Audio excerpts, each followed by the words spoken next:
Viewing the matchups, the tiebreak afternoon promised great excitement. In the open section, Vidit prevailed in his match against favourite Nepomniachtchi, eliminating the World Championship contender in the 10-10 games by 2-0 after the first two 25-10 games ended in a draw. With this result, Vidit joins Erigaisi, Gukesh and Pragnananda in the quarterfinals, a really outstanding result for the Indian players. In the women's group, 3 matches went to a tiebreak, with the semi-finals in play. Probably the main surprise was the elimination of Shuvalova by Salimova. Although the Bulgarian was walking on very thin ice in the first game, she was able to convert and crashed through in the second after a nice counter-attack. Joining her in the semi-finals will be favourites Muzichuk and Goryachkina, who both overcame their opponents Betts and Harika in grueling up and down tiebreaks, in which anyone could have prevailed. Goryachkina will face Tanjongyi, while Muzichuk will take on Salimova. In addition to the chance to qualify for the World Cup final, 3 candidate spots are up for grabs. Welcome to the playing hall of the 2023 World Cup. We're in round 6 and we're near the end. We have only 12 players left, 8 of them in the open section, 4 Indians, 2 American players, 1 local Azerbaijan player, and Norwegian Magnus Carlsen, the best player in the world. In the women's section, Gerachina and Tan Zongzi rematch their last candidates match, and local Bulgarian player Salimova will take on Anna Muzichuk. Stay tuned to our YouTube channel and follow all the action with our star commentators Irene Krush and Irene Sukandar.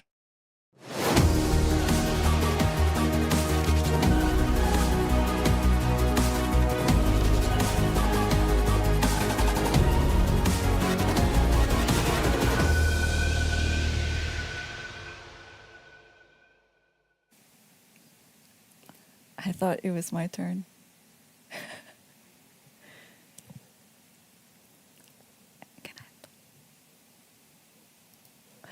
Welcome everyone to the beautiful afternoon in Baku, Azerbaijan. And today we will witness the first game of the quarterfinal of the open section and the semifinal of the women's section. And we can see on the camera it's 5 minutes to the game and everyone is starting to arrive on their board. Today we will have a very big matchup between world number 1 Magnus Carlsen playing against Gukesh, the current Indian number 1 in the live rating. And then we will also have an all-Indian match between Pragnananda versus Erigaisi Arjun. We also have the all-American clash between Fabiano Caruana versus Dominguez Perez, and also FIDE Santosh versus the only Azerbaijan player in the field, Nijat Abbasov. And we can see in the tournament table, everyone is going to compete a spot in the candidates. And in the women's section, the semi-final between Anna Muzichuk versus Nurgul Salimova and Alexandra Gorchkina versus Tan Zongyi. And everyone in the field, both in the open and women's section, will also be competing for the 3 candidate spots in the Toronto 2024. So today is going to be very interesting day at the office. And yeah, I think I also have to make a big shout out to all my Indian friends to congratulate them on their Independence Day, which happens today. And I think they will also be celebrating a lot because today we see that there are 4 Indian players in the open section, 50% of the field. So it's something that they should be proud of. And we see on the camera, Anna Muzichuk is waiting for her opponent. Yesterday, she had a very dramatic tiebreak against Elizabeth Patz. Even though Elizabeth was up in the rapid games, but Anna Muzichuk managed to make a comeback. And yeah, I think we will have the games very soon. And meanwhile, I also want to, I want to say a few things that last night I took a stroll on the boulevard, and it was interesting to see that even though today Pragnananda and Arjun Ergaisi are playing against each other, but they still walked together last night. So it's some sort of like a chess friendship goals that everyone is admiring. What do you think, Irina? Yeah, that's amazing that they're such good friends that even the competitive nature of this tournament is not interfering in that friendship. I definitely think it's kind of rare to go walking with your next round opponent, you know, and I think that, well, that's an unusually, I think, a close friendship, actually. Yeah, and it shows that whatever happens is just on the board, and off the board they will be just, you know, friends, and then they've been having this friendship for so long, and we see on the screen that Arjun is trying to focus before the game, and Pragnananda just arrived. So I'm actually very curious whether they will still walk together tonight. I'm sure they will, actually. They think so no matter what happens today? No matter what happens, Wow. because they will just discuss about their game. Maybe they will find some nuances there that they find it interesting. So yeah, it's very interesting. It's so refreshing to see such a friendship. Yeah, refreshing and certainly very unique. And by the way, Magnus, he's still not at his board, which is typical for him. He likes to come at the very last minute. And I guess I'm expecting the move e4 from Gukesh. Seems like he is more of an e4 player. Yeah, I think so too. And everyone here is dreaming to play against the world number one. And I think Gukesh is also very motivated to play against Magnus Carlsen, even though their last games are not into his favor. But it was I think it was kind of expected, yeah, because Gukesh is just being introduced to these elite tournaments, and he will have so much time to make up for it, and I'm sure he will be a very dangerous elite player in the future. Yeah, they haven't had too many classical games between them, but earlier this year they did play in Tata Steel. That game finished in a draw, and then they had another draw in the Norway chess more recently. Right. Yes. And about 30 seconds left to the start of the game. Yeah, we got Anna Muzichuk sitting across from Nurgul Salimova. And actually, you know, I was looking at Anna's game with Elizabeth Patz yesterday, and in that Blitz game, the one that featured the famous blunder, there was actually an amazing opportunity also I for saw Elizabeth. this. Yeah. You saw this one, yeah? Knight takes b3, Yes, yeah? exactly, yeah. With some potential checkmate with the knight. Oh my gosh, that was so beautiful. All right, so I think Anna is going to be going with her usual 1e4. I think so too. So what do you think will be the potential outcome of today's matches? Well, I think, the match that everyone is very interested in is definitely Magnus versus Gukesh. And I read some commentator online who was saying like there's a big difference in motivation between the players. But actually, I don't really agree with that, because I feel like, well, obviously his take was that Gukesh was going to be the more motivated one. And but I feel that Magnus actually is very motivated when he plays this younger generation to kind of make his point, you know, that he's not going to be dethroned so easily. I think he kind of follows that philosophy, you know, beat them when they're young. And definitely, by the way, he tried so hard to stay in his match with Vincent Keimer. Right. I mean, I feel like Magnus is not lacking any motivation, so I wouldn't really say there's a big difference there. And by the way, I think we have d4 on the board. Yeah, we do. By Gukesh, so it's a little bit of a surprise for Magnus. Okay, and he goes for probably his trusty Nimzo Indian with knight f6.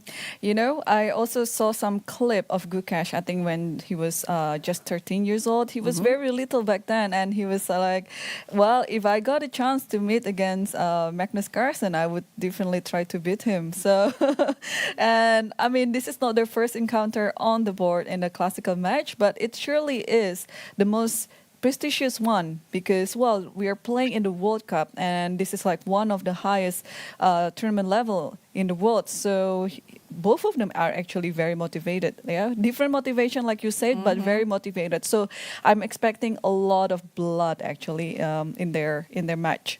Yeah, interesting that it looks like Gukesh just went for bishop f4 on move 2. So he's going for a London system, something that Magnus actually specializes in with the white pieces as well. Right.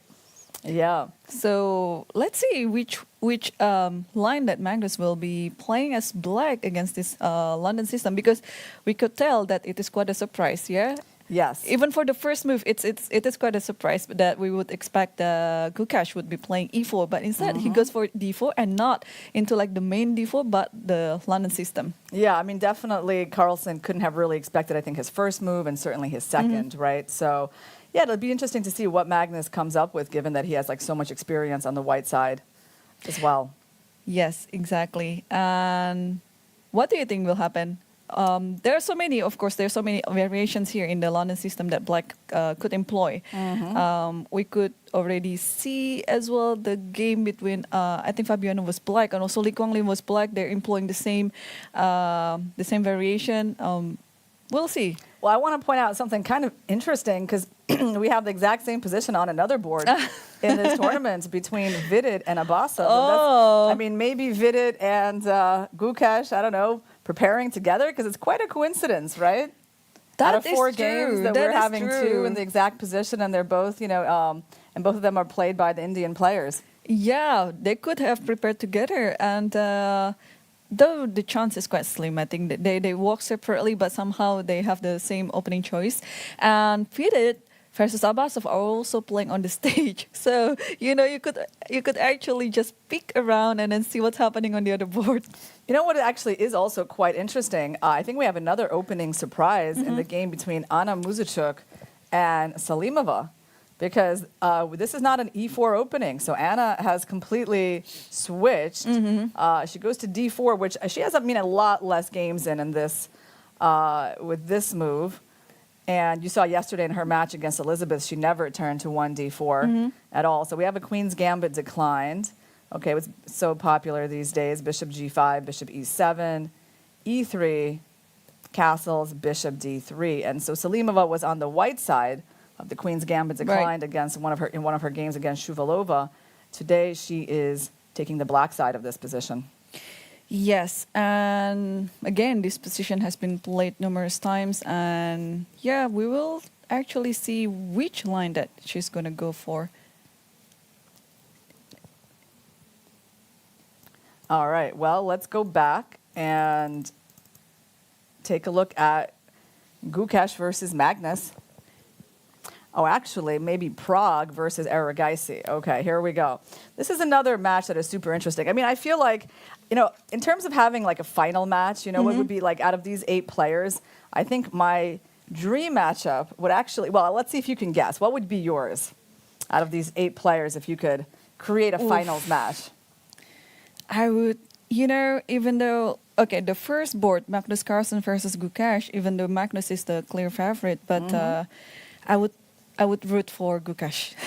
Okay, but I mean in terms of like the final, like pick the your final, two. oh, pick my final two. Oh, yes. Oh my gosh, this is so hard. This is so hard. Who should I know? I like a matchup between like a more experienced player against a youngster. Okay. So should be one of these prodigies. I don't know, Pragnananda, Aragaisi, maybe Prague.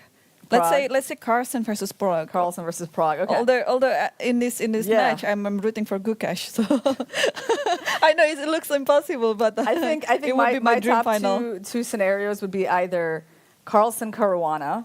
That would be my number 1 scenario. I actually would really like to see this replay of the 2018 World Championship match. Yep. And I feel like Caruana is in really good form, and I just feel like this match, the chess world would be happy to see again. And there's a lot of time for the youngsters to kind of come up and still have their moments. But Carlsen Caruana would be very interesting to me. And my second favorite matchup would actually be kind of the opposite. It would be like Prague versus Gukesh. Just the 2 youngsters playing totally new generation. No, if it happens, wherever the match will be, which I'm sure is going to be in India. If that happens, I will attend for sure. I will be attending there as a mere chess fan, because that is going to be too interesting to watch.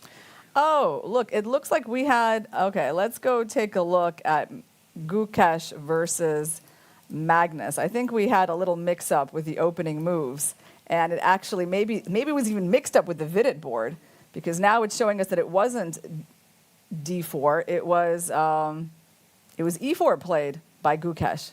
Wait, does that make sense? Because we did see, actually on the actual chessboard, we did see D4. Okay, Yeah, so, all right, Then little it's bit not- of a mix-up with the DGT boards. We will come back to that board soon, and then Yeah, okay. No, that actually is a London. No, the bishop's on F4, so, okay. So the actual, so funny how, it's very hard to figure out what exactly we're looking at here. It's okay, guys. Sometimes we have technical difficulties, and that happens.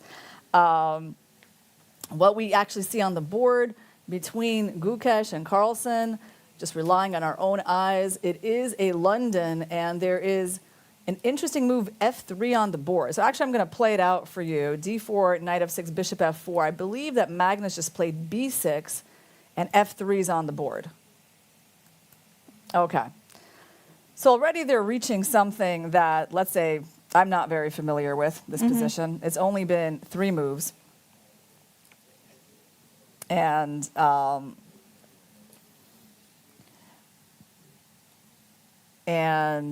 Magnus is thinking here as Gukesh plans to build up his center with E4, so he must be thinking maybe about a move like even D5 here.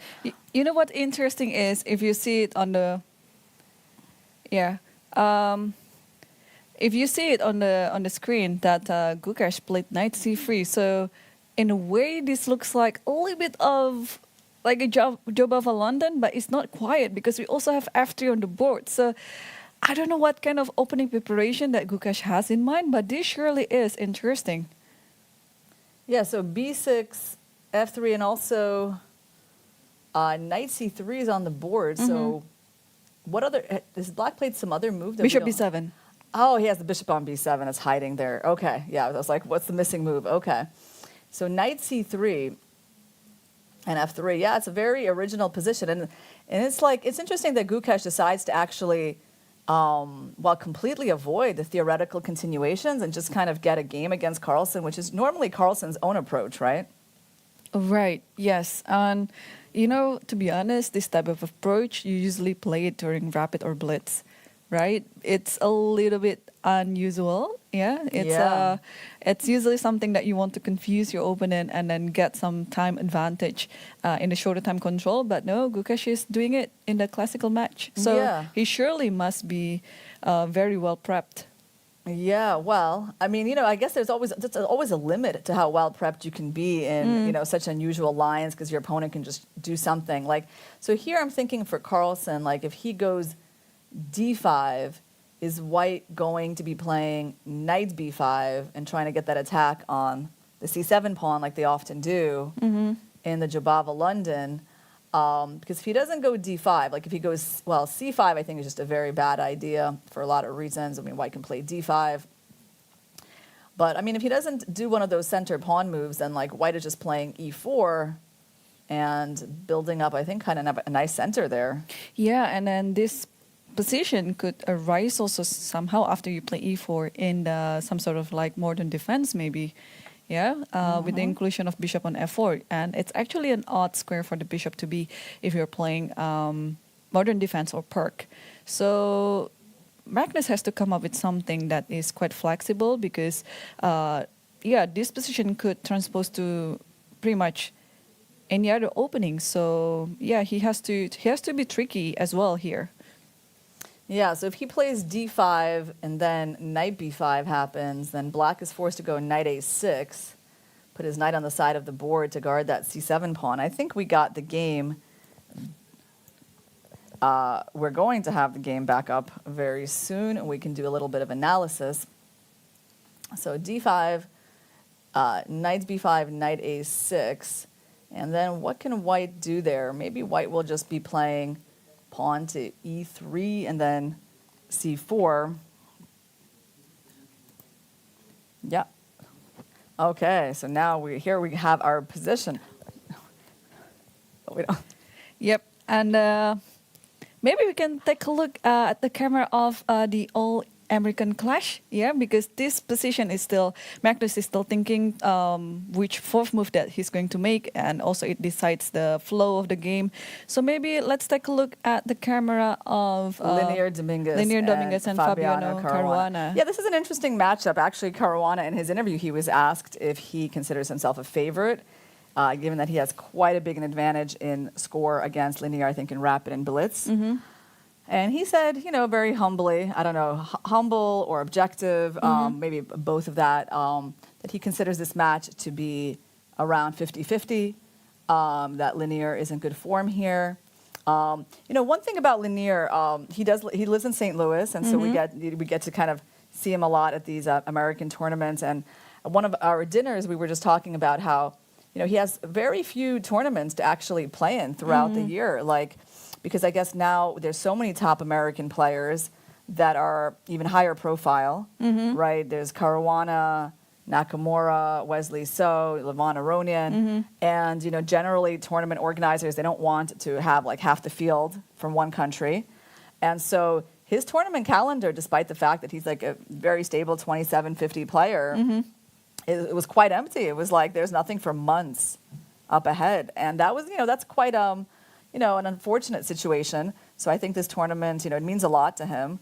I'm trying to remember when he even played the last time. I think it might have even been the American Cup where we were talking about all this. Yeah, back in April, right? Back in March. March, yes. So March, and now it's like August, and I just can't really remember where else Linier played. And maybe next will be just the U.S. Chess Championships in October. Right. So, for a top player like this, he doesn't have like a lot of opportunities at these elite events. And so in that sense, I'm certainly, I would be happy to see him do well. And he's a very nice guy. Both of them are, actually. So, but yeah, Fabi considered this match to be around 50-50.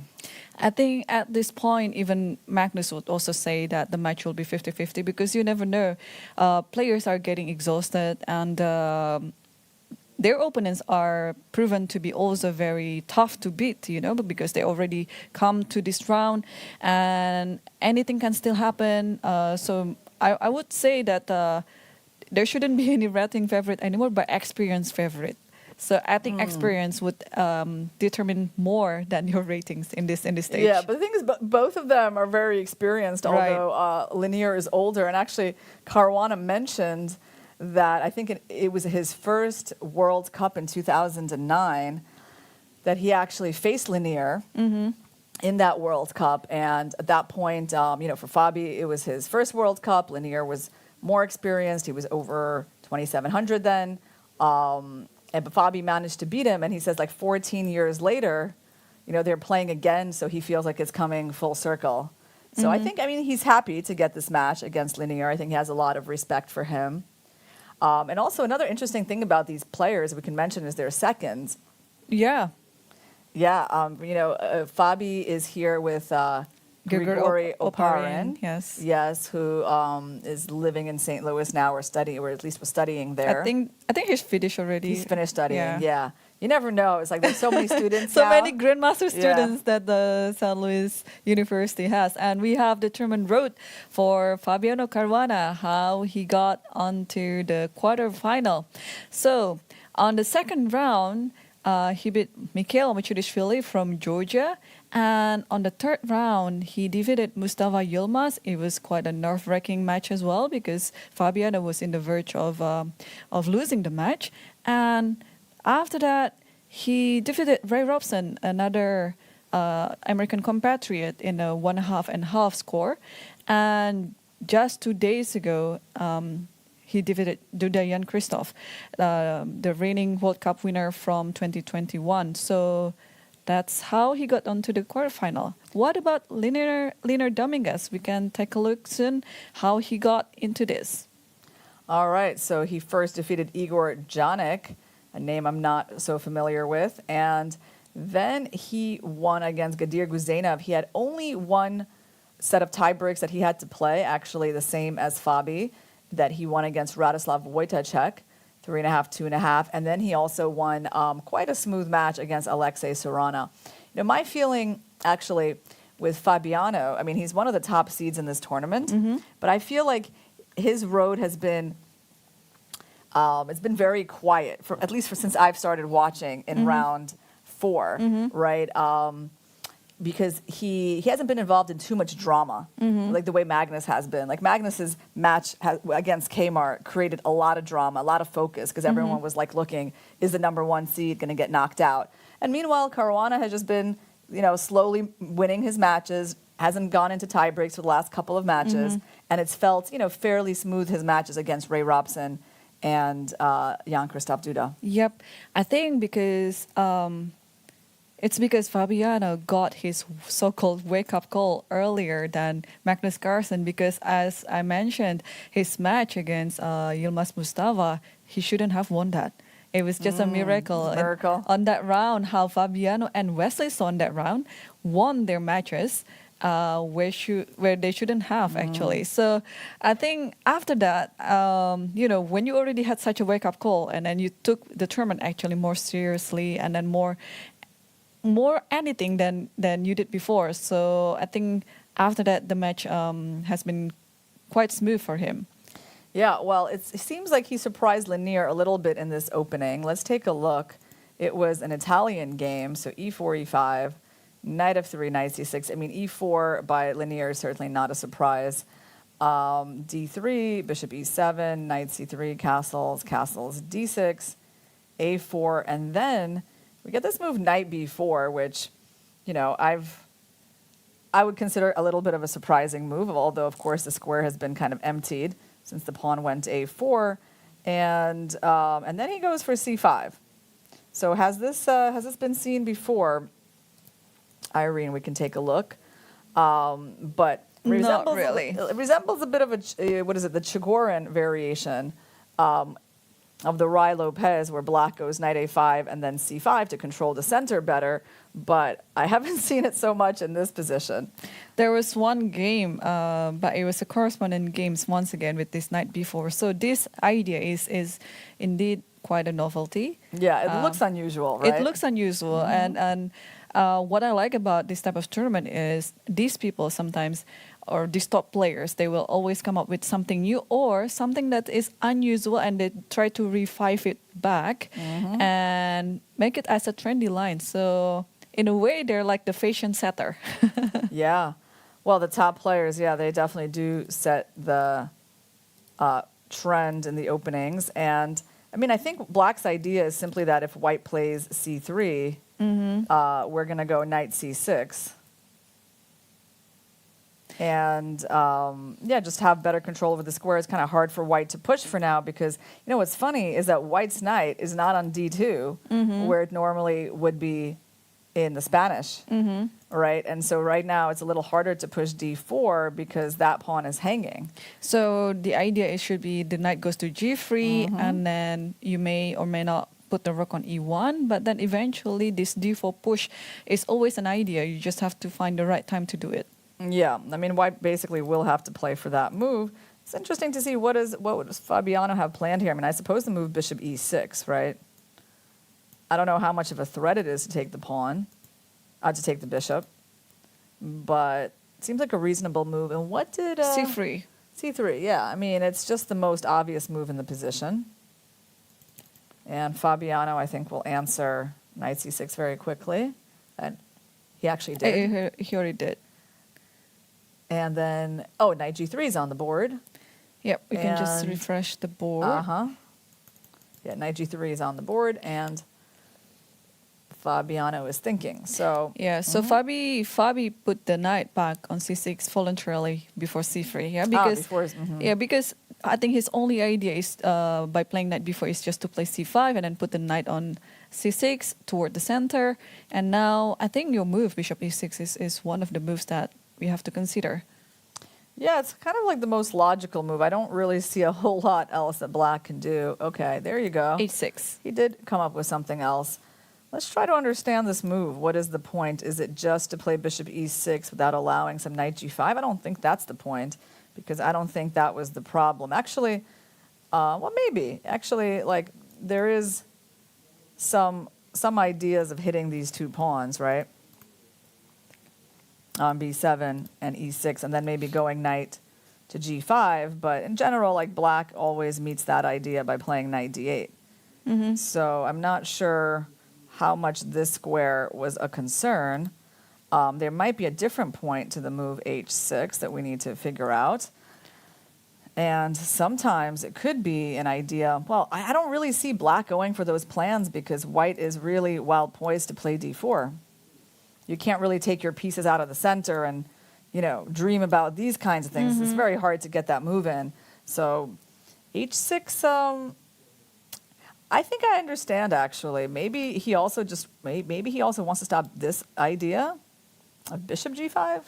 And voluntarily give up your pair of bishop? Oh yeah, voluntarily. I've been introduced to that idea in the match between Nepo and Ding. Nepo was just doing that in every single game, going for that trade. And also Fabiano's game against Duda, where he opted for a pair of knights instead of a pair of bishops, right? Yeah. I mean, maybe that's the idea. But the thing is, though, if you go bishop g5, black, might be able to just play knight d7. Right, he might not actually allow that trade to happen. So, yeah, probably the idea is to prepare bishop e6. You think he just wants to go bishop e6 anyway?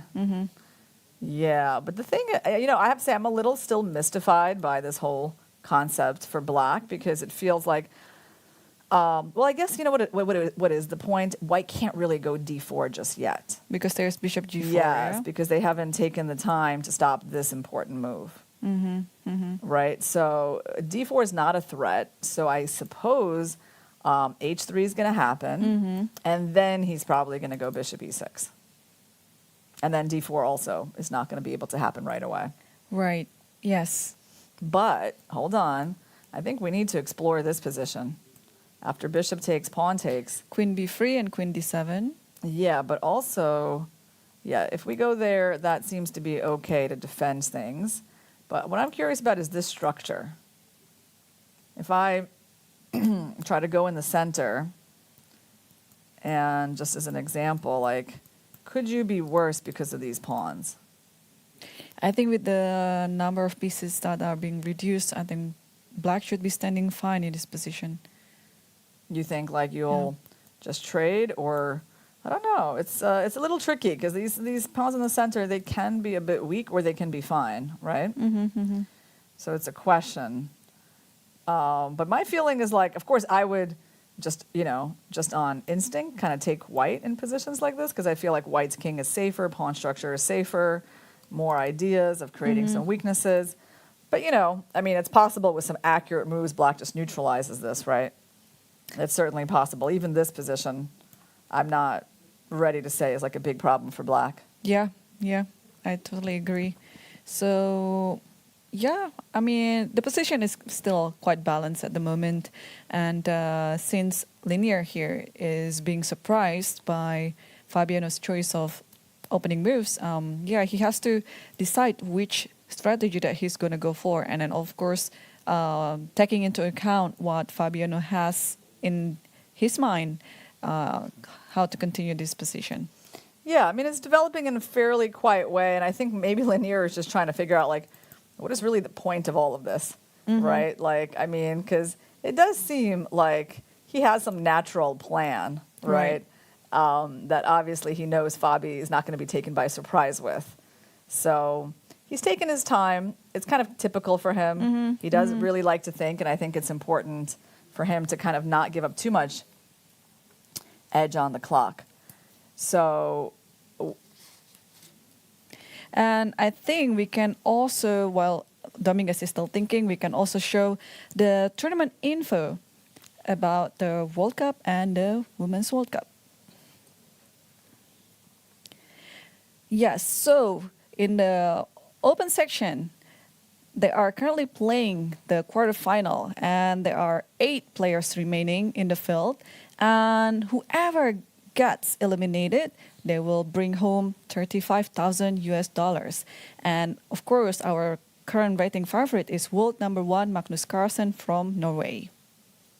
Well, 35,000 is a nice consolation, I think, for losing. And we have in the women's, they're playing the semifinals. There are 4 players remaining. The winner will get $50,000. The runner-up, $35,000. And it goes down to $20,000 for fourth place. The current rating favorite is Alexandra Garechkina, rated over 25.50 FIDE. Yes. Okay. And of course, there's candidate spots up for grabs. Yeah, And I yeah. think actually the candidate spots are, even more interesting for the players than the prizes. Honestly. I think they're equally You think so? interesting. I mean, They should be equally interesting yeah. too. Yeah. When I was talking to Elizabeth last night, after her loss to Anna Muzichuk, she expressed the thought that it was like the candidate spot that was actually even more important than the money. But I think it depends for whom. Like, right, Yes. for example, I don't know, for Magnus Carlsen, it's not the candidate spot nor the money. No, Is the that money, interesting, yeah. right? It's just the title of winning the World Cup itself. Yeah. It's exactly. And we have H3 on the board. Okay. So Dominguez is also doing this little move, Yeah. preparing for Bishop G4. Yes. Yeah, makes a lot of sense. All right, let's take a look at our marquee matchup between Gukesh and Carlsen. So we got a few more moves on the board. D4, knight of 6. We said it was a kind of a London that turned into a kind of a Jabava London. F3, E6, E4. So Magnus allowed Gukesh to actually build up this center. He didn't. He didn't play the slightly ugly move D5 that could have prevented E4. But was also allowing like knight b5 idea. So he went for e6, gave Gukesh the center, played a6 to make sure knight b5 never And happens. by the way, this has never happened, this a6. So I think both of the players, of course, know that Bishop b4 is one of the most natural moves and the one that is most played. And I think Carlsen is doing it on purpose, like a6. Like who would have thought? Out of any move, Bishop e7 could be played, Bishop b4, or even like d6 maybe. Or if you want to go for double fianchetto and then play Bishop G6, Bishop G7, but A6.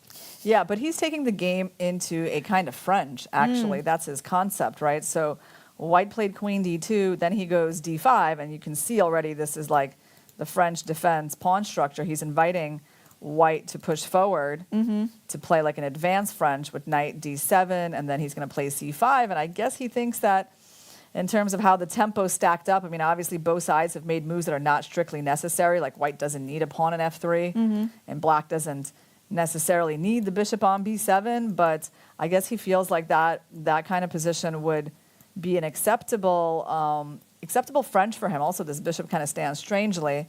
So Gukesh was not tempted to play E5, and he just went for castle's queenside. Let's take a look at the tournament road of Magnus Carlsen Yes. to the quarterfinals. Oh, or we can also see Gukesh first. All right, let's see Gukesh, since he's playing with the white pieces. Let's see how the young Indian prodigy got here.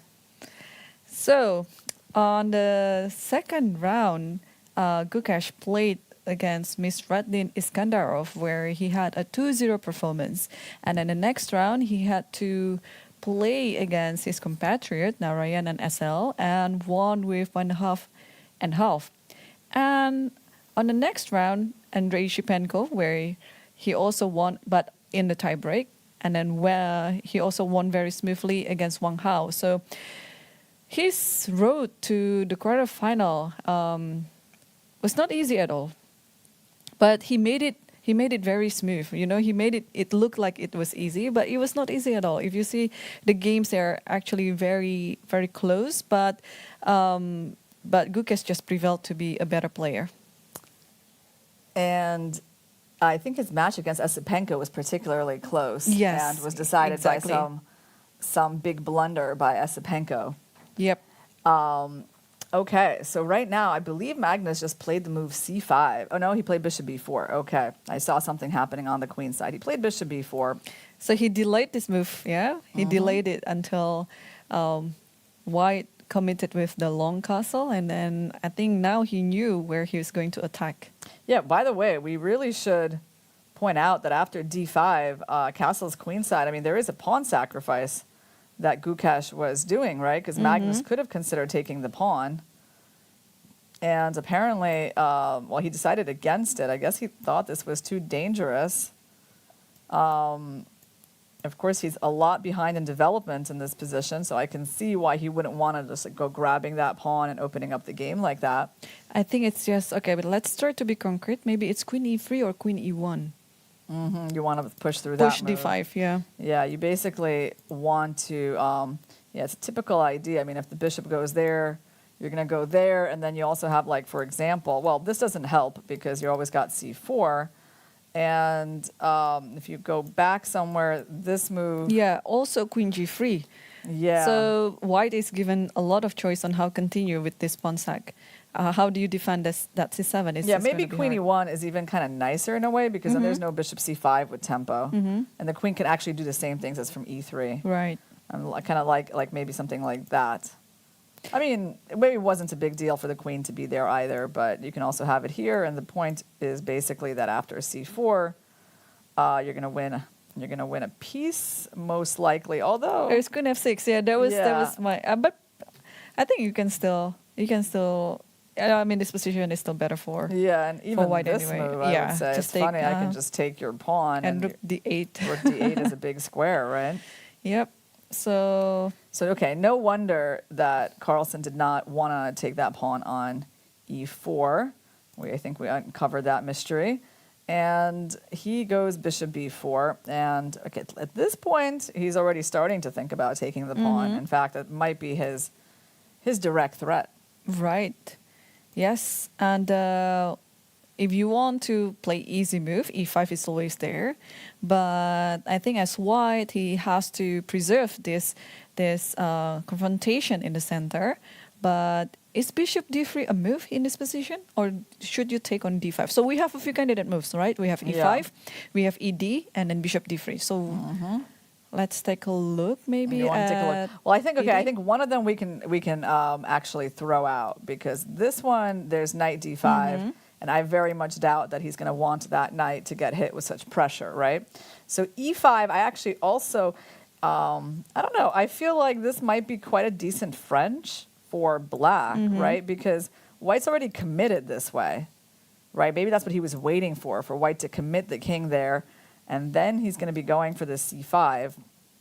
And white has this kind of strange setup over here. And I mean, a3 doesn't really bother him. He just goes back and goes for c5. Right. And Magnus has been, enjoying the French defense for black in his recent, in a lot of his recent games. And another move, maybe a3. Right away. Right away. Yeah, a3 makes sense to me, actually. Still offering the pawn sack on e4, but also c7 is under attack. So if you take on c3, queen c3, and c7 is still under attack. Yeah. But if you move back, now I can just protect e4 easily, yeah? But the thing is, I think he will move back, and he's going to try to make the case that this move is somehow... Like a provocation, yeah? Exactly, that this move is somehow weakening. And, I have to say that I really like Magnus's opening play. Because, okay, he was surprised in the opening, but you see, he kind of picks up the challenge. You know what I mean? It's like he does his part for this game to be interesting. Like after bishop f4, right, there's so many ways that he could have played it. Like he could have played d5 going into more standard variations of the London. But he goes for b6. And he Gukesh obviously going in for an interesting game, right? And he allows him to build up this big center, plays some like offbeat move a6, right? And basically going in for like a French defense structure. I mean, I think, it's called picking up the gauntlet, right? Like he's accepting the challenge. He's like saying, you want to play an interesting game? Like I'm up for it, and I will do my part. And obviously, he's very confident in his, I think, ability to outplay people in unfamiliar terrain for both. Yep. That is definitely one of his advantages, being world number one for so long. He has this type of experience, not actually playing according to theory, but just bringing his opponents into the woods. And we can also see the tournament road for Magnus Carlsen, how he got into the quarterfinal. All right, so Magnus, I think he played the most dramatic match in this tournament so far when he was so close to getting knocked out by Vincent Keimer. He had quite smooth matches against the Georgian player Levant Pansulaya and his friend and compatriot Arian Tari. And again, I mean, he actually got a 2-0 wipeout in 2 of his matches, which is a bit unusual in these knockout tournaments. But yeah, he had one very tough match that he said cost him a lot of nervous energy. And his anticipated matchup against Vasily Ivanchuk, one of the best players in the world for the last 30 plus years, unfortunately was not as exciting, I think, as the chess world wanted. But it did, I guess, allow Magnus to settle down after his stressful match against Keimer. And I feel like that was probably quite nice for him that he got a day off yesterday. And now he's back playing some interesting chess against Gukesh. Yep.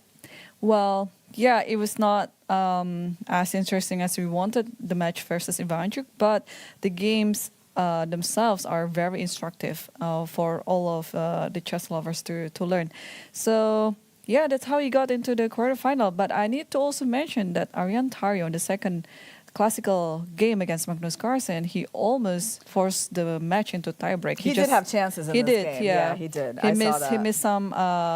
again, the pawn sack nuance, G6. G6, it was pretty beautiful. Yeah, so we have actually saw a number of similar patterns in many games. Yeah, that we can very much learn from them. It's kind of funny in his game with Tari, right? He chose the Caro-Kann as black in a situation where he needed just a draw, and so he didn't go for his usual E5, right, which is like the most solid thing in his repertoire, I think, for that situation. My feeling, actually, watching that game and the fact that he gave Tari some big chances in that game, I was like, is this like Magnus's way of being friendly? Like he's playing his friend, so he doesn't just want to make that boring draw, with the black pieces. He wants to play like a real game and give the guy a chance to at least beat him. I don't know. Like I felt like there was some psychology there because it felt like a friendly opening choice. Given his situation in the match, like he was just basically inviting the guy to get a game against him. Yeah, but I don't know. That could be it. But of course, they have their own reason. Maybe they're just coincidentally walking into such a line. But I also need to mention that not only the friendship between Pragnananda versus and Arjun Arigaisi, that they walk together the evening before the match, but for Magnus and Arian Tari, they even had lunch a few hours before their match. Really? Together. So yeah, we see, quite a heartwarming friendship here in Baku, actually. That wow. Yeah, it's quite rare to actually dine with your opponent like a few hours before your match. The Muzichuk sisters, of course, they dine together like every day, but because they are sisters, even though they're going to play their match for the quarterfinal. But it's because they're sisters. But for these two pairs, Pragnananda and Arjun, and also Magnus and Tari and Ari, it's just so were amazing. they dining together before the first game or after the first game? That's what I want to know. I think they've dined both times, Wow. even for dinner and lunch, and even it's funny, but it is funny. Yeah, it's funny because I kind of don't really see myself doing that. I would like to just have a little bit of space between myself and my opponent. No, I can see myself going to dinner with someone after a game, no problem. But like, especially in a match is not just even a game in a tournament. Like it's a direct confrontation where you're not trying to knock the other person out. Right. So I do find this very unique. Like I don't find that typical at all. So, all right. Well, we got Bishop B4 on the board, and Gukesh is figuring out what to do about the attack on this pawn, how he wants to react. So, like I basically said that I'm not a big fan of this, and I'm not sure about E5 either. But your move A3, yeah, that's quite possible. Perhaps it's worth it to just kick the bishop back before figuring out how to deal with this attack. And even then, this looks already at least a little bit more reasonable. Yep, I agree. But obviously, Magnus is going to be playing for C5 next, right? So if you go here, it's not like he's going to leave you alone, right? Those pawns are going to keep coming. And having the pawn on A6, I would say, is very useful in these positions. I mean, it can always help the pawn advance. So, and even having the bishop developed is quite nice. So I like just looking at this, I mean, I feel, okay, well, this is very, very promising for black, right? Right, yes. Well, we will come back to this game while Gukash is still thinking which approach that he needs to do against this bishop b4. Meanwhile, I think we can take a look at the game between FIDE Santosh versus Nijat Abbasov, because Nijat is the only local hero here that's still in the field. So It is really amazing that getting into the top 8 is not the more well-known Mamedyarov or Rajabov, but like really relatively unknown Nijat Abbasov, you know, because I mean, Azerbaijan has a lot of famous players, but, you know, like there's Mamedov and Durar Bailey. Who else am I missing? Guzenov. Guzenov, yeah. Right, and I feel like Nijat Abbasov is certainly like a bit like lower on the radar than these players, right? So it's very nice for this young player to get into the top 8, and let's see how he's doing today. It's a Sicilian defense, Rosalimo, e6. This is the move that Elizabeth Patz also chose in her successful rapid game against Anna Muzichuk. And actually, same move so far. Elizabeth played f6 here, which actually works out quite well for her. And I was looking at that game last night. I was thinking, like, okay, on d6 actually allows this stuff. And that's what happened. So d6 played by Abbasov, and white tries to break up the pawn structure, or at least force black to move this pawn up, which is going to be quite bad for his bishop on c8. But now something specific happens. There's a double attack. There's only one way to save this pawn, which is not really what white wants, but they got to go back. And so basically, white has given up the bishop pair and kind of a lot of tempos as well, right, in order to give black these weak doubled pawns. So it's going to be an interesting battle. Who am I rooting for in this battle? I guess I would say, in general, I'd like to see the bishops do well. You know me, right? right. But pawn structure matters too in chess. So let's take a look at where they've gotten to. Okay, this is the current position on the board, and it's FIDE's turn to move. So, yeah, really unbalanced position. Excited just to see this on the board. And in terms of what's going on, well, first of all, both sides have bishops that point at the king. Both sides have nice dark squared bishops. Black has a pretty active queen that points at this pawn. A little bit of space. And there's basically a contest going on between this bishop and knight over that square, because obviously white, if white goes there, black will be making that trade. His bishop on a6 doesn't have anything else to do in this game.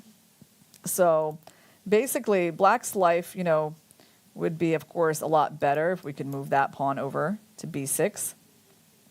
But it's the double pawns, right, that make this a fight. And basically, it's a question of the strategic defects of these pawns and like maybe this bad bishop, right, compared to like you know, everything else in black's position, which is quite nice. Right, yes. And judging from the time situation, wow, look at that. It's almost half an hour difference. So this is still probably Abbasov preparation, and FIDE has been burning quite some time to deal against this position, because I don't know, if I could choose, I would prefer to play white here, but I don't see myself playing knight c4, to be honest. So probably I would just move my rook from a1 to, let's say, e1, and then pull my knight back to b1 and then go to d2 or c3. Yeah, I mean, I agree that you don't really want to let black clarify the situation with that bishop right away. In terms of like black's long-term play, it's a good question.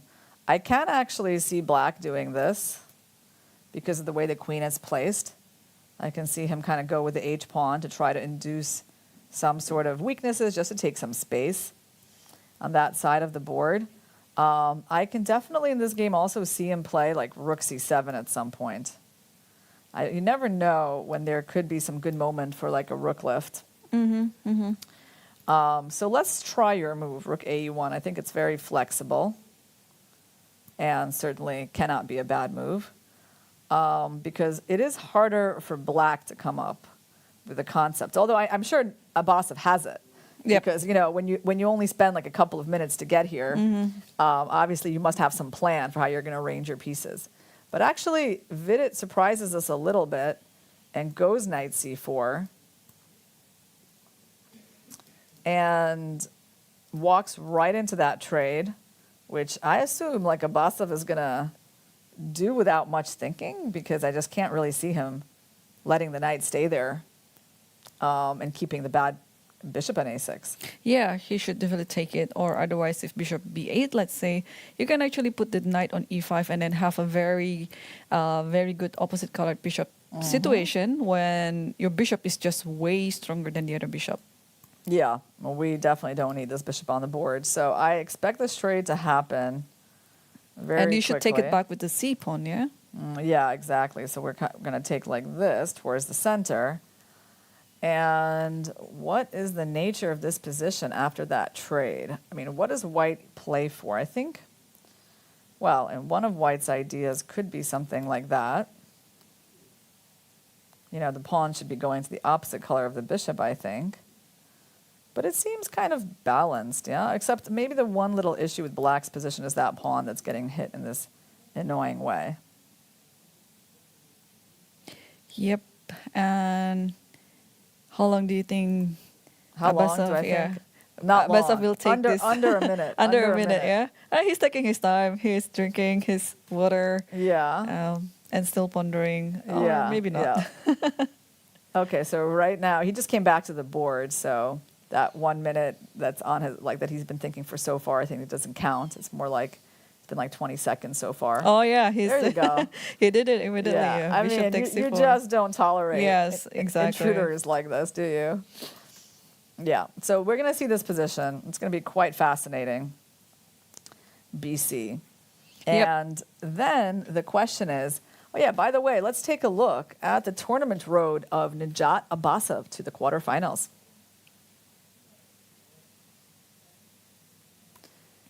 So he had this match that he just won 2-0 against Salim Salah. yeah. So, yeah, that's very impressive. Actually, wow. I have to say, I mean, this might be the most impressive thing I've seen. No, this is very, very impressive indeed. It's not easy to beat Laurent Fressinet, let alone Anish Giri and then Peter Spittler. He's and then, beaten all like higher rated players, every single one of them. Yeah, and every single name here is a very, very strong player. And no, this is very impressive. I think he's having the best tournament of his life. Yeah, no, this is like an amazing, I think, surprise for Azeri chess fans, right? I mean, wow. I mean, it's like it's hard enough to beat one or two higher rated players, but like beating Giri and Svidler, and I mean, even starting from Fressinet in like what is that round of 64? Yeah. I mean, that's actually a very tough pairing because Fressinet is a former 2700 player. Yep. Right, very stable at that rating for a while. I mean, now he's not as active. He's doing more coaching or seconding. Or podcasting. Yeah, I mean, you guys know he was the second for Magnus Carlsen Right. in his matches. I think Magnus famously said about him, what he said, too slow. Something about, there was something else and too slow. Too weak, too slow. That was it. I mean, yeah, Magnus is great with his compliments. You know, by the way, I think, you know, Magnus, we can give him like a nickname, you know, based on his interview a couple of days ago after his game with Ivanchuk. What would you give him? You know how we have like Ivan the Terrible and yep. Peter the Great Yep. and all of that. I would call him Magnus the Unmerciful. I think it sounds Unmerciful. really good. Honestly, it fits him so well. Yeah. But we'll have to wait for this match first because No, FIDE took it with D pawn. Are you serious? Wow. Okay. Okay. So he's playing Something in the center. new. So you Yeah. play rook d1 and then possibly push e4, maybe at some Yeah. point. Maybe. Okay. He definitely breaking the rule of captured towards the center. He captured away from the center, but there is a point. Like I cannot say that I find this to be some kind of a grotesque move. By the way, let's take a look at the tournament road of Vidit into the quarterfinals. So Vidit is just off of a very exciting match against Jan Nepomniachtchi, but before that, he had to go quite far in a tiebreak against Mastro Vasilis from Greece, and another tiebreak against Matthias Blubaum. Oh, that one I remember. It was super exciting, and he was a little fortunate there, I think. And then he defeated Etienne Bacrot, the only match he played that didn't require tiebreaks, and then beating Jan Nepomniachtchi in difficult but also kind of smooth at the same time tiebreak yesterday. Yeah, yeah. His road here is also, I think, equally impressive. Yeah, because it was not easy to beat all those players, tiebreak or not tiebreak. You know, those are very experienced and very strong. And now I think we're still waiting. Did Abasov played something? No, actually, Queen Abasov h6. must have played something. Yeah, Queen h6. I was on the board, so Abasov played that quickly. Wow, okay, well, I guess threatening your opponent's h2 pawn seems like a good idea. And how is White going to guard that? He's going to go h3. I guess there's not a lot of choices. I mean, there's g3. It feels a little bit ugly. But actually, I mean, there's something a little ugly about giving up this whole diagonal as well. But let's say we start with h3. And now for black, well, he's weakened this square, so that's a bit of an accomplishment. Of course, White wants to play there next. You know what I'm thinking? Yeah, you don't want to do this move. Like, I would love to get my pawn there. But you just push e4. Yeah, if I could do that, I would definitely play e5. but there's e4. Yep, and then we've killed off this bishop, which seems a little unfair to him. Yeah, I don't think this is the way to play. But it's an idea that you can have sometimes. I mean, there's also this crazy g5, which hard to really see anyone doing that. It feels like a little too crazy, you know, opening up this diagonal completely. And what other move can we play here for black, Irene? What could be the point of all this? yeah, I'm still trying to figure it out because I don't like leaving my pawn structure like that. It's just going to be like my forever weakness. It's permanent weakness there, and I don't like it a lot.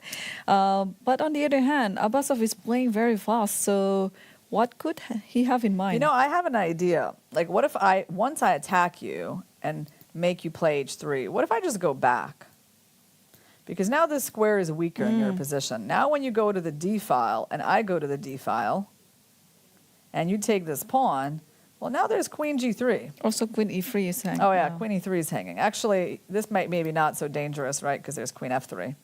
And the king can just kind of come out to f2. It's not that big of a deal. But there is queen e3. So maybe the queen can just kind of go back to g5. Okay. So let's take a look at Prague versus Arjun. We haven't really talked about this game yet. It's been a Reti opening. What can we say about this position? Like, definitely doesn't feel like White has very much. Yeah, I think both of the players are still on their kind of like just getting out of their preparation. Surely something that is very familiar for them, this position, but they're just pondering what to do in this position. And meanwhile, I think we can take a look at the tournament road of Pragnananda. All right, Prague had knocked out a very well-known name in Hikaru Nakamura, and I think the chess world was very impressed by that match. Everyone was impressed. Yeah. Yeah, including Magnus Carlsen, who was the first one to congratulate him.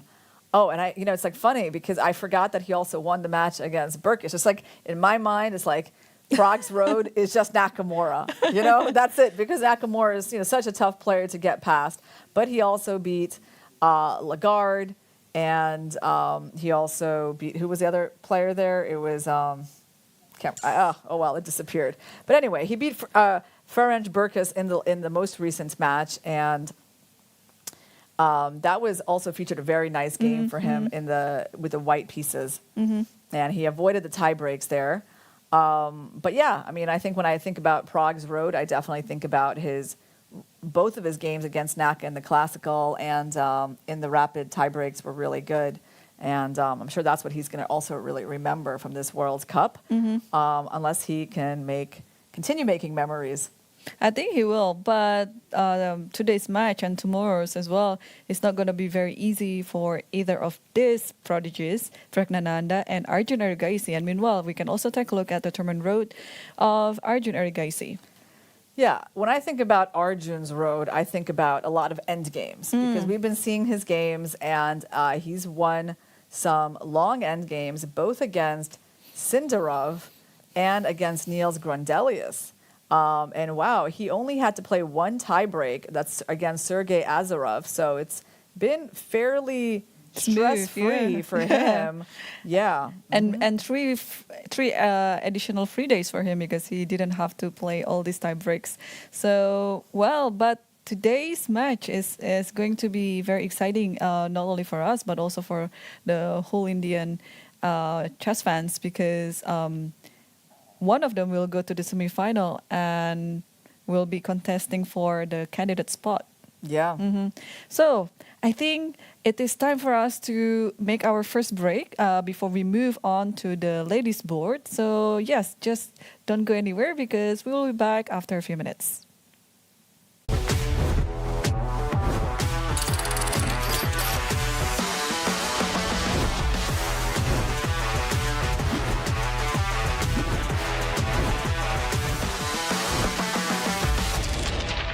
Azərbaycanın təbiətindən, Naxçıvanın torpağından süzülərək gələn təbii suyun sirri, Sirab. Hər damlasında həyat var. FIDE World Rapid Team Championship 2023 inaugural edition is hosted by Düsseldorf, Germany, August 25th to August 28th, 2023. Brand new format. Star lineup featuring world champions Vishwanathan Anand, Vladimir Kramnik, Hu Yifan, Alexandra Kostyuk, world number 5 Jan Nepomniachtchi, world number 8 Wesley So, world number 10 Richard Rapport, and many others.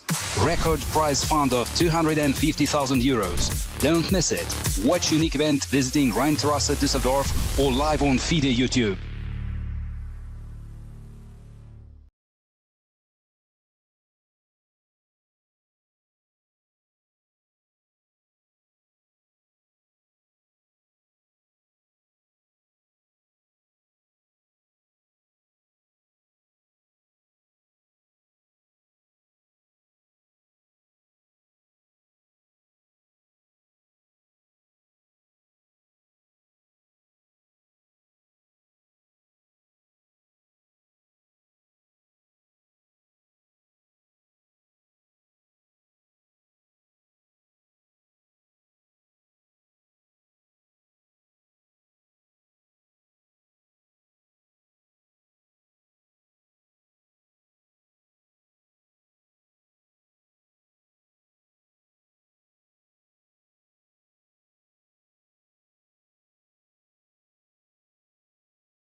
Welcome back, guys, to the quarterfinal and semifinal of the FIDE World Cup and FIDE Women's World Cup 2023 in Baku, Azerbaijan. And I think we can quickly take a look at the first board, the most anticipated matchup again between Gukash and Magnus Carlsen. Yeah, so this game has actually transitioned into something very different from when we last saw it. And after A3, Magnus took on C3. And I figured out during our break why he didn't go for bishop E7, because actually then the trade on D5 is quite unpleasant because there's no more pin. You probably should take with a knight anyway. But if you take, like, going for this structure, the problem is, like, this attack, once the center is locked up, it's going to happen pretty quickly. And then this bishop is quite poor staring into the pawn. I mean, you should probably take like this, but now that there's no pin, white can trade. You know, if you take with the queen, they're going to go C4. And they just have a space advantage in the center. And basically, so you either have to, you know, take with the bishop or the queen and allow them to have C4, or you take with the pawn and then you close up the bishop, which is also unfortunate. So Magnus went for bishop takes C3. And queen takes, he took this pawn, and Gukash went for this aggressive D5. It definitely looks aggressive for sure, right? Magnus just took it with a knight, allowing him to take on G7, and is basically forcing the queen trade because now the bishop and queen are under attack, so you must take. Knight takes, and bishop E5, king E7 is on the board, and I think Gukash just took the pawn. So now we're not in a middle game anymore. We're in an end game. Both sides have 6 pawns. And, well, in some situations, white would have the advantage here. But the problem is that his pieces are not very well developed. Black is actually better developed. Probably going to be playing knight BD7 here to guard that pawn. Carlsen is. And also then rook c8 is going to happen. Black always has like d5 for the knight, rook g8. So black actually really doesn't have any problems with his pieces. We can take a look. Let's say knight bd7. I mean, the first move that comes to my mind is the check, obviously. And then you go king e8. So then white has to figure out how they're developing. I mean, you can't move the knight because you lose the pawn. You can't really take and let the knight in. So that's a dilemma, right? I mean, you might have to play some move, I don't know, bishop e2. It doesn't look particularly attractive. But I think that's necessary, yeah, because then you have to deal with this pawn on e4. At some point, you can't just let it be there all the time because it will just give black some time to build up some attack. And Irina, what if we now see the ladies' boards and see how they are doing? We got 2 matches only left in the ladies' side. Anna Muzichuk against Nurgul Salimova, huge time advantage. It seems to be the trend in Salimova's games is that she definitely takes more time than her opponents. I mean, I'm not shocked by that. She is playing people who are like a lot more experienced. And actually, you know, it's funny. I see now this was an e4 opening, like Anna plays. It was not like Anna miraculously switched to d4. But you know, we had this issue with the DGT boards in the very beginning. So actually, Anna stuck to her normal move, and we actually had a Caruana. Right, not the Queen's Gambit decline. Remember, we were so shocked by that? Yeah, okay. So here we got a pawn of Botvinnik. Knight f3, bishop g4, and then there's this endgame line, but she didn't want to go for the endgame line, right? How does that go again? It goes with, there is knight takes d4, right? And then there's, no, it's not knight takes d4, or it could be. It's like I always get a little confused after queen b3, bishop takes f3. No, before that. After, instead of knight b6, 'cause I know knight b6 is not the main move for black. Knight b6, it's a move, it's just not the main move. What's the main move? It's bishop takes f3. Bishop takes, and how does it go after pawn takes f3? The next move for black is E6. Ah, that's right. It's e6 to protect the knight, and after queen b7, knight takes d4, right? That's how it goes. Yep. Knight takes d4, and then there's like a check that we throw in, I think, with bishop b5. Right, the check is the main move, right? Yeah, bishop b5 and then Knight knight takes, takes b5. queen takes, and queen Some people d7. Some people play queen c6 first because you Ah, want yeah. to force Yeah, the yeah, king yeah. to go to e7. You actually should throw in the check first, right? King e7, and then queen b5, and like this is a famous endgame line for the pawn of Botvinnik. So yeah, protecting the knight with the e6 and only taking on d4 after queen takes b7. But she goes for something a little less theoretical, but it's definitely still popular. Knight b6, d5, knight d4. Oh, by the way, Salimova took about 13 minutes to play knight b6. Oh wow! So she was kind of caught a little surprised by this line, yeah. Knight b6. Okay, so knight b6, d5. Then what do we have? We have knight d4, Knight d4, bishop b5. knight d7. And so she gave up the bishop. Obviously, white has this ruined pawn structure, but black is really behind in development. g6, castles, bishop g7. I mean, just looking at it, I don't feel like this is bad for black, actually. Like, rook e1, castles. Black got to castle. White's kingside pawn structure is a mess. So I kind of feel like, okay, even if we lose the b7 pawn, it doesn't seem so bad. Yeah, it doesn't look like it's the end of the world. Yeah, Yeah. because the d5 pawn is also not too strong. But Anna is playing all of this very quickly, right? I mean, there has to be a point where this preparation ends. And here we are. So rook f7 was just played by Salimova. And interesting that she doesn't even try to defend b7, maybe because it's just not that easy. She doesn't even try to go knight b6, right? Yeah. Because then we go c4. And rook c8. Oh, rook c8. Probably just rook c1. This knight stands quite awkwardly here. I mean, I definitely see the white advantage in this position. So Salimova decides just to play rook f7. I mean, I'm not sure about the whole... I have to say, I'm not sure about the whole bishop c3 concept. Like, that is not clear to me that needed to be played. And I guess the main alternative would have been, like, bishop f6. Yep. What do you think about that move? Yeah, bishop f6. Bishop takes c3 is the It's still a second theory, best isn't line. it? Yeah, it is. It is. Oh, wow. There are still games currently on the position that we're seeing on the board. So bishop f6 seems to be like the more popular move in this position. But bishop c3 also, it's like the next most popular move, right? And then you have f6, which is, looking a little less attractive because it blocks the bishop. But yeah, I mean, bishop f6, I kind of wonder what is the concept here?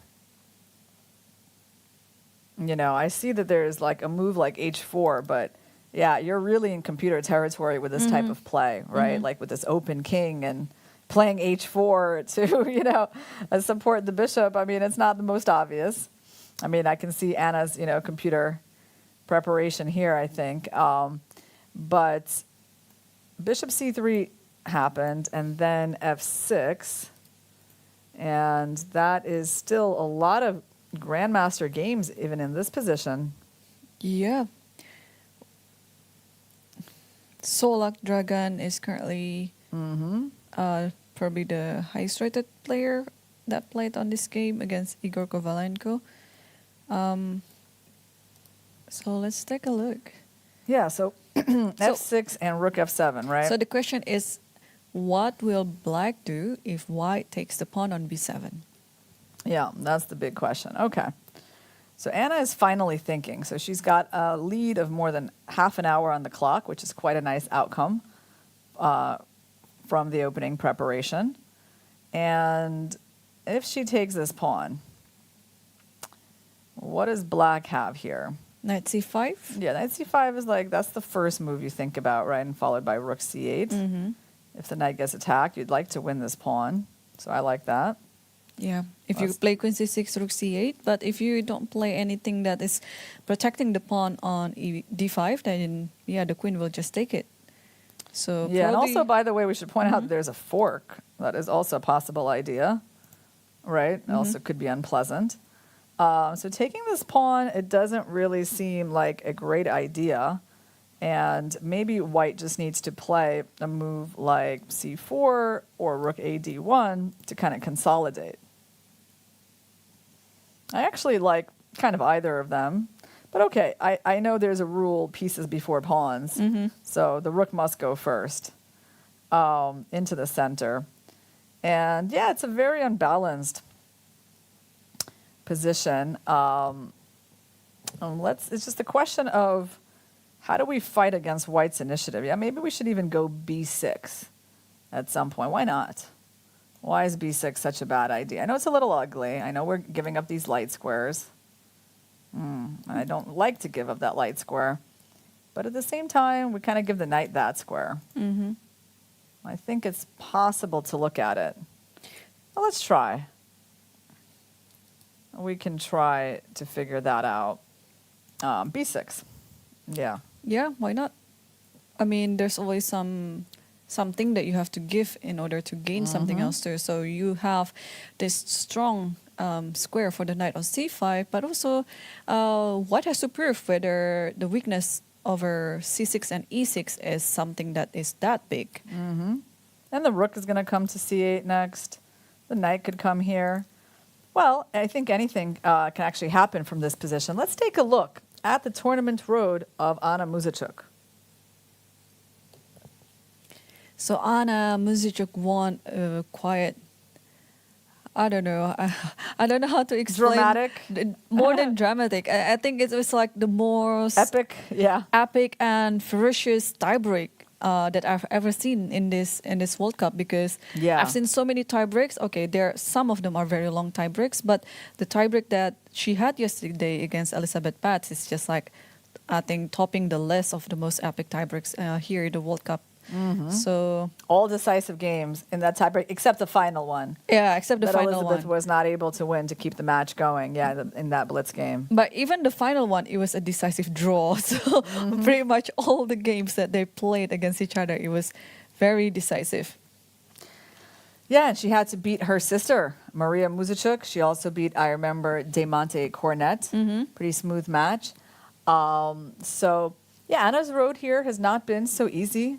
Certainly the match against her sister was, probably a bit emotionally unpleasant, I think. Yep. Right. And then she also went through some tough moments in her match against Anna Ushenina in their first game that she was completely losing in.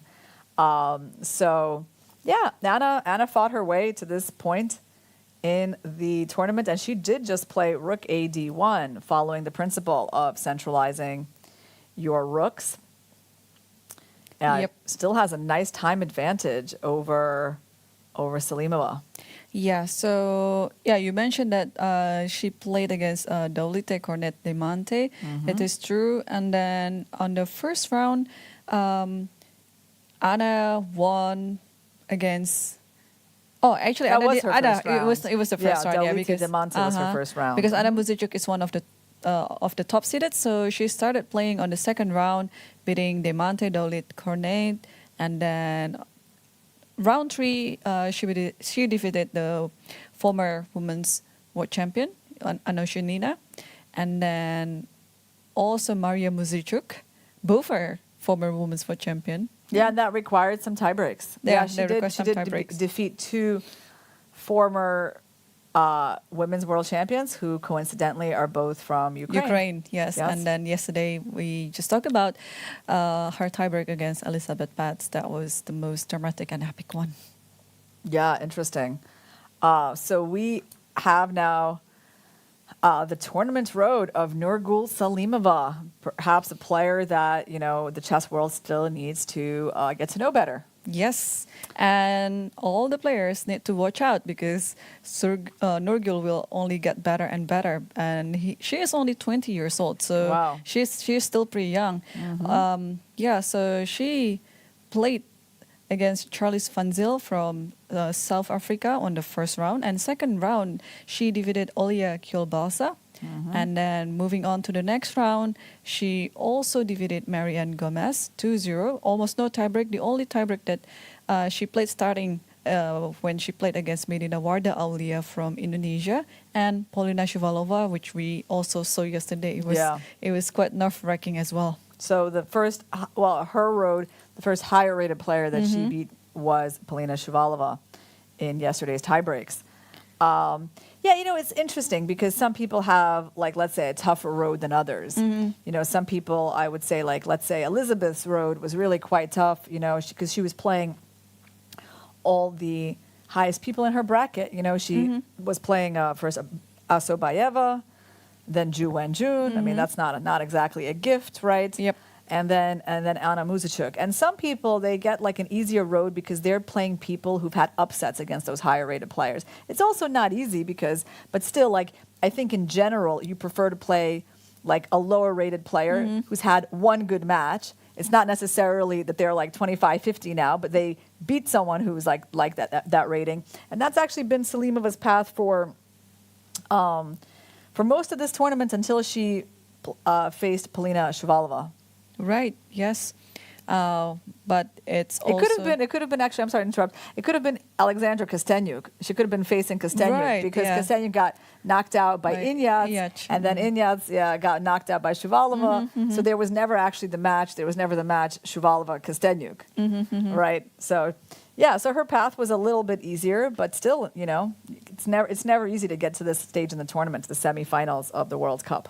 Yes, I agree with you. But also, it shows that, well, luck was on her side because there are some games that you could control that are your matches, but also there are some things that you cannot control about playing against those who made upsets, and it's definitely into Salimova's favor. So, I think we will see if the luck is always on her side, because it means that she might be one of the lowest rated players who are in the contested to be the candidate. Yeah, well, she might not be the lowest rated by the time the candidates happens in the April of 2024. Which, by the way, is going to be in Toronto in the Western Hemisphere. Kind of exciting. Yep. We haven't had a candidates tournament in forever. I can't remember. When has there been a candidates tournament in the Western Hemisphere? Good trivia question for you guys. Maybe our YouTube chat can let us know. Yeah. Yep. I see. We got someone there saying Irina is super biased. I guess I wonder against who. I consider this called being objective, guys. I'm trying to give you an objective picture of how people got here and how chess players actually, how they evaluate this kind of stuff and the strength of, the field that they had to go through. That's really all it is. It's certainly no bias against, Nurgul Salimova, who is doing a great job getting here, but she's definitely, she had a different road here than some of the other players. But now she's getting a tough test because she's playing very experienced Anna Muzichuk, who has not previously won a World Cup or a World Championship. And I think Anna, as one of the few women who's ever been over 2,600, is definitely going to want to take advantage of her opportunity and get into the final and maybe win her first World Cup. Yep. Well, and also for Salimova, I totally agree with you. Where if she goes to the candidate and playing in the candidate in April 2024, she might not be the lowest because she's only improving month to month and she's just only getting better and better. So, we will see if the underdog, will be successful in this tournament. We will see. I mean, it's already very successful just to get to this point. Exactly. But can she keep going? Well, we will see, because right now she's on move. She's down to, I think, 37 minutes, which is not great. And actually, someone was saying in the chat that they think that she's just double checking her lines, and that, of course, she knows all this theory because she's been playing the best move so far. But yeah, I definitely don't think that's the case. I mean, nobody burns, more than 50 minutes going through their theory. I think she's actually just, figuring the stuff out over the board, and it happens to coincide with the best moves. That's good, but of course it's costing her a lot of time, and for later in the game, that could prove important. Right. I think while she's still double checking her line or what she remembers, we can quickly take a look at the other board. Yeah, between absolutely. Let's Tan take a look. Zhongyi. Tan Zhongyi versus Alexandra Garyachkina. Seems to be a nice position for Garyachkina. And they actually had a Queen's Gambit. Again, we're seeing this opening being used by all the top players in the open and the women's section. So she goes for rook e8, knight ge2, c6, h3. Now, Tan, it's funny, because Tan was playing the Queen's Gambit, declined against me, in the Pro League. So she also plays this stuff for black. Knight d7, queen c2, a5, castles, right? All right, so she went that way. So then we actually get kind of a standard Queen's Gambit. Let me try to see the differences here. I mean, the black knight is on f8. She's thrown in this move, which can be useful for these plans, which are very popular these days. And white has gone for this system, but she also has the pawn here. I don't know if that's harmful in terms of her playing f3 and e4, but and she actually did play f3. There you go. f3, because that's the main plan when your knight is on e2. You got to go for the center majority attack. Other than that, you have no real play anywhere on the board. So f3 makes sense by Tan. b5. And this is the new concept introduced to this position in the last years, I don't know, I think 20, 30 years ago, you just didn't really see this very much. Black touching the pawn on b7 and creating the backwards pawn on c6. You just never saw that. These days, it's extremely common because computers have shown that this gives black good counterplay. So Tan goes rook ae1, bishop a6. So when is she going to push e4 is what I want to know. And can she push e4? But every time you push, I'm sure she was worried about a b4 somewhere kicking this knight. But that's the big question, though, isn't it? It's at which point could white have pushed e4? Let's see what happens. She played knight g3, b4, knight a4, knight e6. Guess she's not going to be pushing that anymore. Yep. And here is the current position after knight f5, h5, and rook c1. Wow, quite some developments here. And the problem for white is that she's really not able to push this anymore, right? Because there's too much pressure on the d-pawn. So black, of course, I think is going for... There's a few things I think black is going for. One idea is h4 and g6, but I guess the knight can sort of escape maybe. And meanwhile, I think, what white is going for is this move. By going rook c1, Tan wants to prepare the attack on the rook. The rook is kind of stuck, and you can't really use the queen because of, maybe knight d6 fork. But Garyachkina doesn't take too long on this, and she just goes for g6 immediately. Yep. So what happens after queen d3? Yeah, I think after queen d3, maybe the rook just has time to move. Or maybe just queen a8. Or queen a8. Maybe the fork is not such a big deal. I'm sorry, not the fork, but just the attack is not such a big deal. And Tan doesn't even really contemplate queen d3. She just goes... Knight g3. Knight g3. And by the way, on queen d3, I guess that's the main way you want to protect, right? There is a... Also, you can just play rook a8, yeah? There's no... Yeah, rook a8, and then you have to move the knight. To go. And then you can actually reroute your rook to c8, yeah. That's actually helping black's position. Actually, it's a good question. I kind of like, though, the queen a8 that you said, because the queen could be pretty good on somewhere on b7, maybe even going to b5. And the other rook on e8 will go to c8, yeah? Yeah, When the knight comes back. Because Or- the knight just cannot come in. That's the problem. Like he gets trapped there, right? So the knight would have to go back anyway, and then I think this idea is actually super typical for these trapping positions. the knight. Yeah, it just as an idea, it's important. So she doesn't bother with that. She just goes back knight g3, and so here we are. It's how you get winning chances as black these days by using the queen's gambit declined and creating this unbalanced pawn structure. So what move do we like here for black? I think there are a few. I like this idea with queen b8, attacking the knight on g3 and then possibly putting the queen on b5, like what you mentioned earlier. I also like the quiet move, like for example, bishop g7.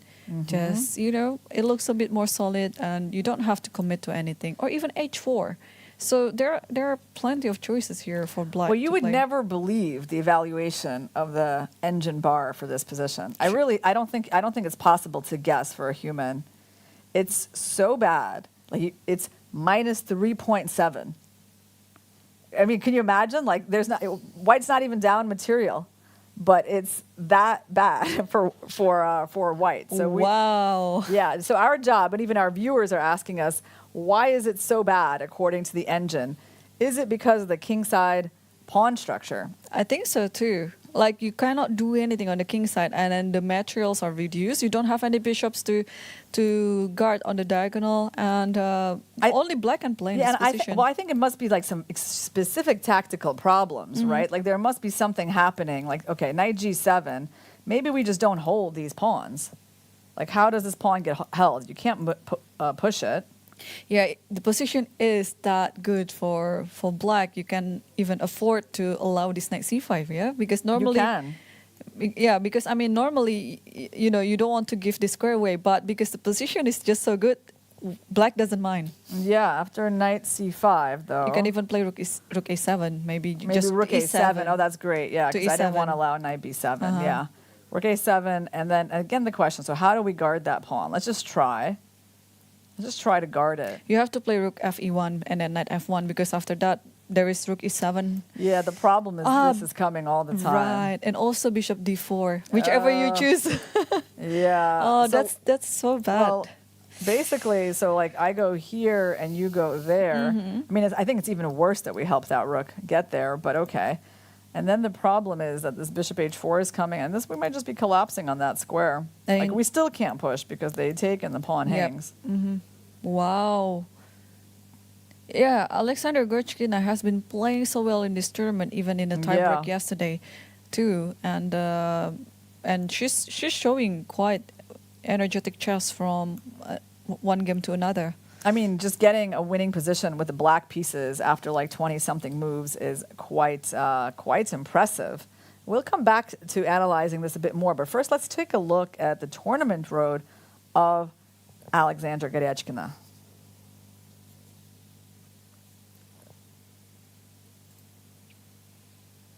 So Alexander Gorchkina played the second round against Ordas Valdez, and she hasn't had any tiebreaks until yesterday's, the match between her versus Harika Dronovali. And it was also a very interesting match to see. And eventually she prevailed. And now she's in the semifinal playing against Tan Zhongyi. And meanwhile, we can also quickly take a look how Tan Zhongyi got into the semifinal. Yeah, Tan Zhongyi, she had some more drama in her matches. So she had two very tough opponents, Zhu Jianer, her compatriot from China, that she managed to beat in a dramatic second game, and Bella Hotenashvili. I think she won that first game against Bella, and Bella was not able to make a comeback. So, but here she is, and you know what? The good news for her is Gorchkina missed this opportunity. Yes, she missed this because it wasn't like, white is not so losing unless something bad happens immediately, right? So the thing is, I mean, knight g7 is a bit of a tricky move, right? And I guess she just didn't really realize like how she could impact that e3 pawn like right away. Yeah, I'm sure the players, I think they know that black is standing better in this position. But like you and I, we were both surprised at the evaluation of this position. You know, it's already like -3 for black, and it's just like, it feels like it's a little bit too much, but Oh, it feels like way too much. Way too much, I mean, yeah. like, I actually think like there's just no way anyone would, like any chess player would ever look at this position and be like, that's -3.5. And let me just show you something, guys. There's something actually very tricky. Like, I don't think this is that trivial of a line at all. Like, knight g7, I think the reason she didn't really go for this is actually because, first of all, there's queen d3, right? Attacking the rook and protecting the pawn. So you're looking at this and you're like, oh, well, what's the big deal? Like, why is it so bad for white, right? So the rook is actually supposed to go to a7. And what happened after you take on c6? Right, and then you're Just supposed to show? give up this pawn, right? You're supposed to give up this pawn, and then you go and attack this knight. So it's like, it's all very concrete. It's very like move by move. It's not just like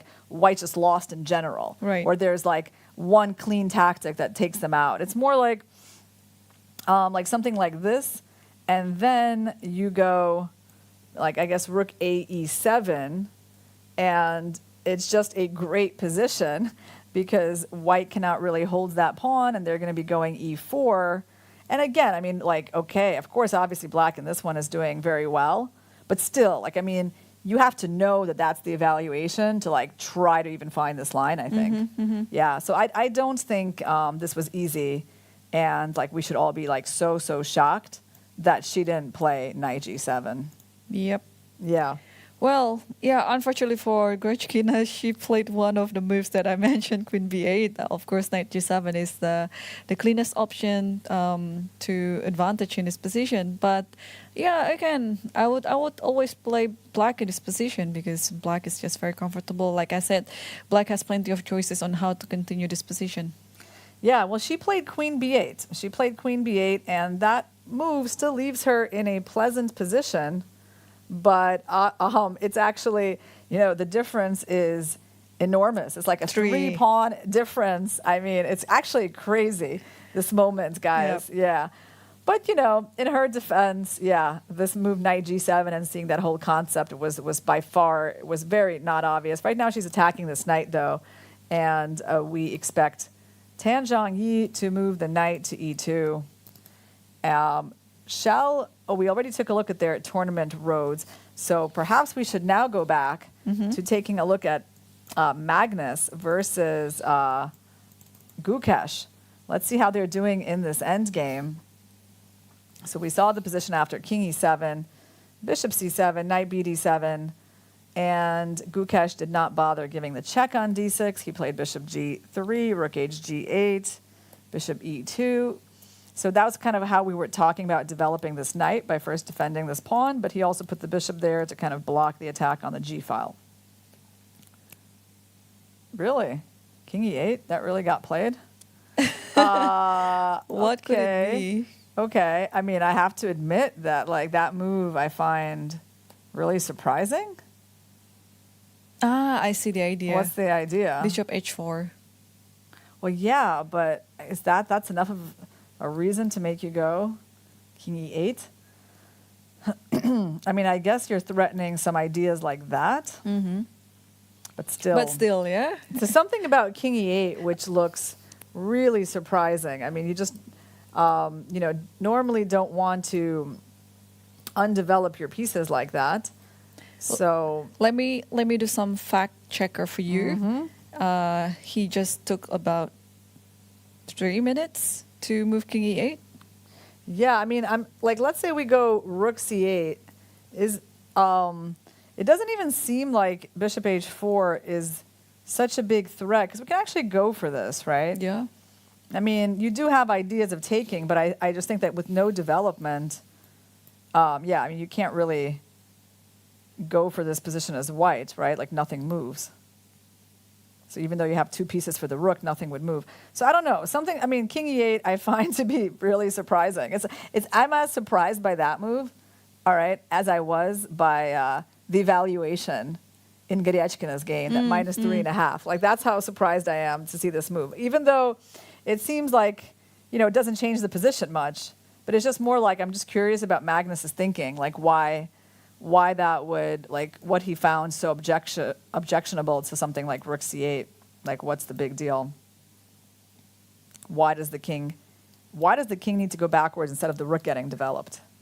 So anyway, that would be a great question, I think, for our for the journalists to ask Carlsen, like what he was trying to avoid. I mean, maybe some kind of a check, right? Like maybe knight h3, and for some. So actually, like, let's say he goes. Let's say he would have gone rook c8, knight h3, and maybe somewhere there is a check on h4. Like here, like maybe here's a line. Like he can't move this knight because if he moves the knight, well, I think he can still maybe move the knight but if he moves the knight, there's a check, and I take and I attack the knight. Yeah, so probably his next move is explaining why he played this king e8. And what's interesting is king e8 is one of the top choice of computer. It is one of the top. Here's the thing. I know it's one of the top choices, but the question is like why it got his preference compared to the other moves, because I still don't see it. Like I still feel like even knight d5 here. Well, knight d5. My idea was kind of like to go knight e3, but it's a bit sharp, isn't it? It's a bit sharp. I'm attacking a few different things. I mean, it seems like it could work for black, actually. So yeah. But I think the knight is pretty bad later on g2. So I have to play rook d2, and then knight takes, and then double. But the thing is, I'm rook. taking this guy. I'm taking the center pawn. Yeah, I think it's holding together actually. But anyway, I mean, that like if I was doing a press conference with Magnus, right, at the World Championship, that would be question number 1. I think why king e8? Like explain your thinking process. Yep. Okay, but I mean, in a very vague sense, like we understand, that he's getting away from checks by the bishop. Like we get that. It's just a question of like why now? What's the rush? But anyway, he played that move. Gukesh took on e4, knight e4, and I guess he's happy that there's no check here. Yeah, I think that he was just preparing for this. So I think it's a very good prevention move by Magnus Carlsen, because you also sometimes you cannot really decide where this rook will go. Okay, c8 is very obvious, but maybe d8 at some point, could be the square for the rook on a8. Yeah. Well, I'm going to tell you one thing, though. Like, if he would have played rook c8, there wouldn't have even been pawn takes e4, because then bishop e4 would have been very powerful, right? So it would have just been a different line. But anyway, he played king e8. After pawn takes, he took with the knight. And bishop f3 is on the board.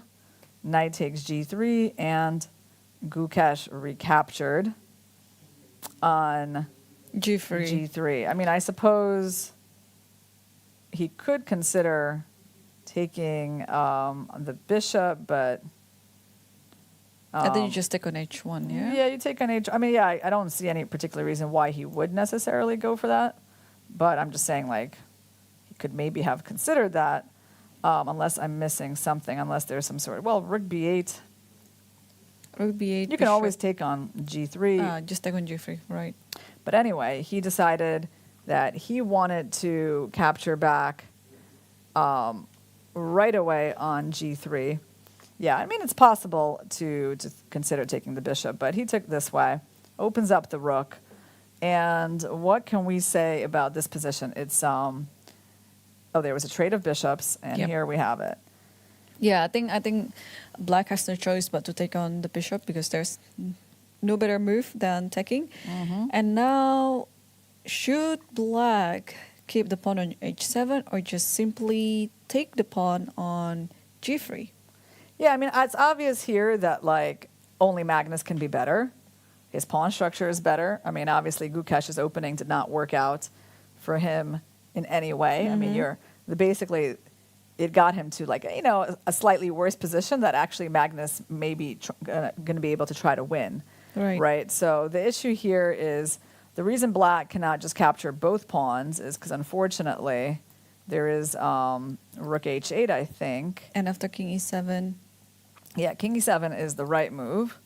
and actually feels, well, it feels a bit uncomfortable for white, but maybe white can Knight d4. knight d4 create some sort of activity. I would not like to be white here. There's so many moves that black can try, right? It's knight e5, rook c8.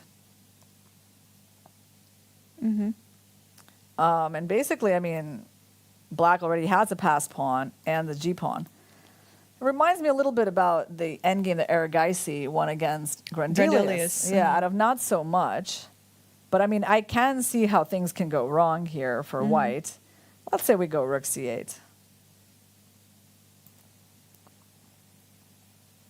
So can you create play against my f7 pawn?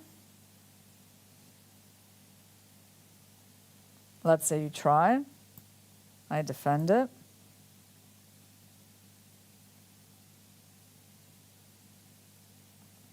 And probably now I can play rook e1. And there's a pin. Yeah, then you have to move your king or move your Yeah. rook. Oh no, you have to move your king, I guess. If you move your rook, it has to be the one on G5. G file. Yeah. I could move my rook even, right? Yep. But maybe you can do that. Try to make a draw. Get some trade like this. And after take stakes and rook f5, I think black is just better, yeah? Yeah, black can also consider this. Wow. It's not... I'm more like showing this probably like this is just a draw. But actually, by the way, this is checkmate, guys. I got a bunch of pawns. I got 3 pawns for the piece. But, I think this should be a draw because we got too much pressure against f7. Right. I just showed this because it was kind of a funny line.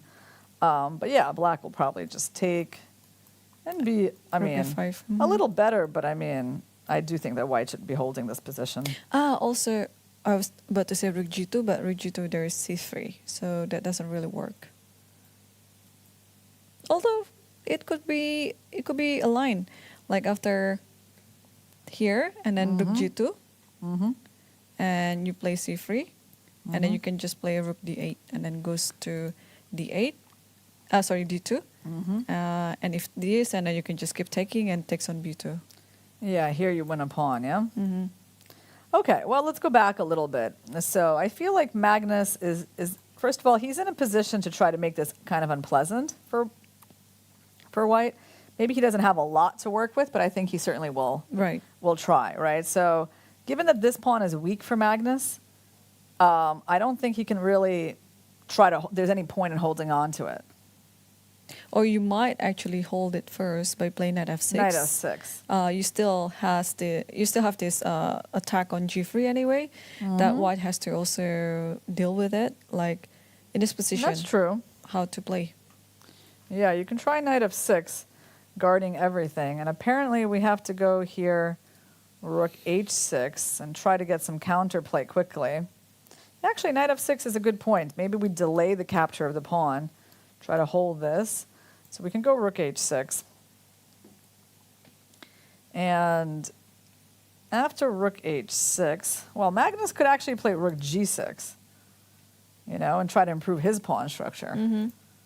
It's actually not such a obvious idea, like why that's bad, because, again, it's kind of unpleasant for black, for white. For white, these yes. double pawns, So actually, you're I think suggesting a very good point here, knight f6, starting with that. Because if white starts defending, it gets very passive. Black has time for king e7. Yeah, but I think I know what Magnus is currently thinking. If knight f6 is happening on the board, then maybe there is rook d6. White will just try to find the activity for all the pawns. So let's say if you take on g3, I'll take on b6, you take on g2, and probably just put the knight on the center of the board, or there should be some compensation for this pawn because of the activity of the pieces. And what if I go, so first of all, what if I go rook b8? What if I just try to defend the pawn and then attack your rook.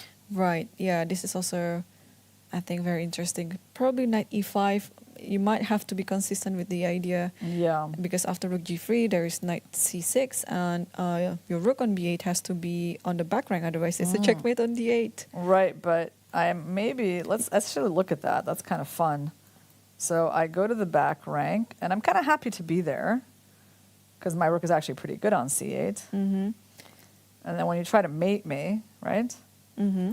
I think You have to. You know I could run. You That's can the run, funny thing. I right. can run this way, and I think I get away for this. You know, it's interesting because I see why Magnus is thinking here. It's like two pretty good options actually. Mm-hmm. Knight of 6, you know, makes a lot of sense to me, and I feel like, in a way, from a human point of view, like this might be the right move. Mm-hmm. You know, because he's kind of keeping it more complicated and not Not simplifying the position. yeah, not simplifying so easily. Mm-hmm. The problem with rushing in to take the pawn and playing this, it's like, okay, number of pawns on the board has gotten less, Mm-hmm.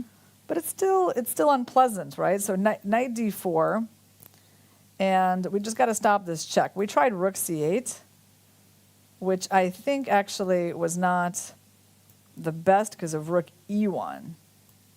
We were doing rook f1, but this actually is a double attack on the e6 pawn and the fork. So you have to move the king, but is there any good place for the king here? Well, it's complicated because there's even like knight e6 tactics, right? Mm-hmm. So I think Magnus would need to try to avoid that and go knight e5. And then if rook e1, then how do we defend this knight? There's king f6, but you have to think about rook h6. But I think you can just easily defend it, yeah? Mm-hmm. There's also king d6. Mm-hmm. King d6. I had this weird idea. No, this one doesn't work. But then they go back, though. And you can't take the pawn because knight f3 wins a piece. Mm-hmm. So king goes back. King here. Let's try your way now. King f6.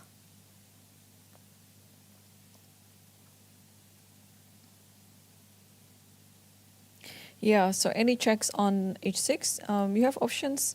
You can play king g7. You can even play knight g6, I guess. That's also another idea. Mm-hmm. Actually, I like knight g6 after rook h6.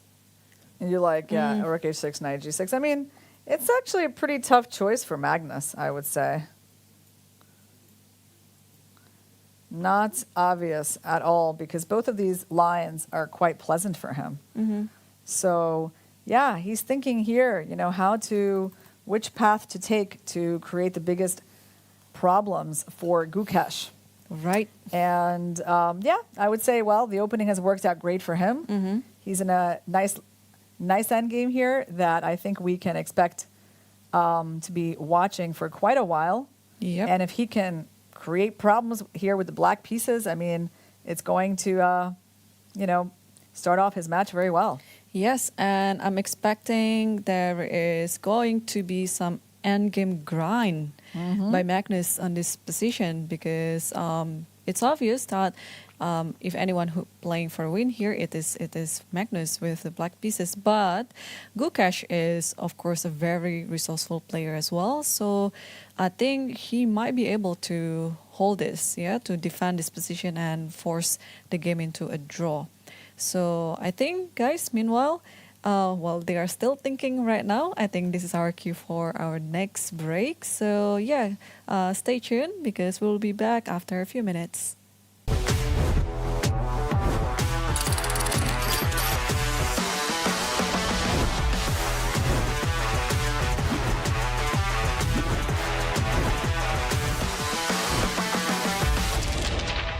Azərbaycanın təbiətindən, Naxçıvanın torpağından süzülərək gələn təbii suyun sirri, Sirab. Her damlasında hayat var.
Welcome back, everyone, to the third hour of second game in the quarterfinal and semifinal of the World Cup and Women's World Cup. And we have seen some development in the game between Krush versus Magnus Carlsen. So let's quickly take a look. Yeah, well, Magnus here had a big decision whether he wanted to go in for this pawn capture and allow the h7 pawn to be captured immediately, or whether he wanted to take the time to protect his pawn and then make the threats to the pawns on the g-file. So we thought this was quite an important decision. Weren't really sure which way he was going to go because both moves are frankly quite possible and still leave him with some advantage. And he decided to go in for rook takes g3, rook h7, king e7, getting out of that check. I mean, I guess the point is you can't really take the pawn because even though this doesn't win the rook, it does force the knight into a very unpleasant position. And then probably knight e5, even threatening some kind of knight d7 or, even just getting the knight here. It's like a lot of initiative for white, right? So he played king e7 instead, and I think knight d4 is on the board. We talked about that, and they went into this line. So Magnus did play, in fact, the most accurate move, knight e5, because he wants to control that square. And if he had started with rook c8, then rook e1, threatening the pawn, and the fork would have been problematic. So he goes for knight e5. And actually, okay, Krush is thinking here, but it's very important that on this move that this is the best way to protect the knight. Although there also is, I suppose, you can look at that, but then there's tactics, I think. Yeah, if you go rook g5, There's wouldn't some this tactics. just lead to an immediate draw after this fork? King f6, here, and, well, white's even up a pawn. Yeah. White is the one who's playing for. So you don't want to win blunder there. like that into that knight fork. So king f6 would be the move for Magnus. And the king could go over to g6 if he gets checked again. And looks, if white just checks him, I don't see how that's productive. And white is left with that weakness ultimately. Black, if black wins that pawn, he's going to have two connected passed pawns in the center with the winning position, right? Right.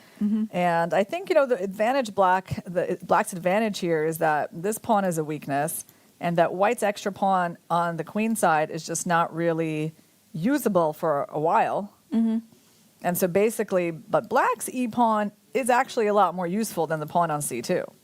Yep, that pawn on a6 is actually holding so many important squares, d5 and f5. So I totally agree with you. And the knight on e5, even though it's a strong knight, it's still looking a little shaky there because only the king is defending it. And now, of course, Krush has to find the right move, the right continuation for white here.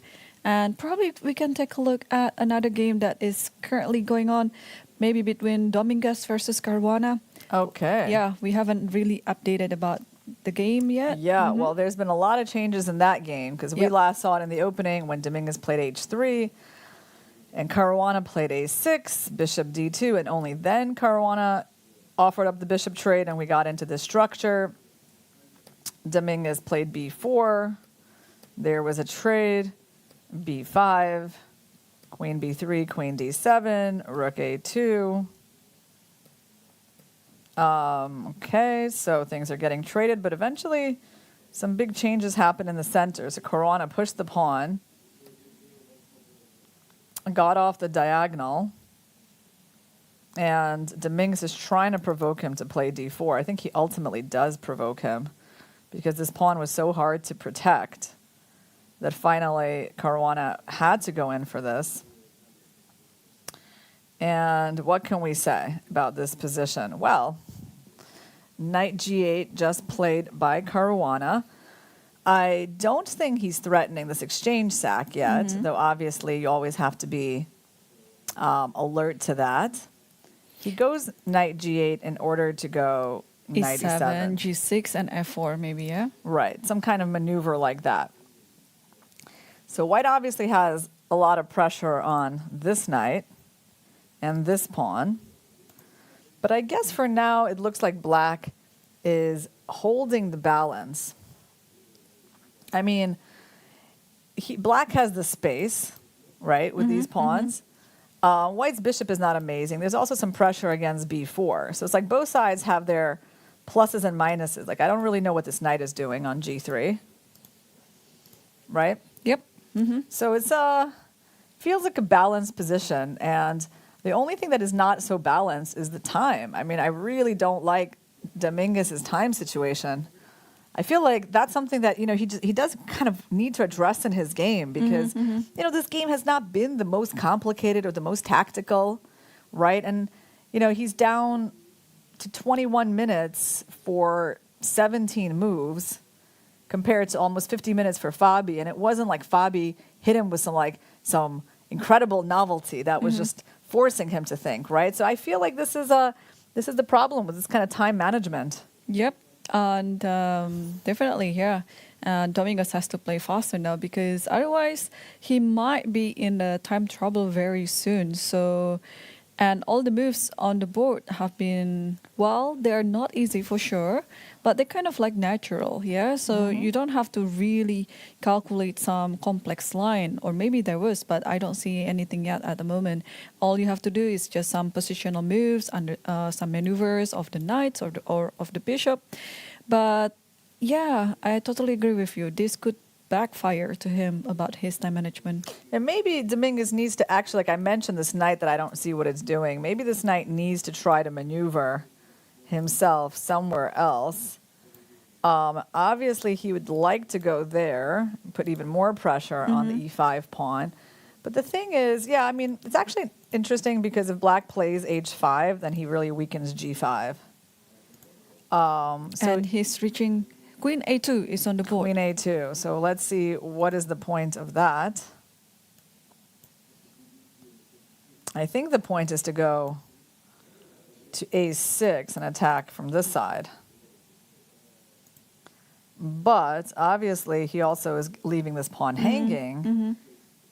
And I almost feel like this might be an offer, a draw offer in a way. Because let's see, like if the black knight takes, right? The idea is you're going to trade, and well, you might take on, you don't need to really take on c8, or do you? You might need to take on c8. Like I'm trying to see if white can just get the pawn back with something like queen b3. Yeah, I mean, that's what I mean. Actually, maybe it's not even a draw for. I mean, if he takes that pawn, then he's better, isn't he? Like then he starts like having traded off all the rooks. He starts approaching that pawn, and if Fabi tries to guard it, then losing that pawn, and then you lose. You know, it's like the knights are very dangerous, right? Yep. So that's the point. He's leaving this pawn hanging, and now on bishop takes b4. There seems to be a tactic like Yeah, just take on this. c6. Yeah, take twice and then bishop on b4 is hanging. Yep. Yeah. I mean, you either going to give me two pieces for the rook in this situation, which is should be good for white, or if you take on d2, Then we have an active rook. You can even take on e6, yeah? yeah, then we get that pawn, and we're Or knight definitely e5 doing as well. Yeah. This looks very good. Yeah. So black, I don't think, can take this pawn on b4, but he needs to find another move. What if you take it with the knight? Yeah, so we just looked at that. Yeah, knight takes b4. Don't worry. Yeah, I was thinking like we looked at this line like here, and there was I was thinking queen b3, and I kind of either get this pawn or that pawn. Yeah, or that pawn.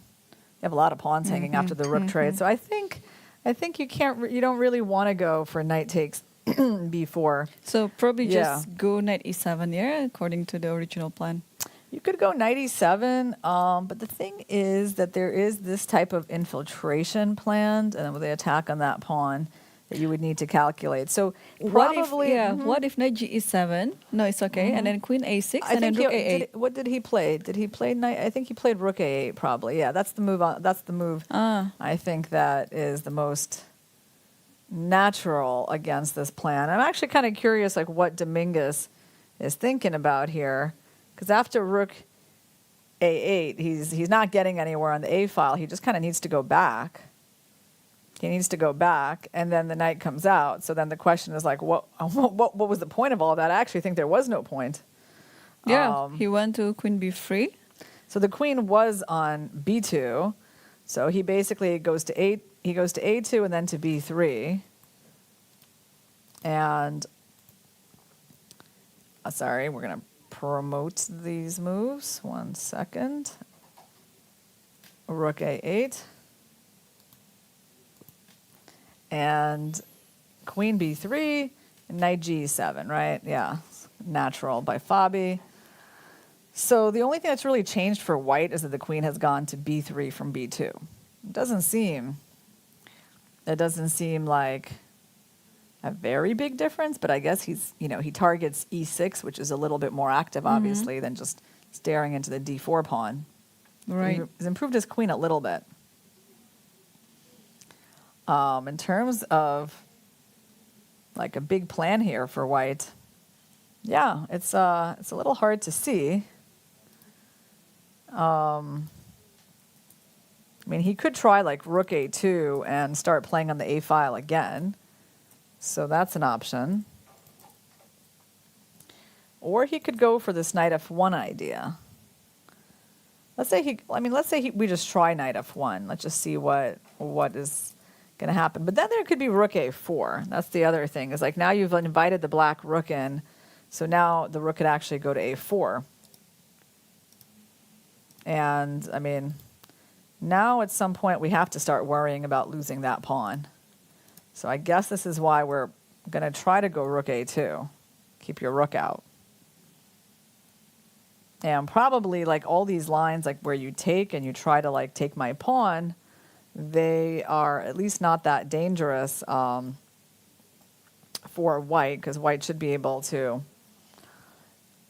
get the pawn back. So let's take a look. So let's say you go knight takes b4. Well, then e5 is going to hang, right? Something always hangs. In general, not even saying this is a disaster for black, but in general, black doesn't want to really lose that massive pawns in the center. Although even this looks possible. Like I wouldn't even say that particular position is such a bad line for black. So here Fabiano would have a choice, you know?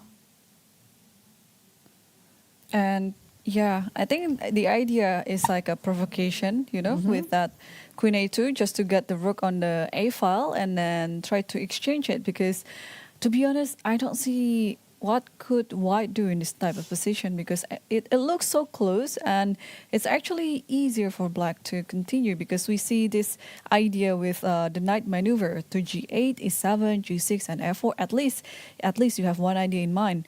But for white, I'm not really sure. Yeah, I mean, like in this position, I think it's always the knight that wants to capture the pawn. You don't really want to trade the bishops, though, because like the bishops, then you're left with the knight, and it's a little bit less pleasant. Still playable.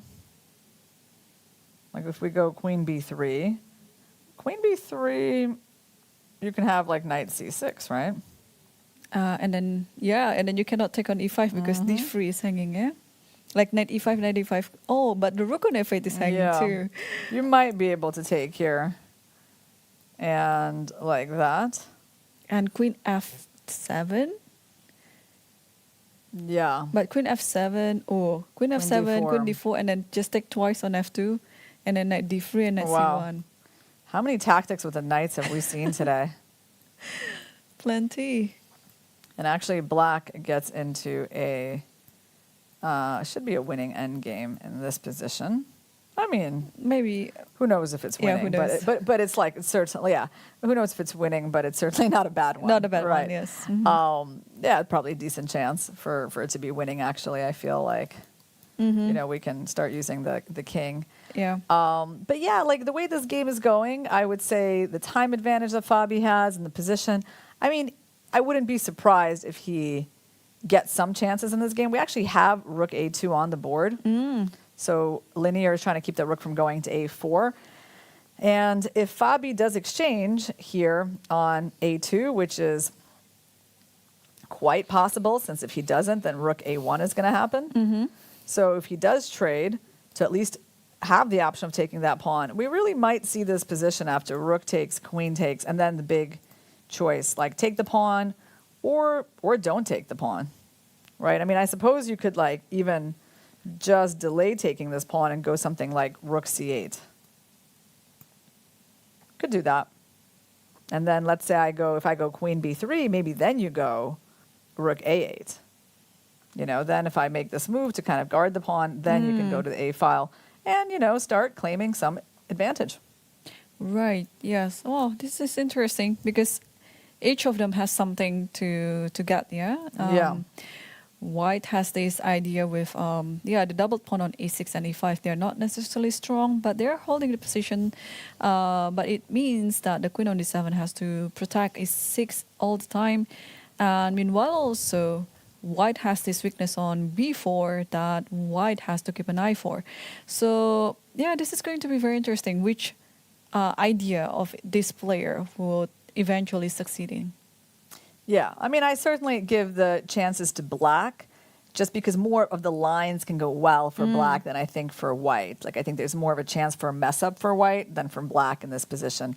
But objectively, you know, it's still balanced for the moment. Let's take a quick look how Gukesh is doing against Magnus Carlsen. They have made there have been some evolution in their game. Rook e1 happened. And actually, after rook e1, interestingly, Magnus did not go king f6 like we were thinking. He went for the counterattack on White's knight, inviting a double rook endgame, which Gukesh took him up on. And then he returns to the second rank to guard things, and rook a d8. Already threatening for a checkmate there. Oh, yeah. So c3, I guess, is pretty forced. I mean, it's a kind of a good move anyway. I mean, yeah, Black is like a tiny bit better. I mean, maybe, I don't know, maybe I'm underestimating it. Maybe it's like more than that because obviously this pawn can still be a target, right? Like, but on the other hand, if you go there, I'm going to counterattack f7. So probably it's safe to just go f4. Yes, you're going to go here. And then probably slowly pushing the pawns. It would be the dream if you could push this f7 and e6 pawn. Yeah, like you're going to go there. I mean, you can make that dream happen. Now, how does White start improving their pawns? Yeah, rook f4 is like a simple move, right? So White is the one who needs to come up with something here. Or also for Black just wants to play rook d5, I guess, and then you can start doing that. Rook d5 and then sheltering the king to d6 and then push the pawn e5. Like even just push it like that. Yeah, even just push it immediately too. Yep. Okay, so he went c3. Rook f4 is going to happen, and time for White to come up with a plan. I mean, the problem is this is almost like the best that White has, this setup, right? Like he can't. It's not like he can really improve this rook. It's already in the best possible square. Magnus rook instantly f4. plays rook f4. So let's say we play king c2, right? King c2, just get the king off the back rank seems kind of natural to me. And rook d5 maybe. yeah, so here, you know, you can get like a trade of one pair of rooks. So like if you're Black, right? Like if you go for this plan, like let's say you go here. Let's say I go there, and you go here, here. You can trade a pair of rooks. Now, who does that favor more? I mean, Black is still better. He actually did go king c2. Black is still better, even with one pair of rooks on the board. But is it enough to win? I mean, in a way, it makes it easier for him to push this, right? Yeah, but I think I would prefer to keep both rooks on the board. Yeah, it will give more trouble. Oh, by the way, he went for this rook Yeah, g8 he is idea. going for this. So I think there is going to be the trade because kind of the point of rook g8 is really just to pressure this pawn. But then you're going to allow rook f2, and then you're going to have to play rook g7 and get that one pair of rooks traded. I mean, I guess right now you don't have to move the king here. If you go there, rook takes. This is still fine for white. So king b3 is not like the only move. You can kind of think about what you want to do. But it's unpleasant. It is. It is. It is definitely, like, if Magnus wins, it's going to be quite an instructive, illustration of why, having an isolated weak pawn is a bad idea. Yep. And also, black has the pawn majority on the king side, where the battlefield is on right now, not the queen side. So, yeah, it's always a good idea when you understand which side of the board that you are playing right now, to have more pieces on that side. So this is what Magnus is currently doing. All right, let's take a quick look actually at our women's boards. What do we have going on in Anna Muzichuk versus Nurgul Salimova? I mean, that game was promising to be quite interesting. She's actually kind of caught up with her on the clock. She's only 12 minutes ahead, which is not a lot given that she was like at least half an hour ahead or more, right? Yep. So we last saw it after rook f7, rook a d1.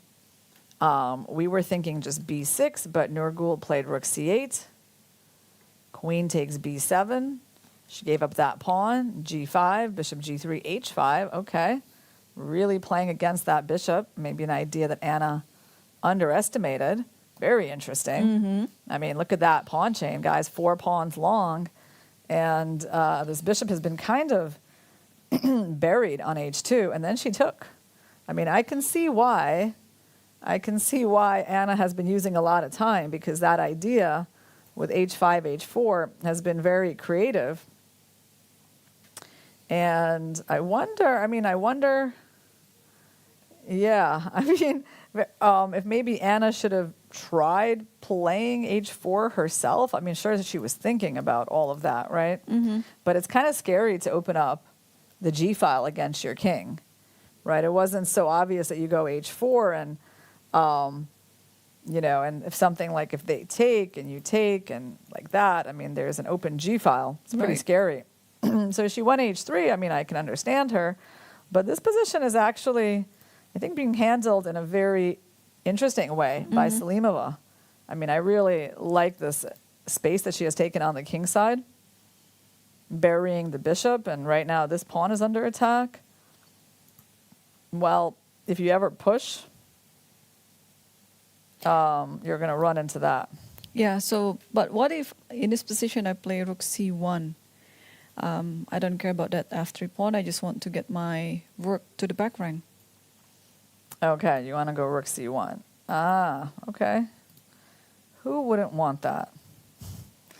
There's an interesting idea of rook takes c1 and knight b6.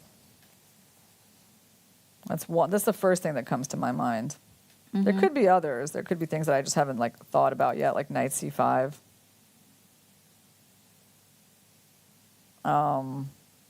Like knight c5, I think maybe it doesn't work for tactical reasons, because the knight just kind of starts to hang. Right. And we don't have time, we don't have time to capture that pawn because the rook is hanging. But let's say I go for this. I mean, I think your question is very good. It might be just a question of like the d5 pawn hanging.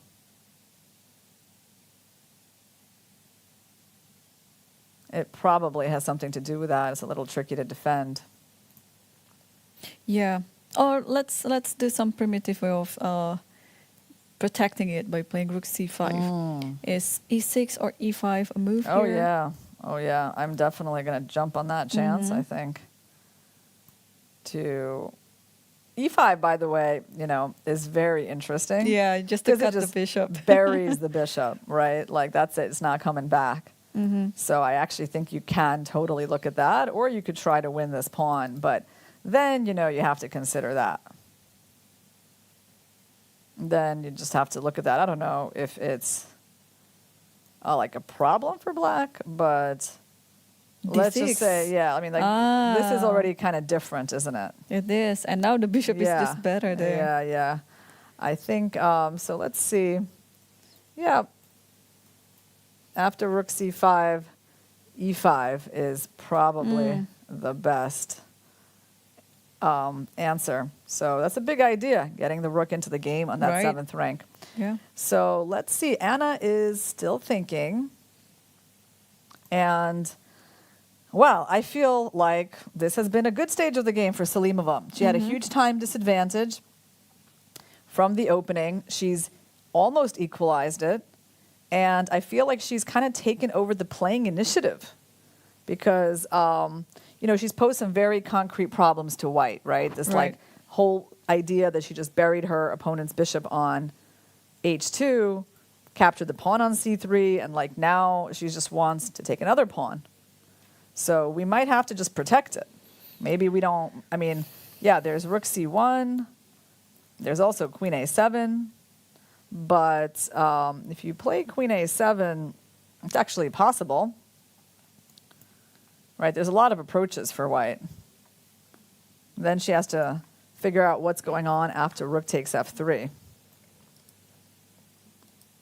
A little bit hard to go for this, right? Mm-hmm. So you could try to play king g2, guarding the pawn. But then what can black do here? Can black finally start thinking about activating this knight? That's possible. Yes. But you have to also remember a7 is hanging. Yeah. So what could be the move here? Yeah, it's funny. I can't really activate my knight like this because my g pawn will hang. Like I would win the f pawn, but the g pawn would hang, which would be a problem. So I can't go that way. So after king g2, if knight c5, you just take.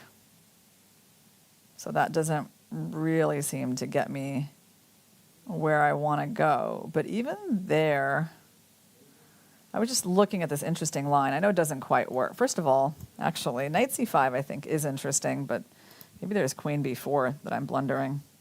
That's right. I think that's the problem because this one, actually there's e5 again. But you still have rook c2 there after queen b4.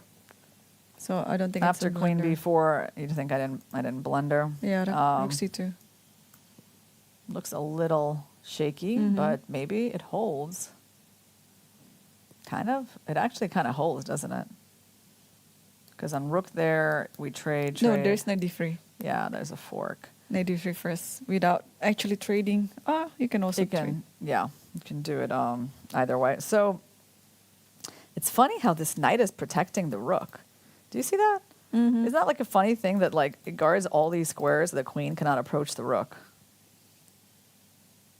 And yeah, that's kind of. I think you can force some repetition. Oh wait, there. but there's queen b1 though. yeah, queen b1. And you have to also watch out for that. It's not dangerous. It's not a dangerous check, fortunately, but you do have to see it. And so then you're saying I can force a repetition with something like this, yeah? Rook c4, and then the queen back to b5. What did she go for? Rook c1. She went for your idea of rook c1. Yep. Yeah, so we expect there to be like this knight b6 move there. Yeah, king g2 though, king g2 was definitely interesting. And there was some line here. Let me just quickly share that with you. After here, we were looking at this. So queen b4, rook c2, queen b1. We were looking at rook c4, but let's say there's also something, because of this, I think it's going to be the same, right? Like if you go rook c4, maybe it's this idea now. Oh. Yeah, maybe black is kind of, although After e5. after e5, maybe d7, and also there's going to be a sacrifice on e5 at some point, right? Yeah, I At think some point, you can do that. At some point, we're going to do that. I don't know maybe if now. Yeah, Maybe now is the time. now is the time. Just take twice, and then you have this queen g6 idea too. I feel like this is so dangerous, actually. Like even d7 is a very interesting idea in this position. Also, you can put queen b5 as well. I don't know. This takes on e5 twice, and when the rook is on e5, you have this queen g6. Also, you have queen b5 and rook e8 idea. But maybe we're not doing well here. I don't know. Maybe we sacked. I don't know. Did we sack prematurely? There, okay, there is rook e3, but maybe we don't want to do that. Yeah. Or rook e8 first check, and then you kind of like protecting f3. But the thing is, like, we gave up a piece, and black's pieces don't look that bad, right? Right. I think this idea is important, bishop e5. But I'm kind of fascinated by this, like using that pass pawn. I feel like somewhere we could even sack the rook. There's lines where we give them like a check, and if the king goes there, we even sack the rook on e5. And I don't know, intuitively, my intuition tells me like white must be winning here. But is it because I actually see the win? You can give a check on g6 A rook g7. and queen d3 or something. Yeah, that's one tempting line. Just a lot going on here, right? Like on this diagonal. It's funny, we can check that. Let me just give me a second. Meanwhile, they've made some moves in this position, right? So what has Anna chosen? So rook c1, rook takes c1, takes c1, and knight b6. So we saw that. Yeah, okay. Like, hold on. I want to show you this cool move. Hold on. Let's try to figure this out. Rook takes e5 actually exists here. Wow. Yeah. So let's say we take fe. Yeah, fe, and then I think it's this to get that rook in the end. And you cannot play king f8 because... Yeah, maybe. How much are we down here? We're down a lot. Can you Maybe just simply maybe take just on bishop e5? I have a feeling like all of our pieces are coming into the game. And after bishop e5, we have so many threats, right? And just queen h8, queen h6 is a big threat. So, well, this position was very rich, and that's why it's actually a lot of fun to analyze. But now let's go to what Anna actually played. So she played, instead of king g2, she played the other move that we thought about, rook c1. And we did analyze this a bit as our first option for white. White is trying to win the black queen, obviously. But there is the move knight b6. So that was how we thought that white holds this. Black holds this, and we actually saw that on rook c5, e5. So Anna needs to make a good decision here. Because right now her d5 pawn is hanging. And the move queen takes d5 is coming. Yep. So there is an on-offensive line here. You can just play rook c7. And I think black will just take on d5. And here you take on a7. Yeah, because I cannot take with a knight because I lose my queen. So you're basically making me take like this, right? But you know what? You might not get that draw that easily. Yeah, that's why you have to play a7. Queen takes a7. Because just to point out, guys, like, I mean, white could lose an endgame like this just because this bishop is buried. I mean, it's actually such a cool idea, right? The famous Capablanca idea from more than 100 years ago. If you guys remember that classic game where in some kind of Spanish opening, right, he buried, I think it was white, was it? Yeah, it was exactly this dark squared bishop. He buried it with those pawns. Because, I don't know, of course, by the way, side pawn, it's a great pawn to have against a knight. And maybe white is not losing this, but he's definitely going to have to play this game without the bishop for a while. So that would be something you'd have to give some serious thought about. If you're black, actually, do I want to enter this endgame? But your idea is that you're going to take with a queen on a7, right? Yep. You're not going to trade. Right. So you're attacking my knight and also my e7 pawn. But of course, instinctively, I feel very good about this position for black because the queen has gotten out. We got rid of your center d pawn. And so I really feel like we're not risking anything here. But however, what move do we want to play? If we play, I get your point. Like if we play there, you just want to take. Although,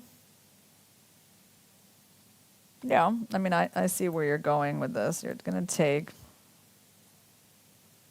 You can play knight d2 maybe. Oh, but knight d2 you can just give a check first. You gave me a great idea.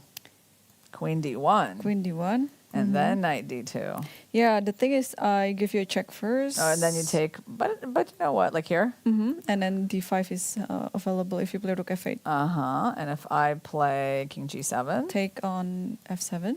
Yeah. And, okay, in worst case, I can put my queen on d3.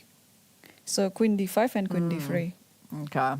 You kind of defend everything. Yeah? And I think this is better for white, yeah? Most likely.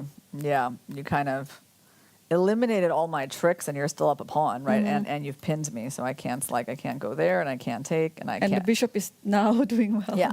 All right. That was an accident. That was an accidental line that we walked into for black guys with my poor play. Let's go and try that again. So you're going rook c7. And, okay, queen d5 I like. I know that's a good move. So queen a7, and this is like the key moment. Yep. I mean, I'm not really willing to give up on this move yet, but I am willing to kind of look at some other options. There should be some better move for black, but I was just thinking, what do we evaluate the game? You totally are correct. You told me there's a better move for black. It's this one. And then Knight d5, and I just gave that square to my knight. right. And yeah, this looks better. This looks at least like not a bad option. By the way, whenever the queen stops covering that square, you can also expect like there could be some sort of perpetual check with this idea you need to watch out for. So if I play rook d7 here? Yes, rook d7. Okay. So, wait, this is so funny. This is so funny. You're actually giving me this idea, right? You're like setting me up to be able to show it. Takes on... Yeah, now you can't take with the queen because the rook hangs. So you got to take. And Queen I do e2. have, just perpetual. Yeah, there's at least some perpetual. It's a there. perpetual. I mean, like, you can't really escape all of that. I mean, maybe black can even play for more at some points. But, I'm just showing, like, we're sort of, like, showing at least some minimal lines for black. Black could even try to do better. But my feeling is like, okay, is Anna, she's still thinking. Yeah, she's still thinking. They've almost evened out on the clock. And I gotta tell you that, to be honest, I don't like this move, rook c1, too much. I'm not saying it's terrible. From just a practical point of view, it really wasn't my favorite. It's like a very natural move, right? But at the same time, like I feel like she's forcing black to take, and she's forcing black to play knight b6. And those are really easy moves for black to do. And then once you're here, I mean, the d-pawn is hanging. This is a problem. Like, I feel like, I see some risk in white's position too, right? Like, and I don't see so many chances for white to play for a win, which is what she, should be trying to do. So I feel like, if she wanted to play for a win, probably she needed to hold the tension with king g2, just protecting f3. Yeah. So, that position is also not easy after knight c5 and what to evaluate after that, right? Because there's so many tricks there. Maybe I could totally understand Anna's decision that she just wanted to clarify this without any threat towards f3. And queen takes a7 is on the board. All right. So she decided to, instead of going for the fun move rook c7 that we were just looking at, she decided to take queen takes a7, which is very normal, sure, like getting rid of that pawn. And yeah, the interesting thing here is that apart from knight takes d5, which you would certainly think about, maybe, and probably, I would say there's a good chance this is going to get played, right? Mm-hmm. But there's also there's fascinating idea of like e5, or maybe even e6, but like e5 trying to close the bishop and trying to win this pawn with the bishop closed, and that could lead to a very double-edged game. Yep. Yeah, if Salimova here plays e5, this could lead to a totally different type of game that we see before. So what would we do? Like the queen is hanging, she probably has to go to a6 or a5. Maybe a5, right? Just pinning. Mm-hmm. And then rook to d7, trying to capture like that. Rook c6. Yeah, rook c6. I mean, I don't really see her going for this, but of course this position is kind of like the one we were talking about, right? Mm-hmm. And here I have queen c5. Yeah, it could be very double-edged, to be honest, because if white doesn't have anything, black is standing better, but white will keep creating problems, and she played it. She played it. Wow, good for her. Good for her. This game is going to be super exciting. Wow. Okay, I'm definitely impressed with how she's been playing this game, actually. Yep. And, well, there are going to be some, scenarios where white will look at ways to sacrifice that bishop on e5 just to get rid of him, right? But meanwhile, after, let's say, so we go queen a6 and rook d7. No, actually, queen a6. Do we go rook d7 or do we take right away? Oh, because no, there's rook c8. Rook c8. You cannot take right away. Okay, right, because we tried queen a5, and then the knight was pinned, right? So that's a little different. So if we try queen a6, this also has a point. So if you go there, winning the queen. What about rook c7? Ooh. Because I think going to that endgame is in my favor, or black's favor. Wow, okay. Very sharp. Can't take the knight, because hang the rook would check. And you're like confident you're going to win this pawn back, yeah? Mm-hmm. You're basically wanting to play knight takes d5 next. Like if I play rook c6, you're going to go knight takes d5. So, yeah, in this position, I guess you just go here and pick up the pawn, yeah? I'm playing without a bishop, so right. Can't be that amazing. And rook c7 is a very tricky move. I feel like that's probably a good idea because we're also threatening rook c6, right? Mm-hmm. Yeah, very cool. Let's see. Well, there's also some kind of a move like this here. Nice. And black cannot take on d5 immediately because there's queen a8. Queen a8, and also, queen a6, queen f7. Yeah. Queen a8, yep. And what if I go queen d6? But or queen? After queen d6, you still cannot take. So you have queen to play. c5, yeah. Mm-hmm. Or queen d8, would it be better? Because you also want to keep an eye on f6. Let's try that. The problem is here, it's like white's a pawn, I guess, is getting kind of good, right? And they're playing without a bishop. It's a very unusual position. But the a pawn is actually able to go pretty far. Right. And somewhere also I'm going to sack the bishop, and you're going to have you're going to lose all your pawns, right? So I at least have that. So I guess that's a nice. There's also some risk for Salimova, actually. So it's interesting. Her move e5, I kind of applauded it. On the other hand, this might have been a lot safer. Just taking the pawn and just kind of going e6 and getting the rook out. What do you think? Like knight takes d5, and let's say queen here or queen here, right? I guess she was a little concerned about that. But why? Why be concerned? Something like that. Yeah. Maybe that was a decent way for her to play as well, and maybe less Hang on. Less risky. After rook d1 here? Yeah, rook d1. And I now was you have to thinking- play e5. Yeah, I know what you're gonna prepare this sacrifice somewhere, right? Like if I go here, But I don't think it's enough there. Because I'll play... yeah, What can I play after takes? Just king somewhere. yeah, it's not too bad for black, right? I mean, I don't think black is. King g6. I'd prefer king g6. Just to protect g5. And next move I can play knight f6. Yeah, black should be just fine here. Well, I mean, e5, more risky option, more ambitious. And let's see, is Anna still thinking? I think that she is. She plays rook, queen a6. Queen a6, okay. And that is a tricky move.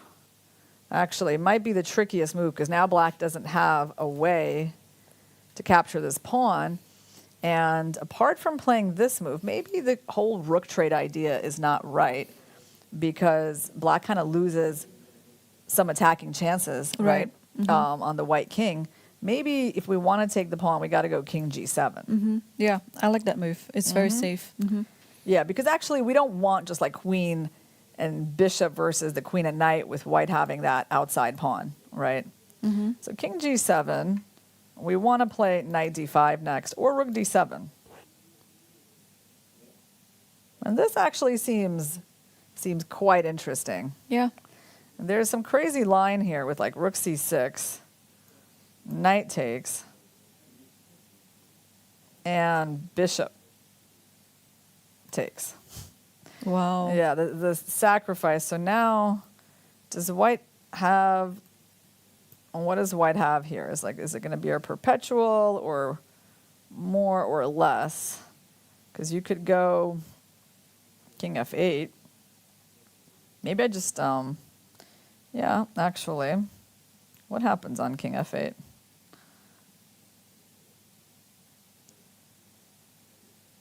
Queen a3. Queen a3. You just want to win this pawn or Oh, something? rook or d6 maybe. But rook Oh, d6, there is rook d7, yeah? rook d6, rook d7.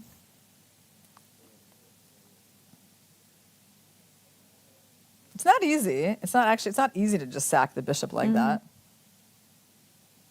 And looking at this position, you have to, without the eval bar telling you that like black is that white is okay here, but like how is exactly white okay? There's also rook h6, but that doesn't really feel that right. Oops.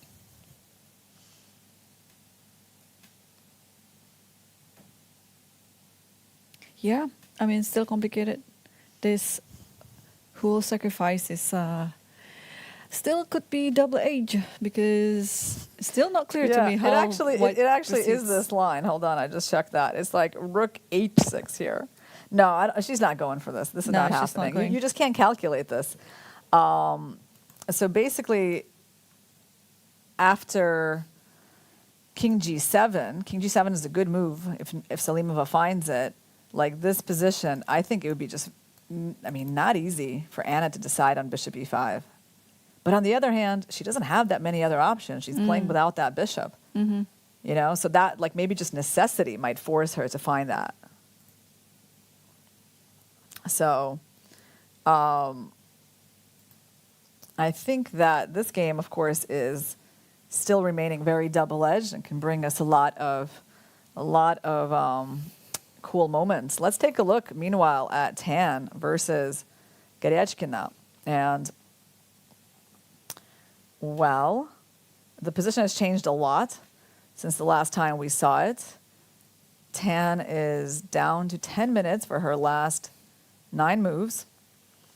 And how do we think that she's doing here? So rook, it doesn't look like the worst position ever, right?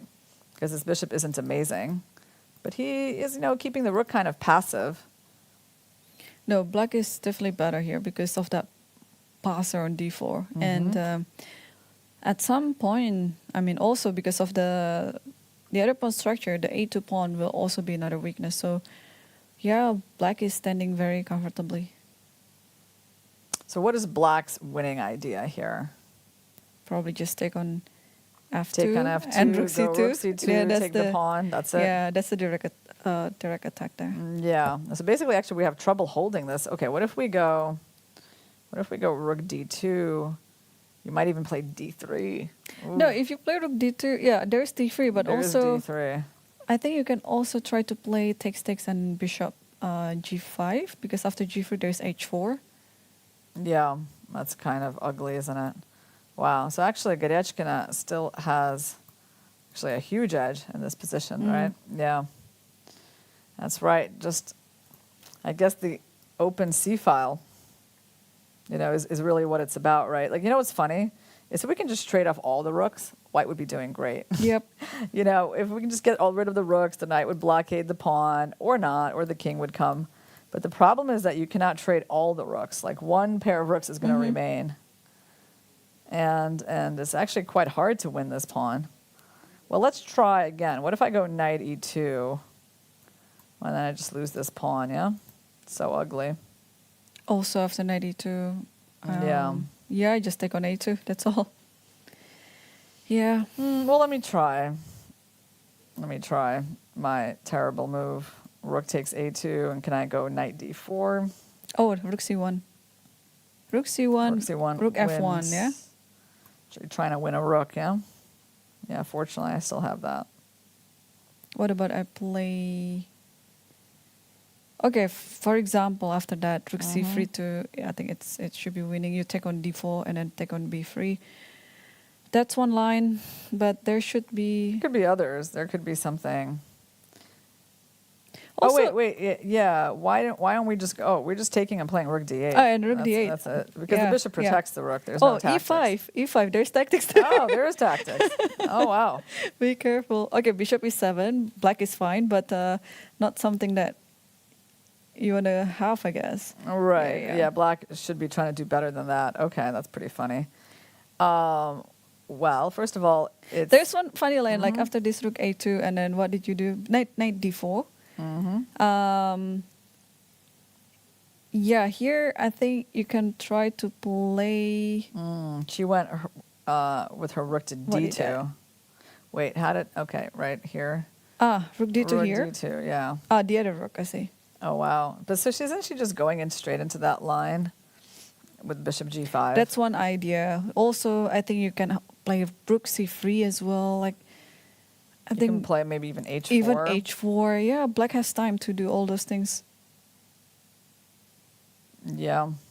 Well, let's look at the most forcing move, right? Which is just like trying to see what happens with this pin. G3 and then H4. Then I think you have to take on D4 if you have no choice. Yeah. Well, this I think is quite ugly, you know? Mm-hmm. Because how do you can't even hold E3 that easily, and the rook is coming down. Also, I like the idea of just play Rook C1 first instead of taking on G3, and then after the king goes to the second rank, then Rook C2, and then you take on G3. Yeah, get the rook in there and then take there. Sure, I agree. Wow, so it looks like this is really, she's not going to be holding for too long. No, I don't think so. In this position, it's just very unpleasant. Okay, I guess let's do our little tour to Prague versus Erigaisi. And what do we got here? Prague has the bishop pair. Is that significant in this position? Because also Black has control over the A file, and the rook is better already on the second rank. So, yeah, is this pair of bishop mean anything to White's position? Yeah, I guess there's no real point for the black knight to go there because it can get attacked by the pawn. The black knight could also go to f5 and try this maneuver to d6. I mean, these pieces are active, and overall, black doesn't really have any bad pieces. So you would think that he doesn't have bad pieces. He doesn't really have weaknesses. And he's played it knight f5 is on the board. So you would think that Erigaisi is totally fine here. actually, right? Because like this is very stable and it's not too open for the bishop. So I see this as being balanced. Let's see though what is going on with Gukesh and Carlsen, because this is our big matchup, and it looks like Magnus is completely outplaying him in this rook endgame. Wow. So last time we saw it, it was something like this. They still had 2 rooks on the board. Gukesh got those pawns fixed, and then they went for that trade. And unfortunately, he can't really play c4 because there's rook g3, and that wins a pawn. So he wound up going this way, f5, a takes b, a takes b, rook a2, rook g5, clever move. He obviously wants to guard this pawn from the attack. And he also wanted to avoid, I think, maybe the rook trade and the king and pawn endgame. So here we go. Wow. So what was the point of the check? We don't really know. No, Oh, wow. I don't understand. That just made the king better. And Gukesh is going back. And after f4, well, I see black making progress. And white goes rook c2 because he still can't play c4. Yep, there's rook g3 still. Rook g3. So wow, where did things go like so bad? Actually, on that position, you cannot play c4 because of g2.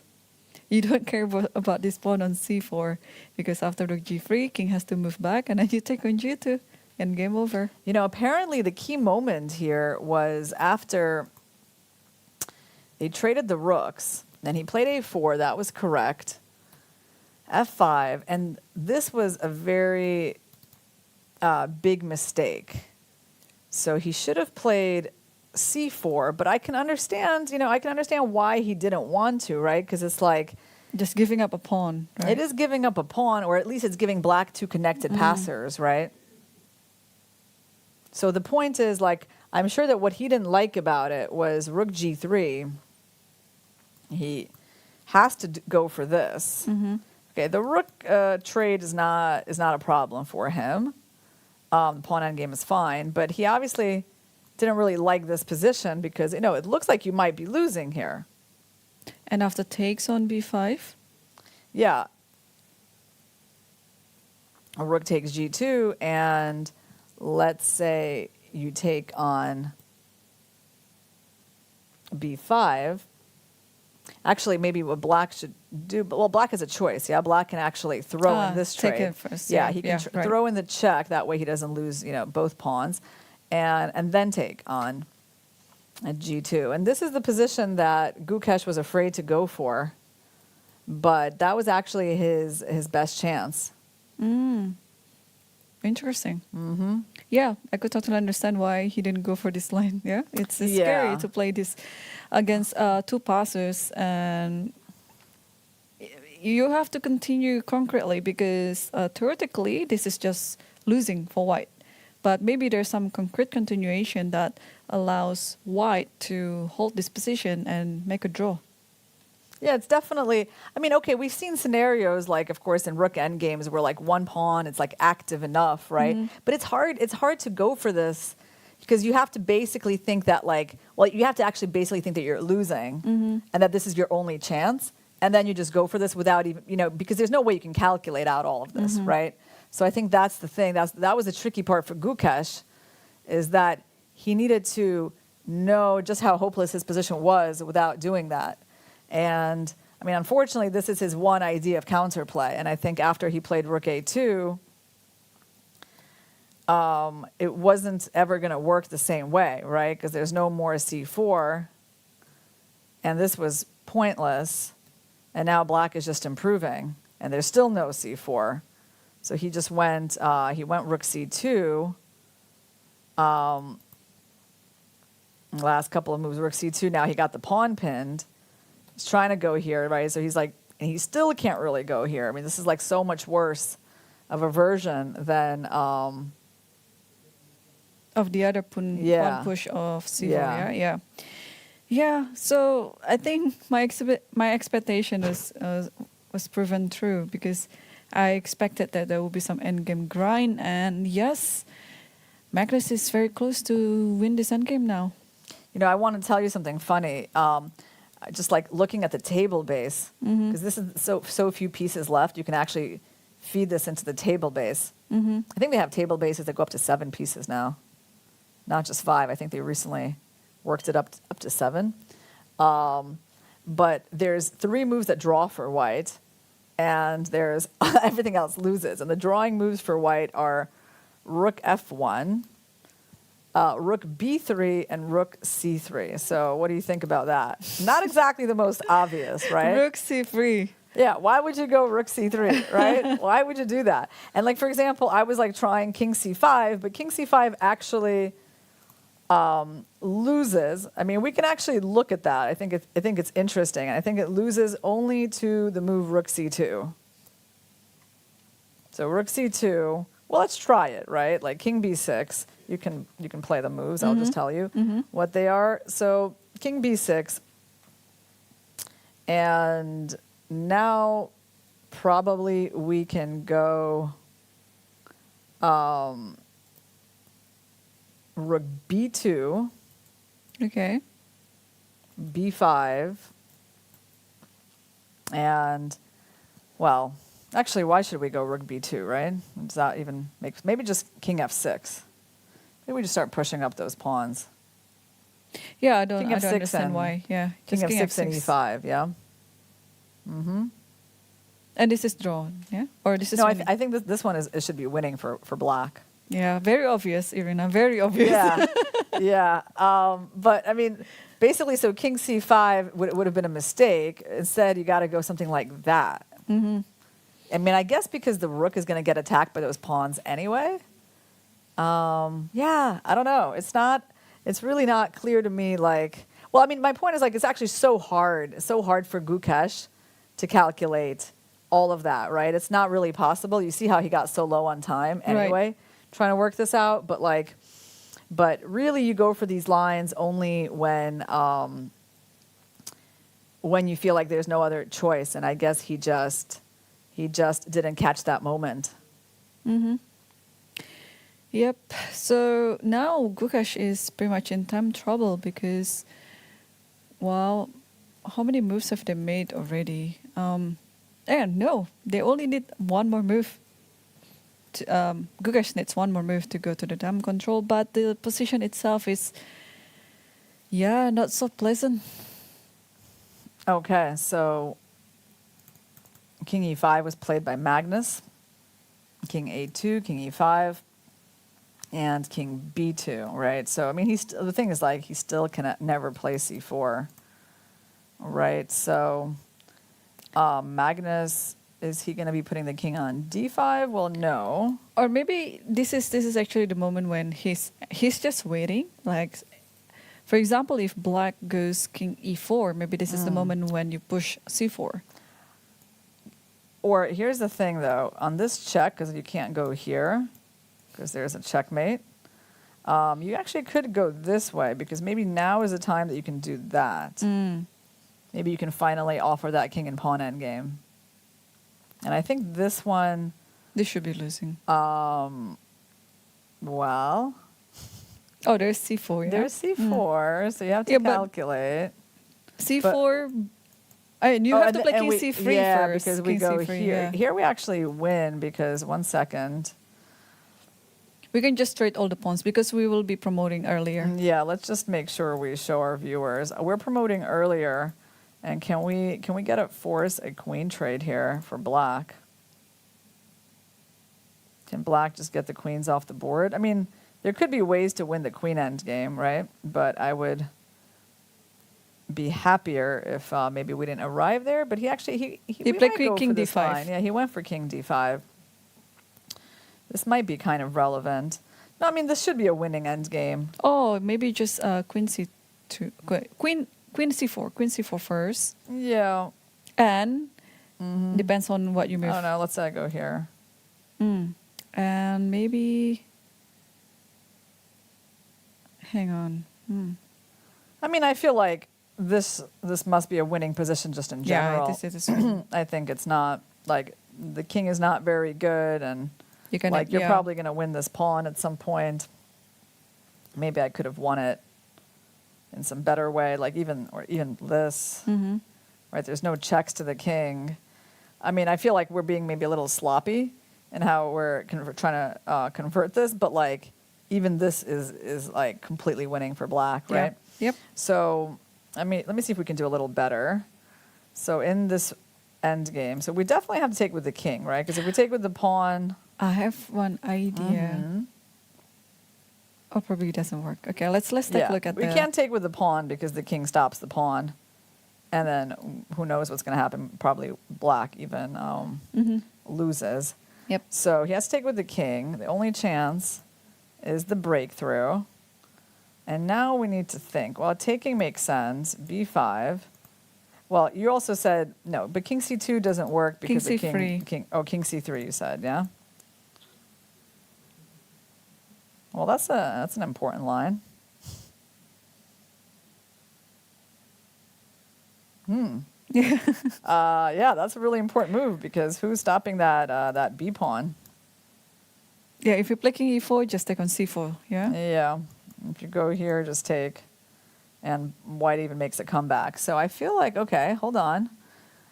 Should we just go back for a second? So he went king d5. There's also another line that after king e4, rook e2, you play king d3. Yes, that's. I wanted to say like yeah, maybe we should look for alternatives other than this because this one might just be easily winning. I actually think it is.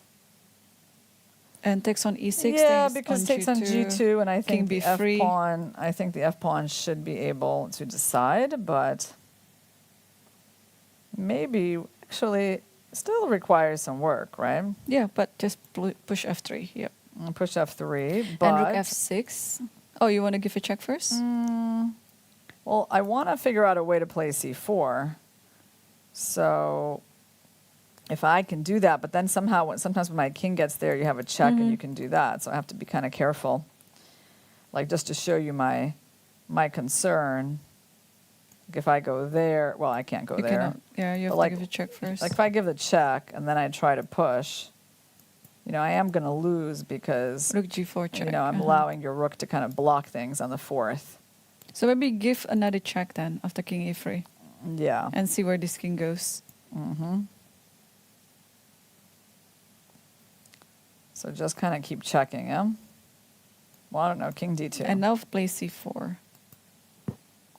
c4. All right, so Gukesh did go for rook d2 check. So we're going to see where Magnus is going to move his king. I think it's going to be e4. So if we go... Oh, but here we win because of f2. Ah, you have rook g3, but does it work? Okay, so. rook f6. Oh, but here... So if I give a check... King b2. I want to force your king back. Yeah, it does work, I think, because I go And king here. e2, yeah? My king is too far. Your king is cut. Now you have to give up the rook. But this king is not in the right position, and so black easily wins. So, okay, hold on. I feel like let's try to clean up this line a little bit. So king e4 is what we're expecting Magnus to do. He's made time control, or he hasn't. He has one more Gukesh. move. Only Gukesh made the Yeah. time control. But yeah, Magnus has plenty of time on the clock. So king e4 here. So basically, it looks like the rook e3 move that we were looking at is maybe actually not the best way to go. And he really should stay in the rook endgame going for that. But it's interesting that rook e3 is could be such a mistake, right? Going for this king and pawn endgame as well. That's why people should always be very careful about entering king and pawn endgames.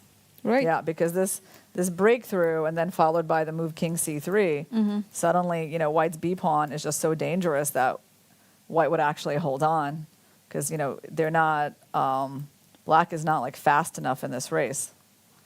Like he'll make a queen, but white queen's first and probably white can win that pawn and it's going to be some kind of a draw.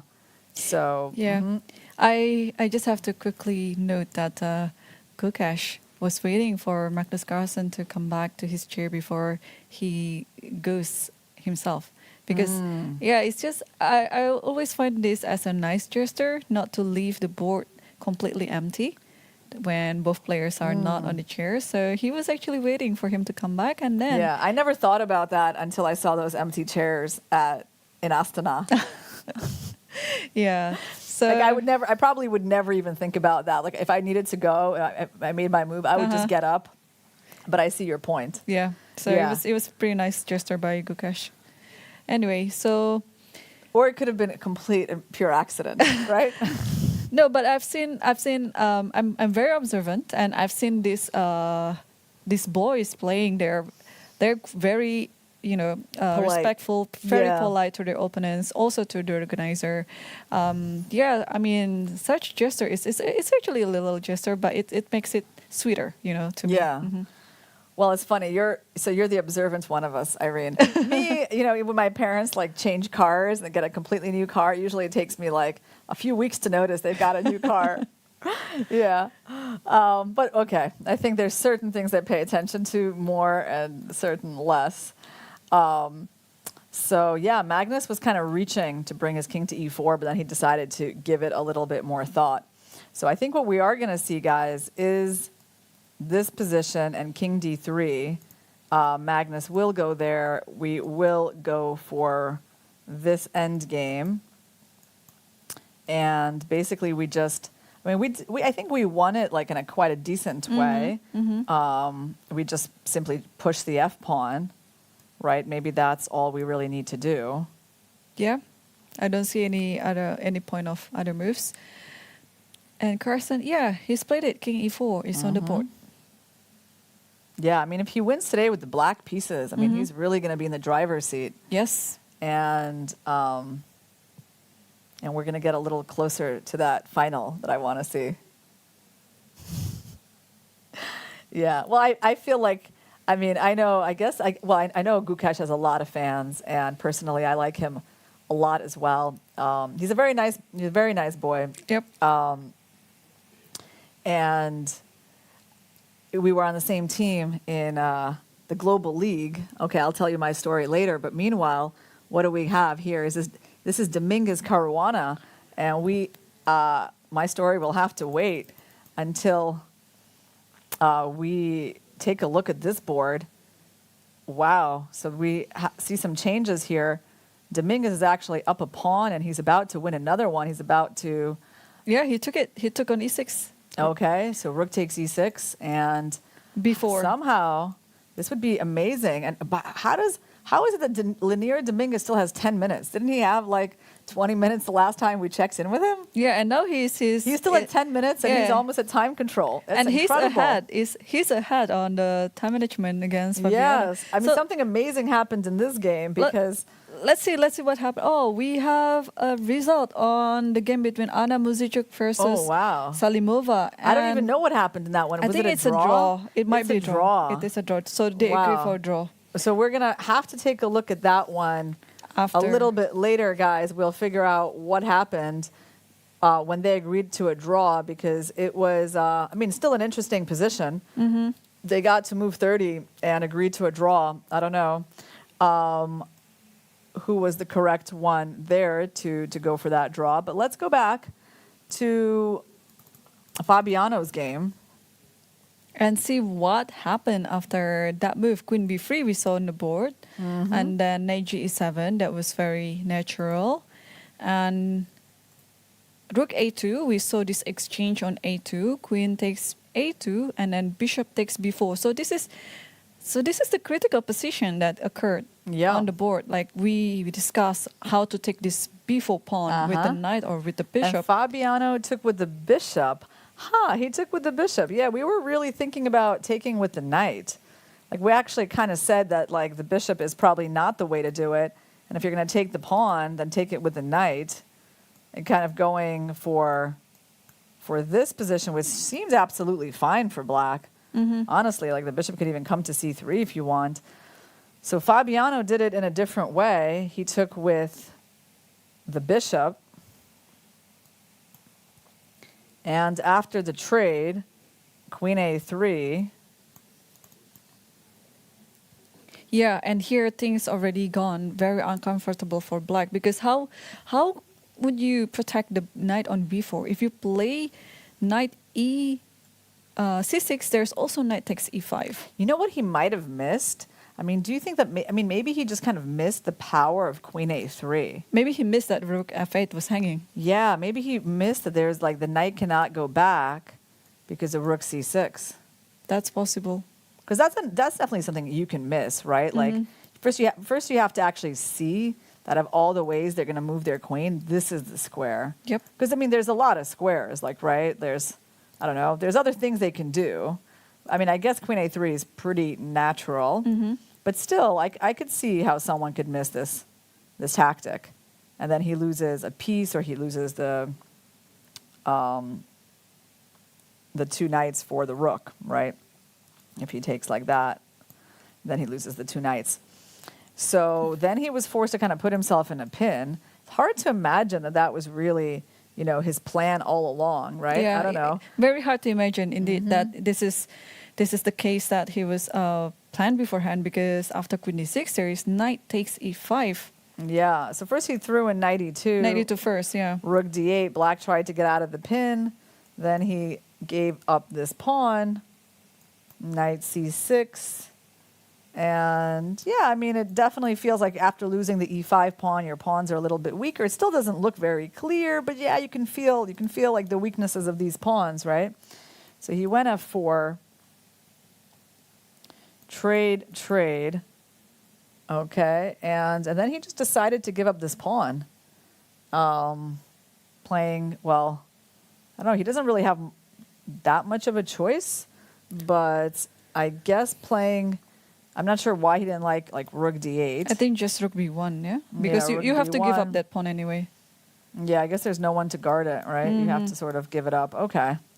So then he played rook b6. And after knight takes d4, knight g6, rook c6. Huh. It's really funny because I see that the engine liked this move. And this is really subtle because I think the point is after rook a6, here, at least if I go here, you have a check. A really important check before taking that pawn. I think that's the point. I think that should be the point. You just want to get some activity for the rook to compensate all the pawn loss. Yeah, instead he goes here, and then he doesn't have that activity, right? Nope. And he doesn't want to go into the knight endgame where he's down a pawn and he's going to probably be losing. So he goes rook b7, gives up another one, and kind of pins all his hopes on the b pawn. Knight b3, rook c7 is on the board. Wow, so things have gone quite downhill for Fabiano. But he's hoping he's going to get to play rook c3 and maybe, win a couple of these pawns. So what could be done here? How to handle this situation? Rook c3 is coming. Yeah, rook c3 is annoying. So if we might have to win this pawn here, and of course black kind of looking at this hopes that he has drawing chances here, right? I mean, because these pawns are doubled, but there are two of them. And it's not so easy, like, the rook cannot just get behind it. Yep. And the knight is coming to c5. Yeah, knight is coming to c5, and it could be, the difference could be like this. There's two pawns. It's so annoying. Yeah. If there's only one pawn, maybe it's easier to handle and then hold for a draw. But here, two pawns. Okay, so if the rook goes to c6 now, you can just simply protect it on b5, and then it's time for the king to come. Yeah. Yeah. Yeah, I think the two pawns is making the big difference. Even though they're doubled, it's actually adding a lot of power. Wow. So, maybe Fabiano was correct that his match with Dominguez was going to be a toss-up. Yep. And good news for Dominguez is that if he wins this one, as black, he just needs to play some solid openings, but okay, it's also good just for Fabiano, yeah? Yeah. Playing with white pieces is easier if you're fighting for a win, but again, it's never easy Yeah. actually. No, this was a very tricky game, and I really think that like the moment he got himself into trouble was actually like this capture. You know, that's kind of where things started to go wrong. It wasn't obviously like a losing mistake, but he created some problems for himself. So Yeah, but I'm very surprised that Fabiano has been doing this a few times in this World Cup. This type of I would say amateur mistake maybe, because he also missed a winning continuation on the first game against Yilmaz Mustafa, and he almost also lost on the second game where he drew both of the games eventually. And yeah, we haven't really talked about this game between FIDE and Abbasov. yeah, so this game we looked at it in the opening, and we're way past that. We've been in an endgame, I guess, for a while now. It's still 5 pawns versus 5. Of course, Black's dynamic chances have sort of, they disappeared a long time ago, I guess, once there was a trade of the queens. I think this position is on the board, rook e3, rook f8. On the other hand, maybe it's not so bad for Black, despite the ugly bishop, despite the double pawns. White also has double pawns. Black is the only one with a passed pawn, although Right. he can't use it very well. It's not like a fun position for Black, but I mean, on the other hand, like, what exactly is White doing to break through here? Has White tried offering a bishop endgame? I don't think he's had a chance yet, right? Like, I'm just curious, like, looking at this, I'm like, well, what about rook f3? But rook f3, there might be even e4. Yeah, or you could just simply play rook h8, and your idea is to play e4 next move. Yeah, you could just go back. But I would be always interested in this thing, and just to take a look, just to understand the position, I would want to know the evaluation of this bishop endgame. Right, like on the one hand, Black has really improved this pawn. On the other hand, White's pawns on these light squares are perfect. And maybe White is still better because they're attacking that pawn and they can sort of blockade any entries by the Black king and maybe still try to make progress. I mean, it's not obvious to me how to evaluate this bishop endgame. Like, Black has only one pawn here that will be stuck on a dark square. Is that like sufficient for Black to really have a problem? I think the pawn on e4 compensates it. Yeah, so it should be fine for Black in this position. Unless we have some really weird idea. Like, let me just show you like some concept, because you're kind of frozen defending this, right? So, I mean, I don't know. You can't even go anywhere with your king. So let's say you go here. Could it be like that I will have some maneuver like that? That would be nice. I mean, that is really unusual, but I'm thinking like maybe that's the reason that this could be in favor of White. Yeah, but that takes so much time. And meanwhile, I can play my king d6, bishop f6, and bishop d4. Let's say, yeah. But okay. So like you're saying, if I go here, you're gonna like eventually start. I can play bishop f8, bishop e7 Yeah, so first. you're gonna wait for me to like, let's say, go away. Right. Let's say come here or something. Or you want to start this a little earlier? And maybe here. Here, okay. Yeah. Here. And No, king d6 and then bishop king to D6. the other side. Yeah, bishop to the other side. And check. check. And then you have that. Or I can just wait, and until you reach b2, I can just give a check. The king just stays on e6. So I agree. And you might even have this. Right. Too. I mean, you could just stand that diagonal. My king's going nowhere. Yeah, I don't know why this would be so bad for Black, but of course, Black doesn't have to go for this kind of. Black doesn't have to accept the bishop endgame, but it's a very interesting question. If White would offer what Black would do, but White did not offer. White played bishop g3. And after that, I mean, they're still not threatening anything. So I suppose, we can just stay in place and go rook f7. Just hang out on the f file. They've made time control. They're actually way past the time control. And I still think the draw is the most likely result for this game. But let's take a look at what is going on in Linier Dominguez versus Fabiano. And they also made their time control. So Linier did play rook b6. And instead of rook c3, which was one of the main options, Fabiano preferred to get rid of the e-pawn, giving white a chance to keep two connected pawns. d4, knight d3, and they have made the time control at move 40. Yep, and there's only one game that hasn't made the time control yet. That is between Pragnananda and Arigaisi. So, wow, the position is very interesting. Wow, well, their position has blown up completely. I guess we got to go here. Hold on. What's happening? 3 more moves. And it's a piece up for black. white. But Arigaisi has sacrificed a piece. Wow, Yes. that is dramatic. So after f takes d3, I mean, I guess he has some beautiful ideas of queen b6 to f2. Definitely. And then queen c5, d2.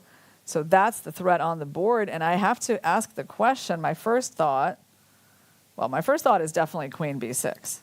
And they have to make 3 moves to the time control, and both of them are about 1 minute.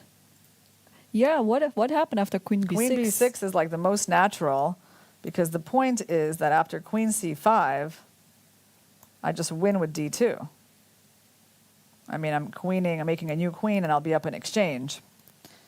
So he went for it. And if Arigaisi wins this, I mean, it's going to be a little tough for their friendship. But queen b6, yeah, it's a nasty move. It's nasty. It is. You cannot allow, but if... Oh, Pragnananda is allowing it to play queen f2. Yeah. But after queen f2, then there should be what? Rook g1? Rook g1 is the only move, right? Yeah, queen f2 is played on the board. Wow, we might be seeing the end of the game very soon. Yeah, so rook g1 is forced. I mean, there's no other way to stop the checkmate. Then you just play d2, right? And then you go d2 and you threaten d1.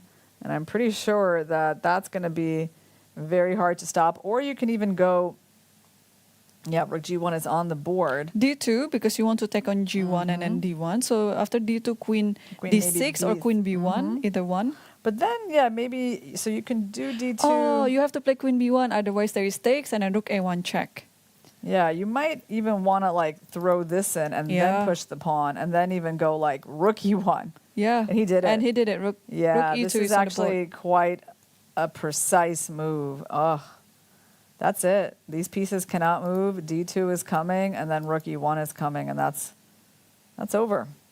Yep, and Pragnananda has about 45 seconds left on the clock. Wow, can he handle this?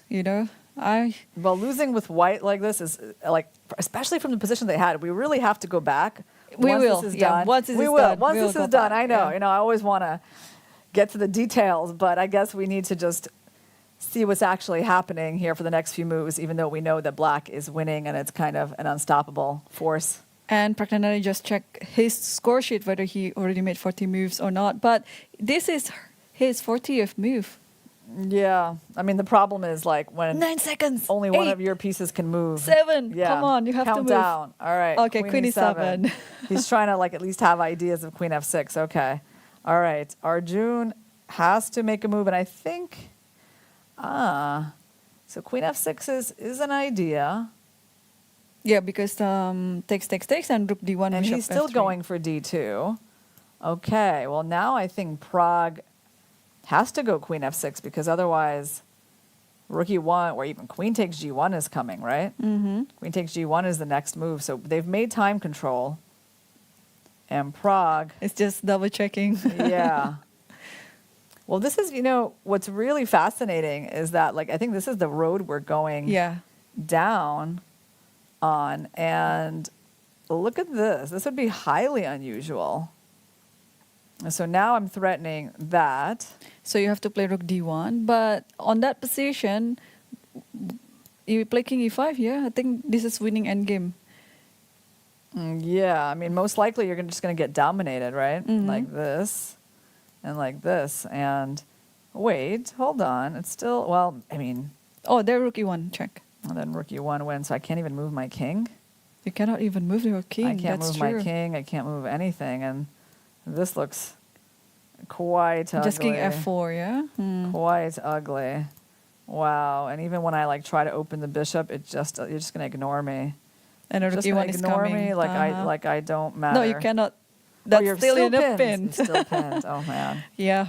Wow. That is a very interesting, I would say, Here- or sacrifice. Here's how we can win too. Maybe like this. Oh, that's true. But you don't need to go for this, yeah? No, I kind of need to because you're going to play bishop f3. Ah. That's true. I mean, I might actually need this. Which fortunately seems to be winning, I think, for black. Yeah. Yep. And He's after up that, a just pawn. g5 maybe, Yes, yes. yeah? Or h6. Yeah, exactly. Just maybe Yep. stop the king from coming in. Well, that's dramatic. That's dramatic indeed. Yeah, but it was a very, like usually when you sacrifice something, you want to get it back within like a few moves. But Arjun, for sure, he saw this much ahead, and he didn't mind having like a last piece endgame, but in the long run, it's a winning endgame for him. Yeah, no, this is very cool. And maybe now we can go back and see what happened. Okay, I got permission to do that, guys. Thank you. I mean, in this position, this is when we last saw it. Yes. So think about it. In just 10 moves, the game took such a dramatic turn. Like, it seemed like the most solid position. We were predicting a draw. We said, okay, white has the two bishops, black has the bishop and the knight. So how did this blow up into something so crazy? So bishop d6. Well, he decided to allow this imbalance in the pawn structure. Obviously, there were other ways to do it. I mean, I suppose you could have considered maybe like something like that. But then there's rook a3. I can even see how this is feeling slightly uncomfortable for white. I can feel that. All right, he goes here. King g7 by Arjun. b5 by Prague. Okay, I'm not so sure what that move is meant to do. Maybe he just wanted to get that pawn to b6. But there's not much in the position here for white to do, right? It's very solid for black. So he goes b5. Queen d8. Queen b4, d4. Oh. And this the is so sack. brilliant. Yeah. Wow. Because it's not really that obvious, No, right? it's not obvious at all. I think for me, it's like the sacrifice came out of nowhere. Like suddenly there is a good sacrifice here, knight g3, fg3, Wow. and d3. I mean, I could sort of, and what's interesting is, okay, this move, I guess you defend with queen e1. So Prague must have been counting on that. But then it's just like the quiet d3, right? Opening up b6. And also threatening that. Yes. Because then there's d2. And if queen c5 here, you just push d2, I guess, yeah? If queen c5, let's see. Well, first of all, I want to know who kind of defends that pawn. So if I go queen g5, Queen g5. Yeah, that's true, that's true. Not easy to even guard this guy. Right. Wow. I mean, this is really impressive. Like it just took a few moves. I mean, I think actually his move, bishop d6, was very, very interesting because the sacrifice landed on g3, the square that the white bishop was no longer around to protect. So this move was quite tricky, bishop d6. Of course, I don't think that white should be losing this position. And actually, now that I think about it, I'm sure we could come up with something a little bit better here for white. First of all, we need to consider there is a possibility of just a queen trade, right? Which is not so crazy at all. Let's take a look and see if maybe we could have just made a draw here. This is not really a threat. You could play rook d8. Could play b5.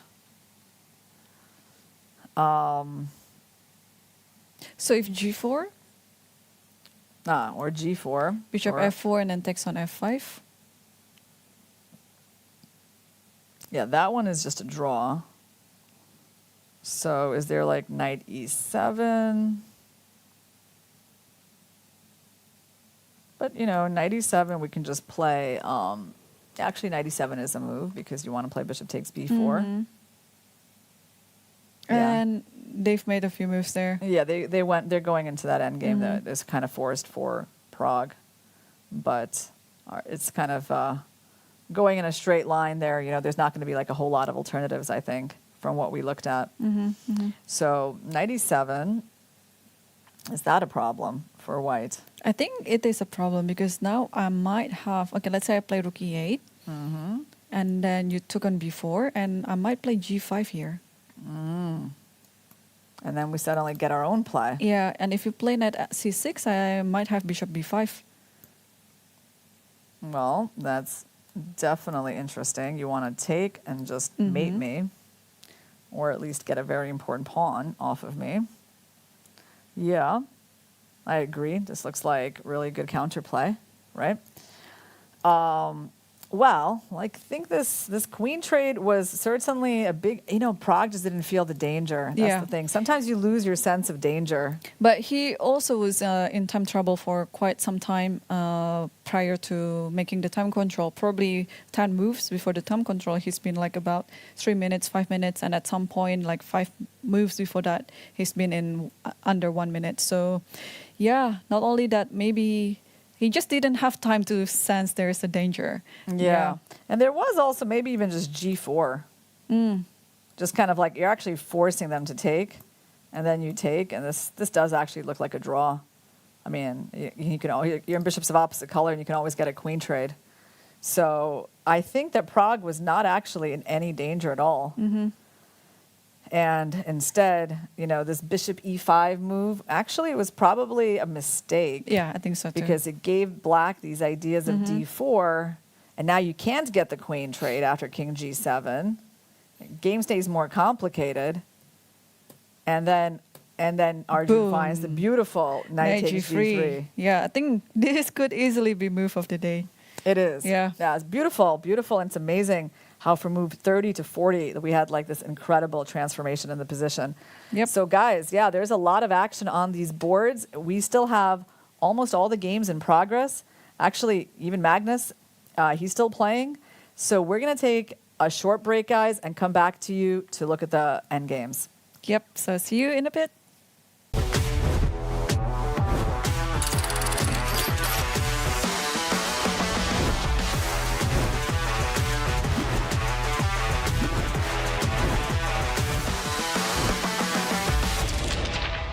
Azərbaycanın təbiətindən, Naxçıvanın torpağından süzülərək gələn təbii suyun sirri, Sirab. Her damlasında hayat var.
Hello, everyone.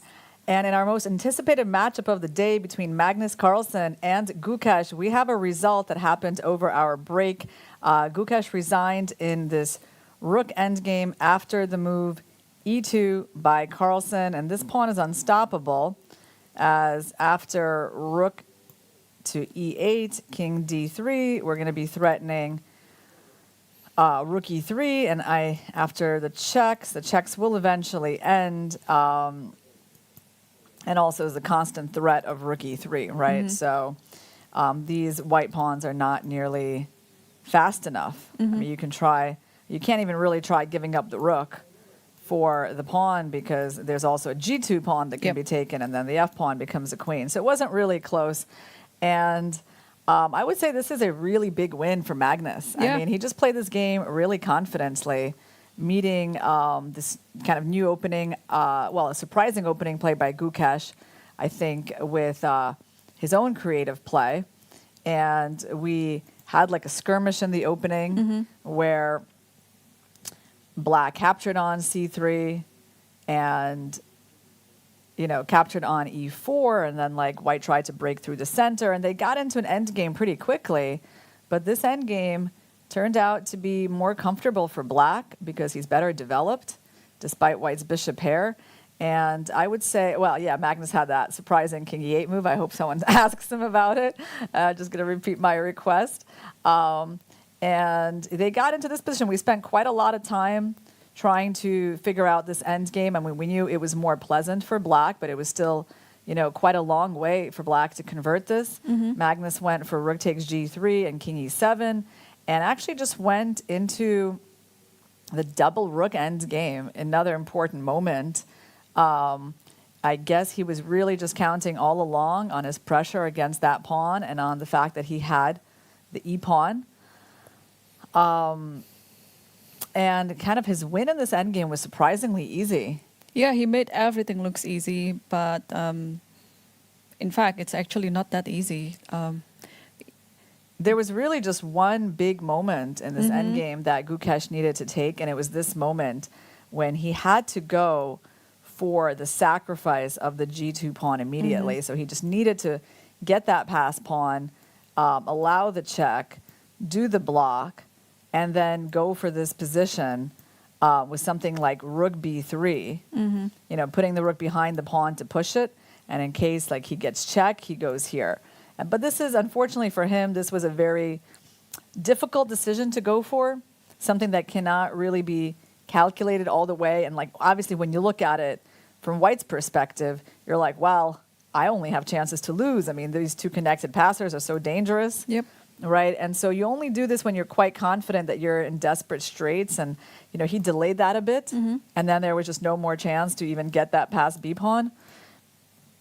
Magnus just, he put the rook there. He's going to go f4. And the difference between the two sides is that Black has a pass pawn and White cannot get a pass pawn. So, now Magnus is already in a winning situation, just making progress. White still cannot play c4.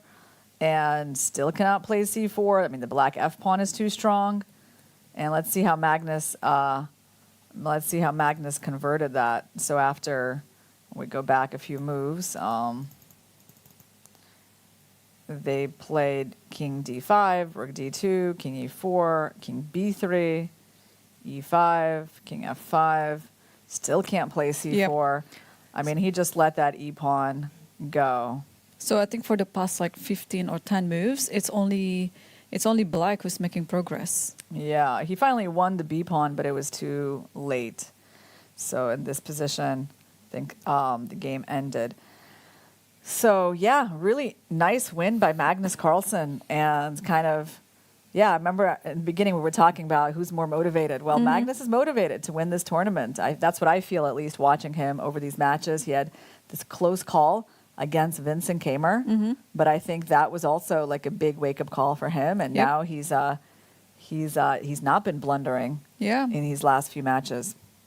Yep, and now he's like the walking beast, I guess, because now he's been playing according to his level again.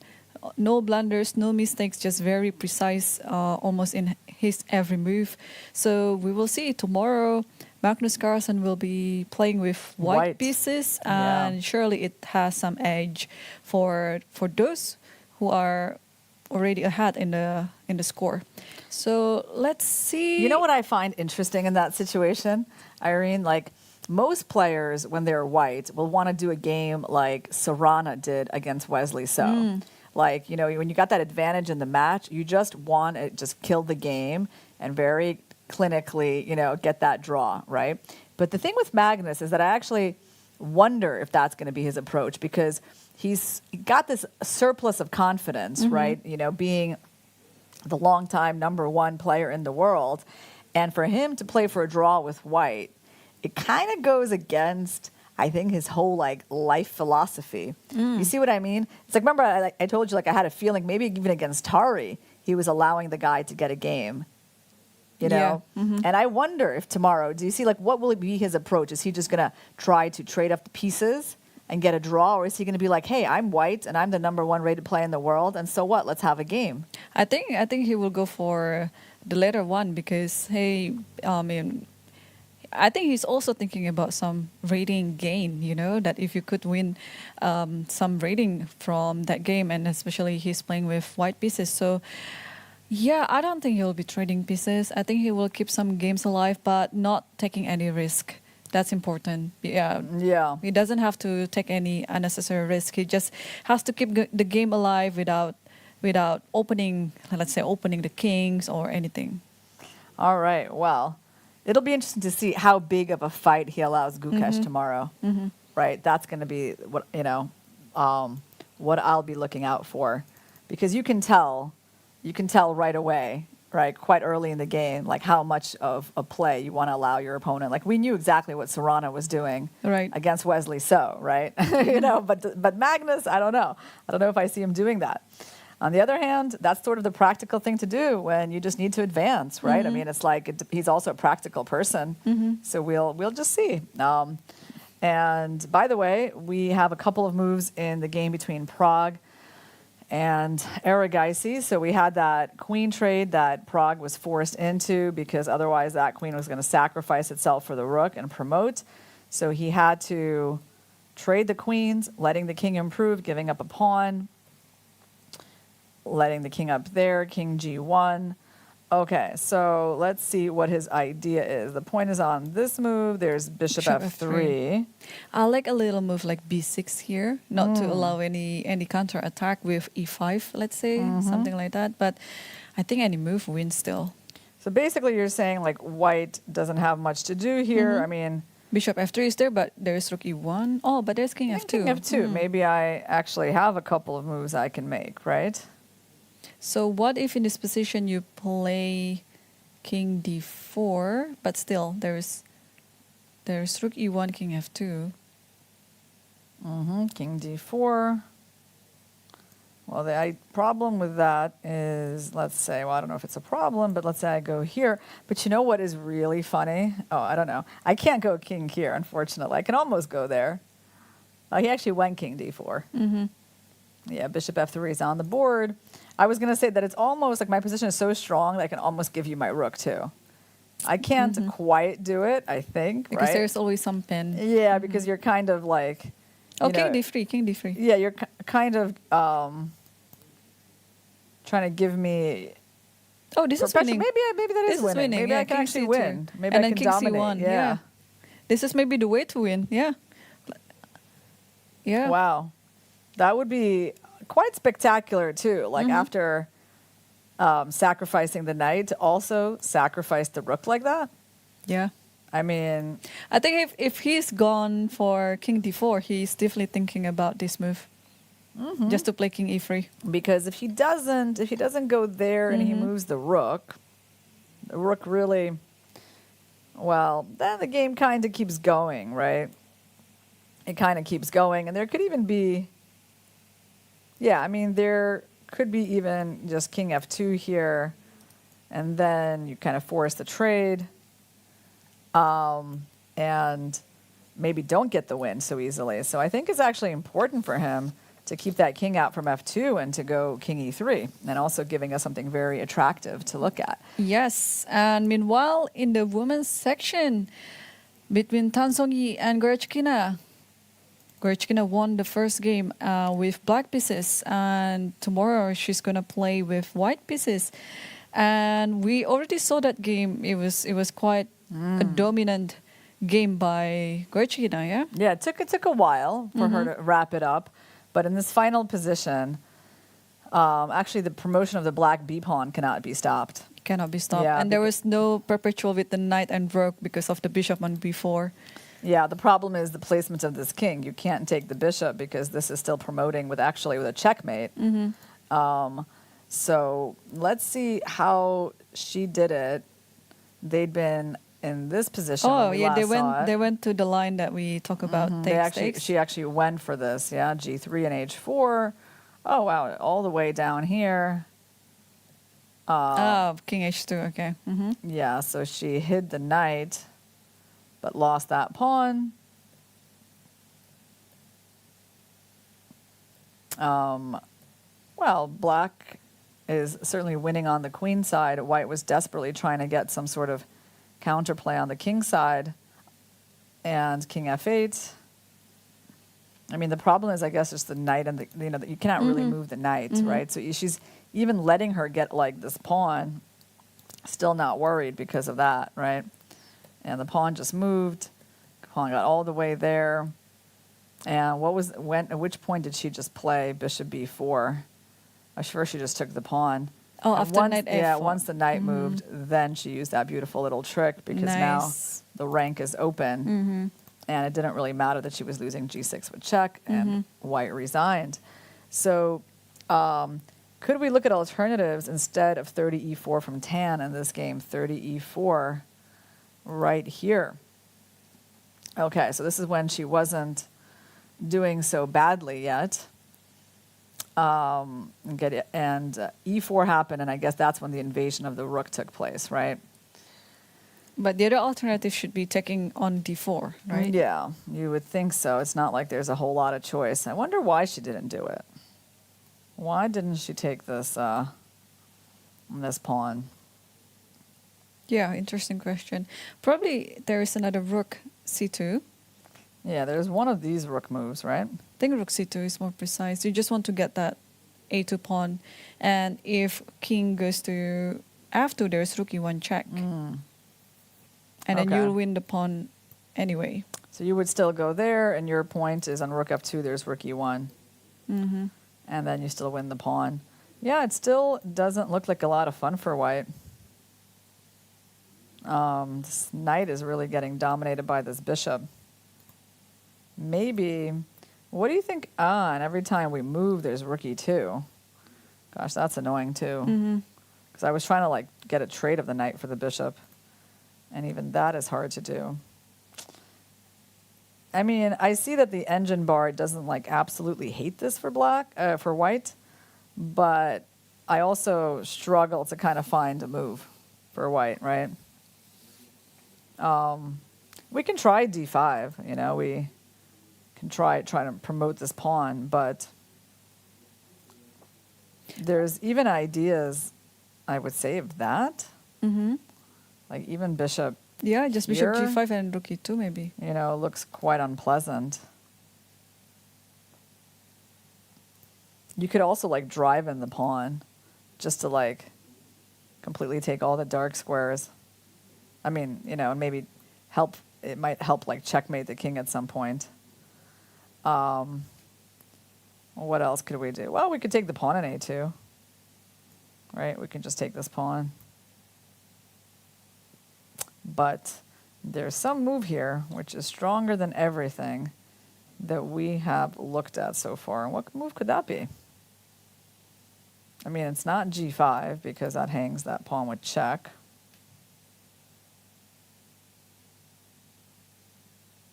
Maybe bishop moves.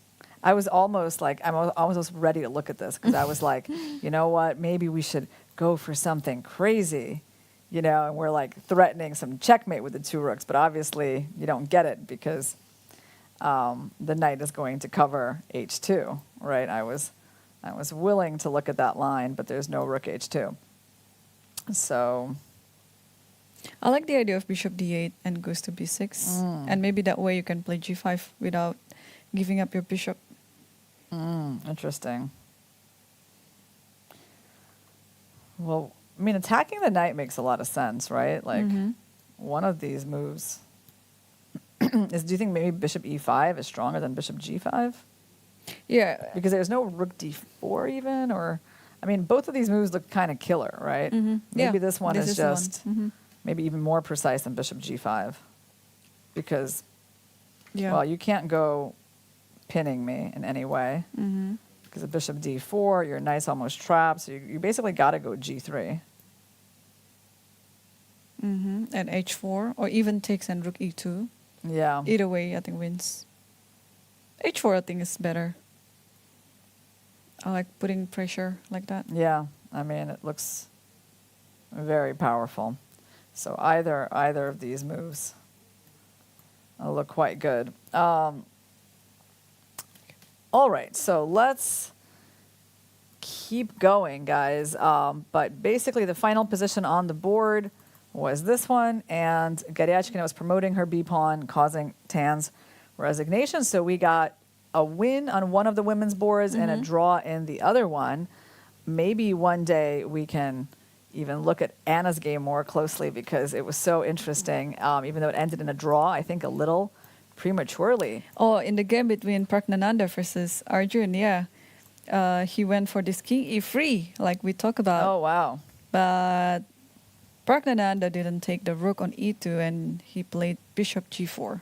Bishop g4. So what does that change? Well, I mean, basically the king here is super powerful.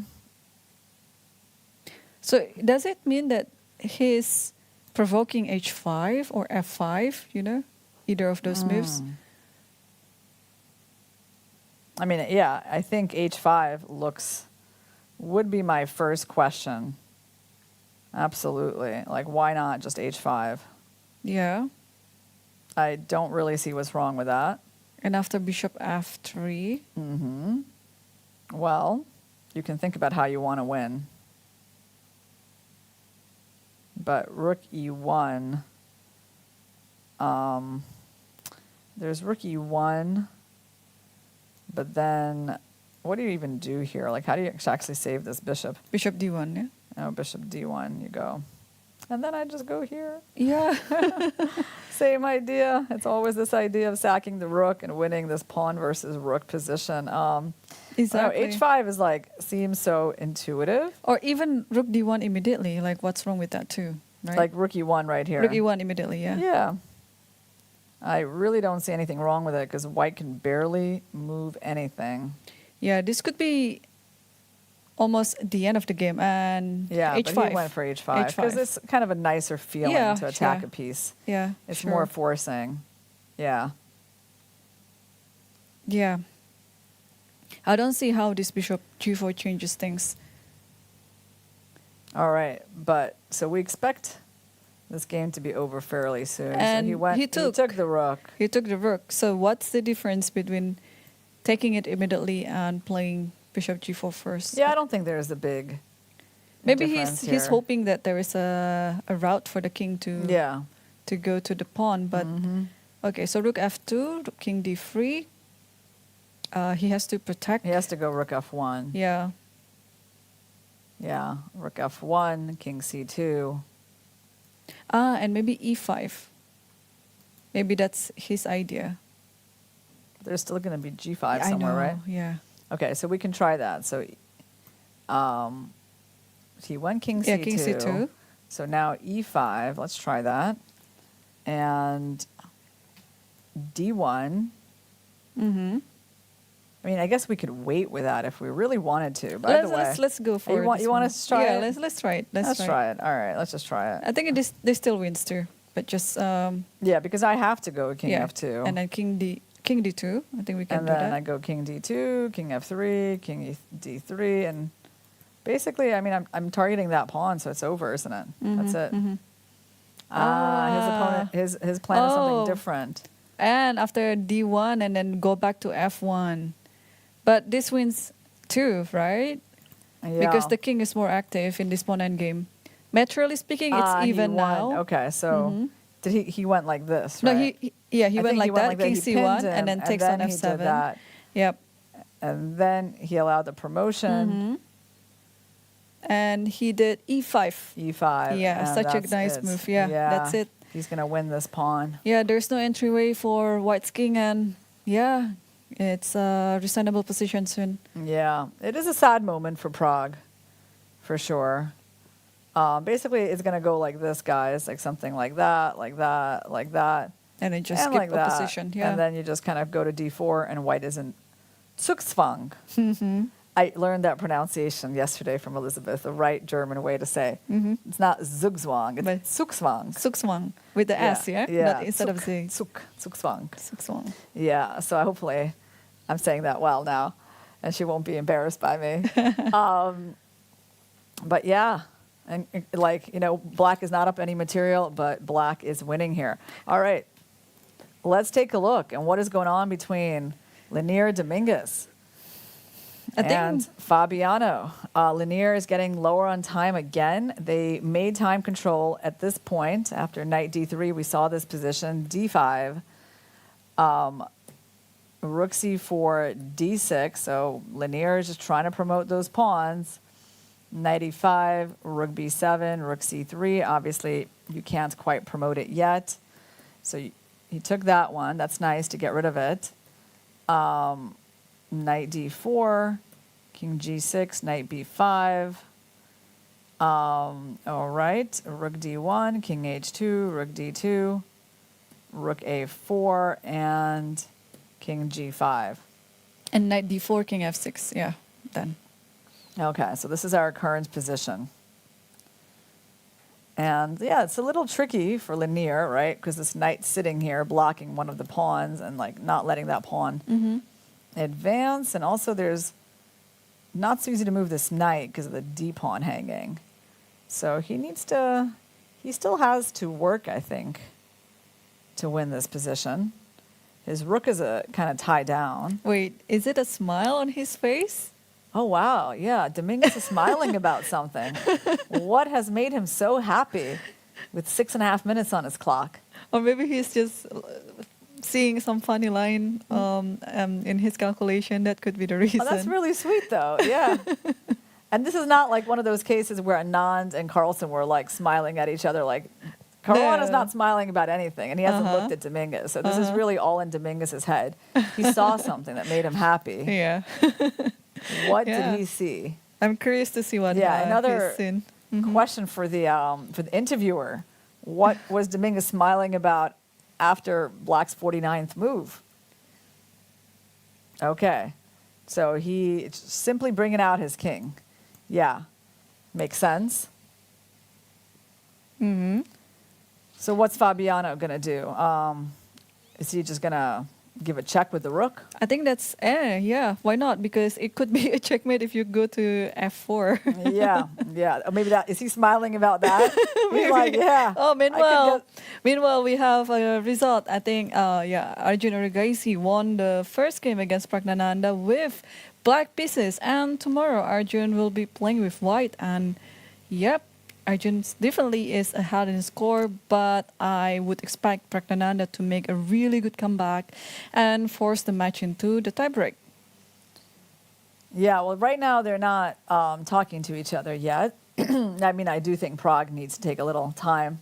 No, they will talk to each other very soon. once Very they're soon. out They of will the tournament analyze hall. together. Yeah, they will Okay. analyze together. I knew them. Yeah. Yeah. Well, we have 2 wins with the black pieces today. Actually, 3 wins. Almost. It's incredible. Black 3 is wins, yeah. doing better than white. Has white scored any points today? Well, actually, only Lanier Dominguez might be scoring a point for white. So he's the... Oh, actually, we still have another one going on. We have Vidit versus Abasov. And not much has changed. They're now on 76 moves, and they're still in this rook and bishop endgame that I guess Vidit is trying to win, but he does have a lot less time. They've been maneuvering around for a while, so I'm sure we can come back to that when they get to like move 100. And meanwhile, Yeah, let's take a look, because this one I think promises to be the most interesting, the one between Dominguez and Caruana. Yep. Yeah. Yeah, white really needs to work still, because it's not very clear to me how white should proceed and exploit the fact that white is very much better in this game. Yeah, it's interesting. So let's take a look at, let's say black plays G5. Kind of makes sense. How do we make this move D7 work here? How do you see this working, Irene? Look at this. Like D7. I mean, is the point of this move just to win that pawn? Or like, because like if they take, we check. Now the king can't really go up. Mm-hmm. And kind of most places he goes, maybe our knight just goes here, or maybe even knight f3, I don't know. Like, let's try something, like king f7. Well, king f7, knight f5, right? Maybe we need to change the D pawn for the H pawn, but that's kind of like a hard thing to really believe, right? Actually, I like knight f3 better instead of knight f5. You like knight f3? Yeah, you just want to hit that pawn. But I can go rook e2. Yeah, and that's I think I will play rook a7.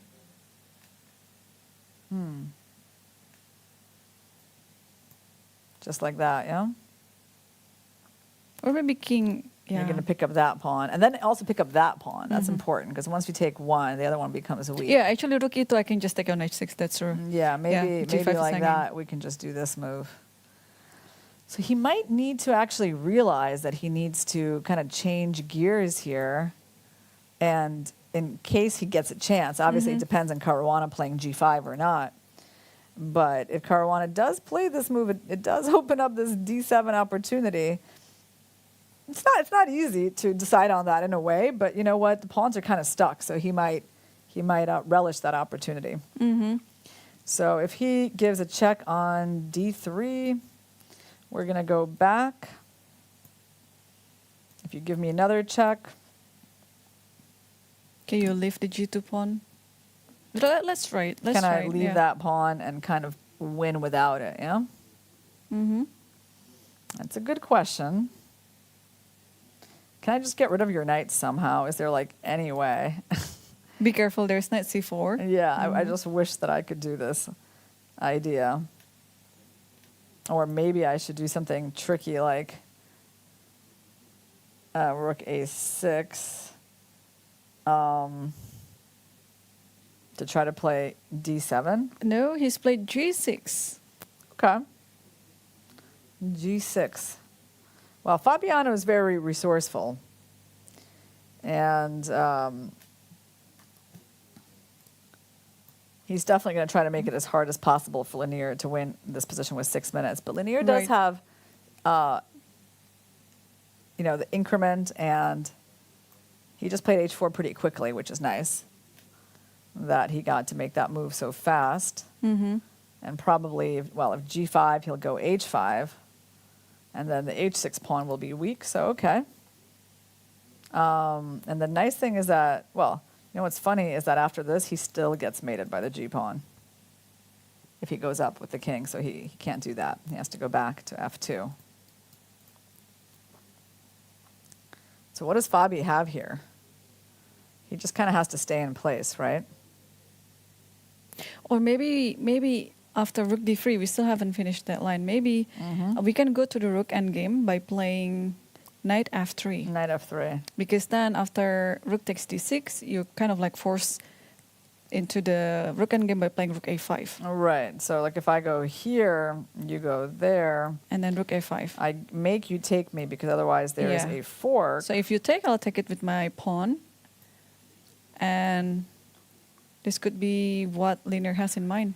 But it could be. That's right. But it's like a little tricky, I think, for white to decide on this, right? Because otherwise there is no progress in white's position. I think white has to sacrifice a pawn to clarify to get here and get rid of the strong knight. Wow. Yeah, because, it's like you're kind of winning by some details. Well, first of all, there's that. And I guess the point is, like, I can't really leave to activate my rook because you just start pushing me back. Yeah, that's possible, because...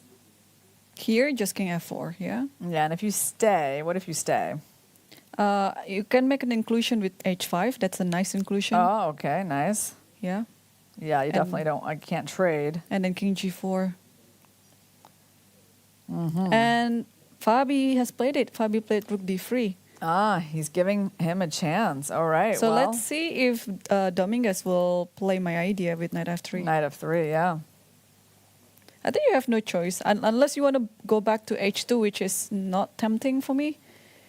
F2. king f2. He's played f2. Yeah. Well, okay. I mean, I'm not surprised by that either because, I mean... Check again. Or probably he's just gaining time. Because I don't see him leaving the g2 pawn. Oh, you don't see him, like, going here and... King e3. King e3. And takes on and g2, takes yeah. on G2. It's just giving some counter play for Fabiano. Yeah. What would we even do here? I mean, I was thinking about this move, rook a6. Is that just crazy? Probably. It's not crazy. Like, No, rook it's a6, a move. I think, It's is a move. Uh-huh. Actually. Because I want to go d7, and whenever you stop me, I win your knight. Mm-hmm. How do you actually deal with that? Because my point is, like, if you give me a check, I attack you. And rook d3. Yeah, and I still am... 1 second. I think I'm still... 1 second. No, it's a cool move. Hold on, don't tell me. Don't tell me. Let me figure something out. Let me just see if I can see something here. So, like, if I go d7, you go here. If I check you, you take. Yeah. So don't check. So don't check. There's rook d6, yeah. Oh. That's my idea. That's so cool. Oh, that is pretty. And then knights, like... Everything somehow is protected. Oh, wait, so your point is like this, And then rook d6. and rook d6. And what happens on knight d7, though? Knight c6. Oh, But I knight take- f5. Knight f5. It's important. Knight f5 and takes on d3. Sorry. Look at these I beautiful miss- ideas, guys. Knight takes d7, and now not this one, because that loses the rook, but this one. But the thing is, I mean, how clear is that? Like, are you, like, absolutely winning this one? Because I think so because it's rook versus pawn. You'll win this e4 pawn, and then the h6 pawn is kind of weak. I think so. Yeah, I guess Yeah. it's not even like bishop. Yeah. Yeah, if it was bishop endgame, it'd be a little It would tricky. be harder. Yeah. I guess this one more clear, yeah? Is that really what's got me? Is that what's got Dominguez smiling? Rook d6? I have no idea. I really want to know what made him smile like that. It's such a rare thing. Yeah. So I think with this king e3, I have a suspicion that he's just trying to gain time, because he has no risk at all. That after rook d3, he can go back to f2. Oh, Fabiano Fabiano took on g2. Yeah, I think Okay. he should, right? Yeah, well, Fabiano is just trying to keep things a bit complicated and see if Lanier can find the win. But I think this rook a6 move is very cool. Are there other ways to win, though? I mean, rook a6 is really the main thing to me because you just can't push this pawn Okay, let's say without it. let's say after rook a6, knight d7, just to stop it like that. Okay. Okay, by the way, if rook a6 happens and then, what did we see before? We looked at this one. The rook g3, rook d3, Yeah. yeah? Yeah, it would be interesting if it happens on the board. But yeah, I think what happened after a simple move like knight d7, Knight d7. Okay, I'm kind of intuitively thinking, knight f3. actually just rook a7, isn't it? Like rook a7. Yeah. Knight f3, yes, also, but actually I think it's just the attack on the knight. You're right, yes, I agree. I like this move. Yeah.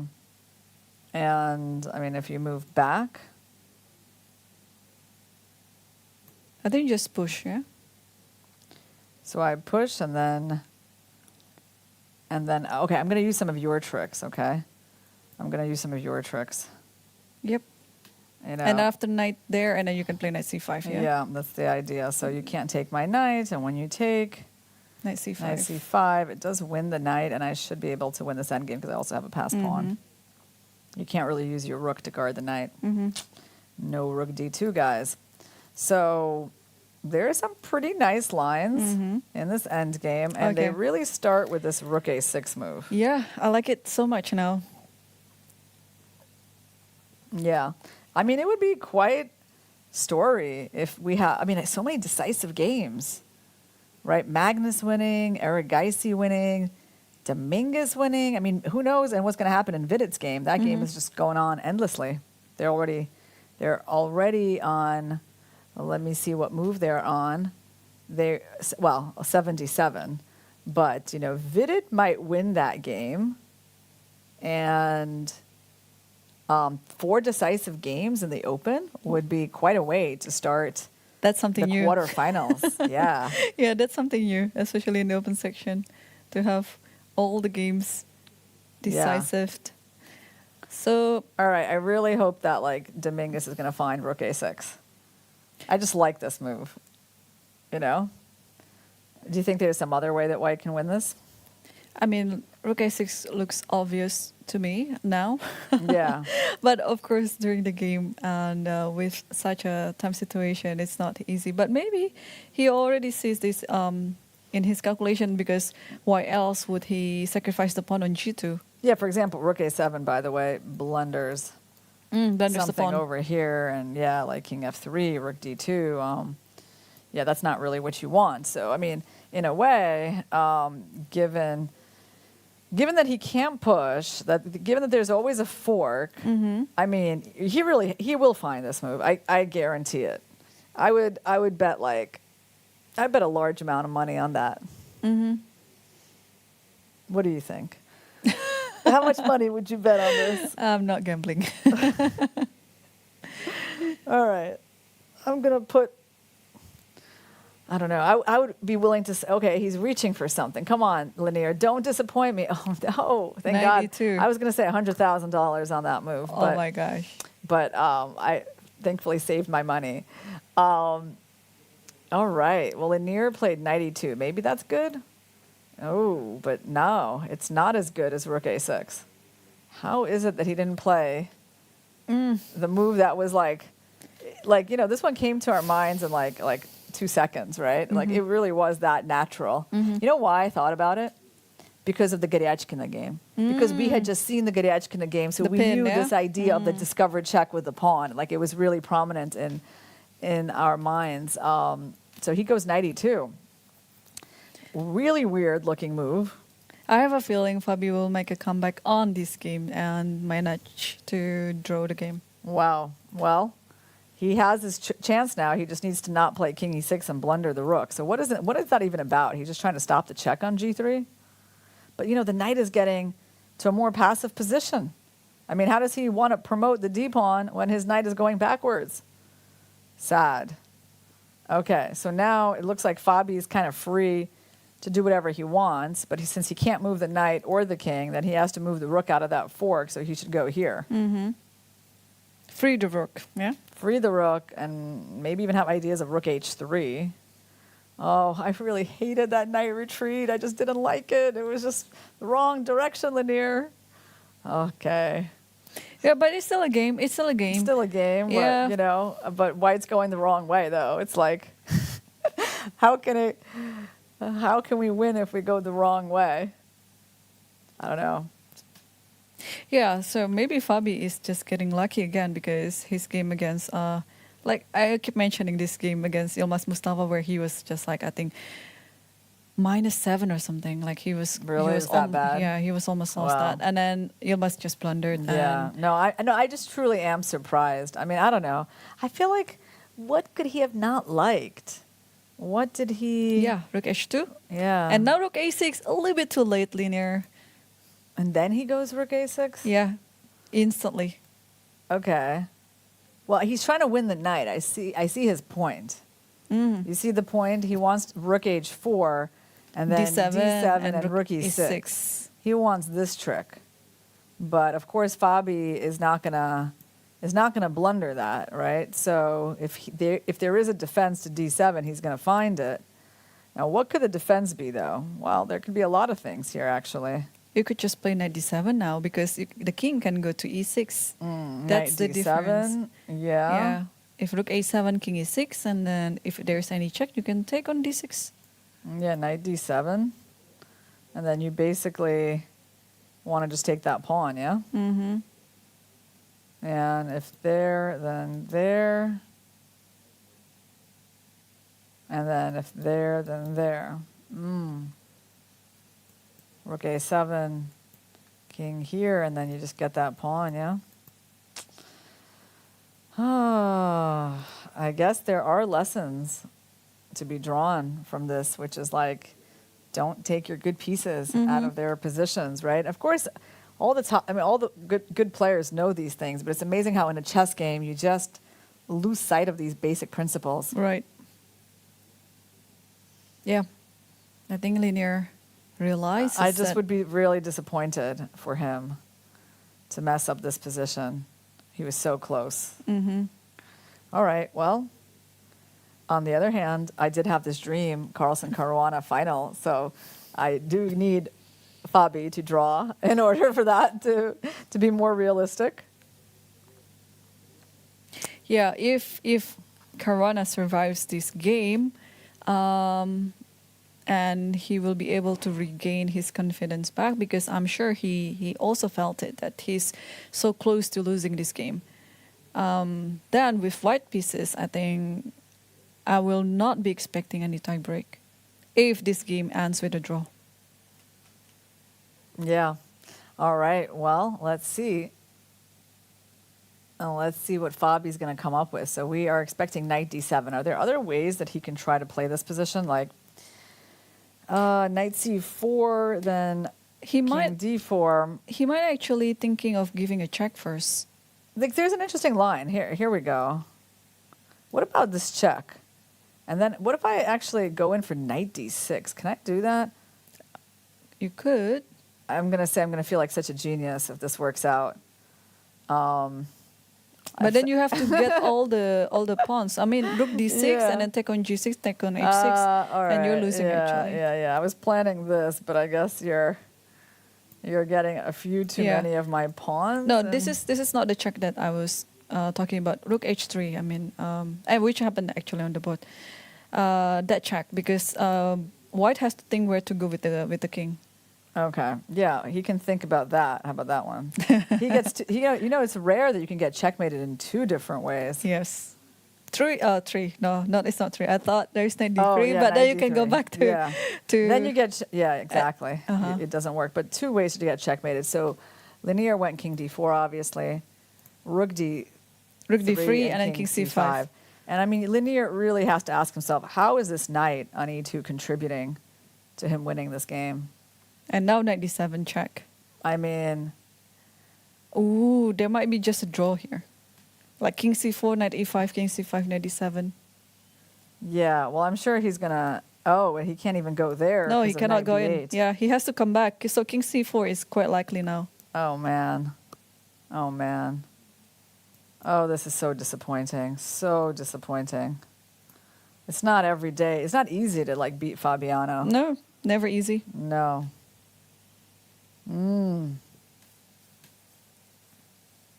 So I guess Fabiano is thinking it's not like he can win. So what is he thinking about? Yeah, I mean, I think he's just double checking if really a draw is the only thing he has right now. Yeah. And by the way, like on knight e5, let's say king b4, right? How we just go like king e? Oh, we don't go king e6 because there's a fork. So where do we go? Do we go rook here? I think we do. No, rook d2. Just keep an eye Rook on that. D2? If you wanna, But the funny thing is, I think this probably works too. You know, because I mean, on this move we just go back, and yeah, it's a draw.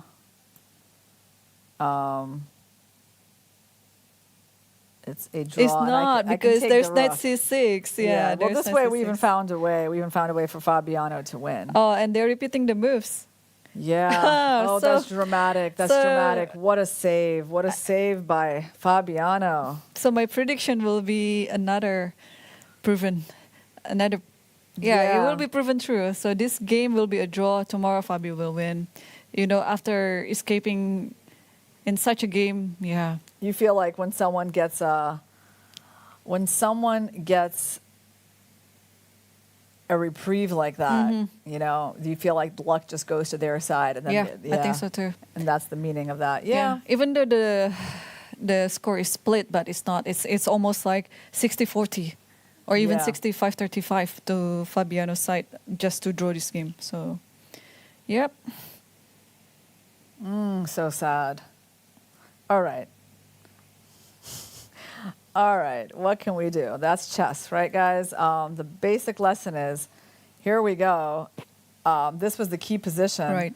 The knight move was way too passive. It wasn't helping this pawn promote at all. Lanier just needed to go rook a6, set up a lot of tricks with the pawn, and he would have won. He played king b5.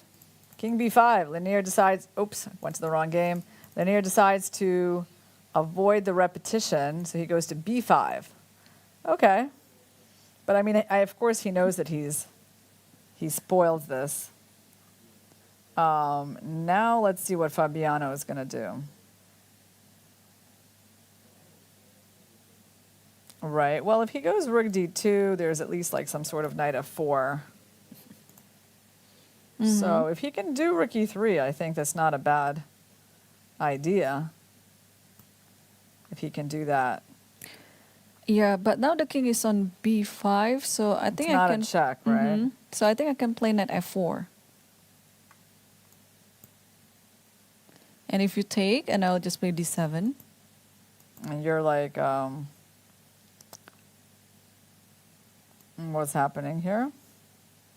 Knight d5 is happening. Oh, Nice. and there's tricks. There's tricks involving forks. So there's still some ideas. g5. Fabiano played g5. All right, g5. Okay. Maybe he sees that there's nothing going on in the center, so might as well just improve my pawn and And stop the knight from going to f4. exactly. So yeah, I think I like g5 now. Yeah, actually, did I say something about this knight earlier? Do you realize that he can't move anywhere? Like anywhere, like not even one attempt at activity by this knight. That's how bad this move knight e2 was, guys. Activity, yeah. Yeah, that move, knight e2. I think there are also better moves than knight e2.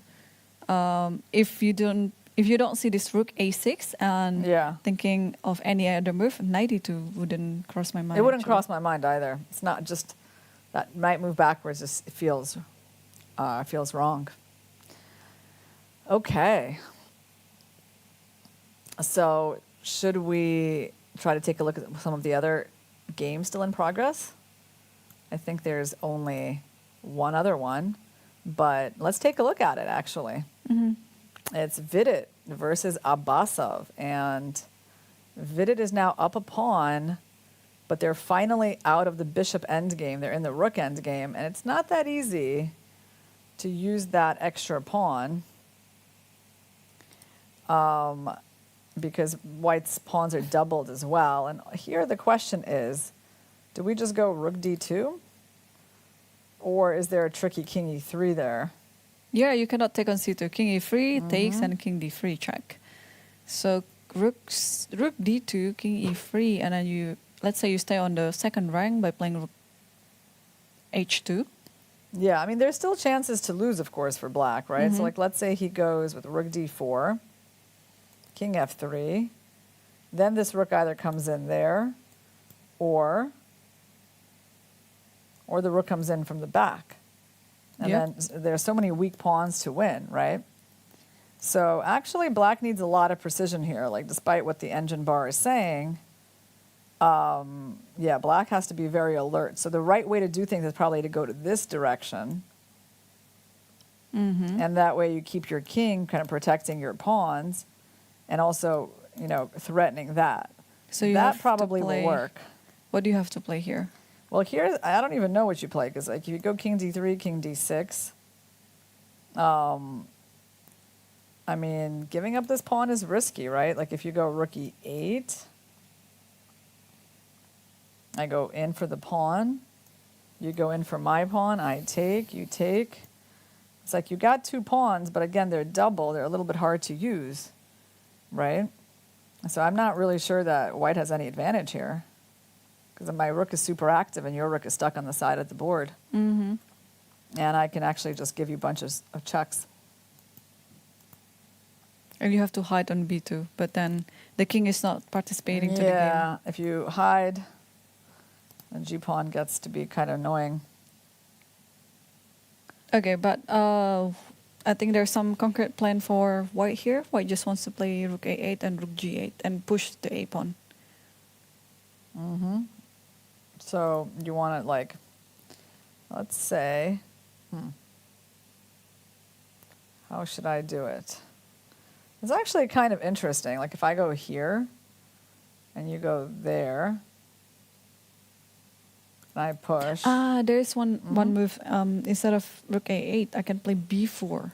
Just using the fact that the rook is hitting on c6. Because you're going b5. Yep. Yeah, you kind of win more easily. Okay. So, Basov played rook d2. Is that going to be enough for him? So I think FIDE will immediately play king e3. He went rook d2. Wait, that's one of the bad moves that we were looking at, right? We didn't like rook d2. No. King e3, yeah? Yeah, That's king it. e3. And if you go rook h2, I think I have rook e2. But maybe now rook d4, though. Maybe rook d4. King f3. And king d6. And rook goes to e8. Yeah, rook e8. Because there's no rook d2 even. Because of rook d8. So you're like ahead in the race, yeah? By quite a bit. Yeah. So what is he going to do after king e3? What other move did we not see? Obviously, you cannot go there because there's the other discovery on the rook. So, maybe rook h2? Maybe just go further? Maybe just like stay like that and keep your attack on the pawn for later? Yep. Oh, there's also one idea that a little bit counterintuitive, because usually you don't want to release this doubled pawn, but b4, what about that? Well, because you still cannot take my pawn, yeah? But you're trading the pawns. Yeah, I don't like it too. Yeah, you're trading these c pawns. But is this just an idea? What did he do? He went king f3, so he went for the check right away. Huh. Okay. Now the big question, which way is this king going to go? I think it's going to go towards d6, just intuitively. And then rook e2, yeah?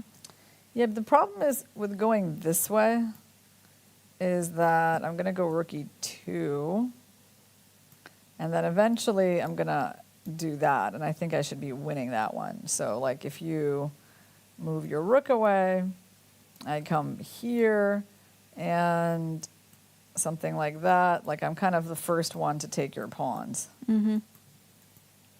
So I think he should be going with his king to d6. Yep. It's a bit of a, I would say, tough game for Abasov, because I think he's been defending this worst position for a really long time. So something probably went a little off in the middle game, because we had thought he was going to get at least an interesting game, but then he eventually got into this endgame, which is just kind of suffering. Yeah, he went for king d6. Oh, by the way,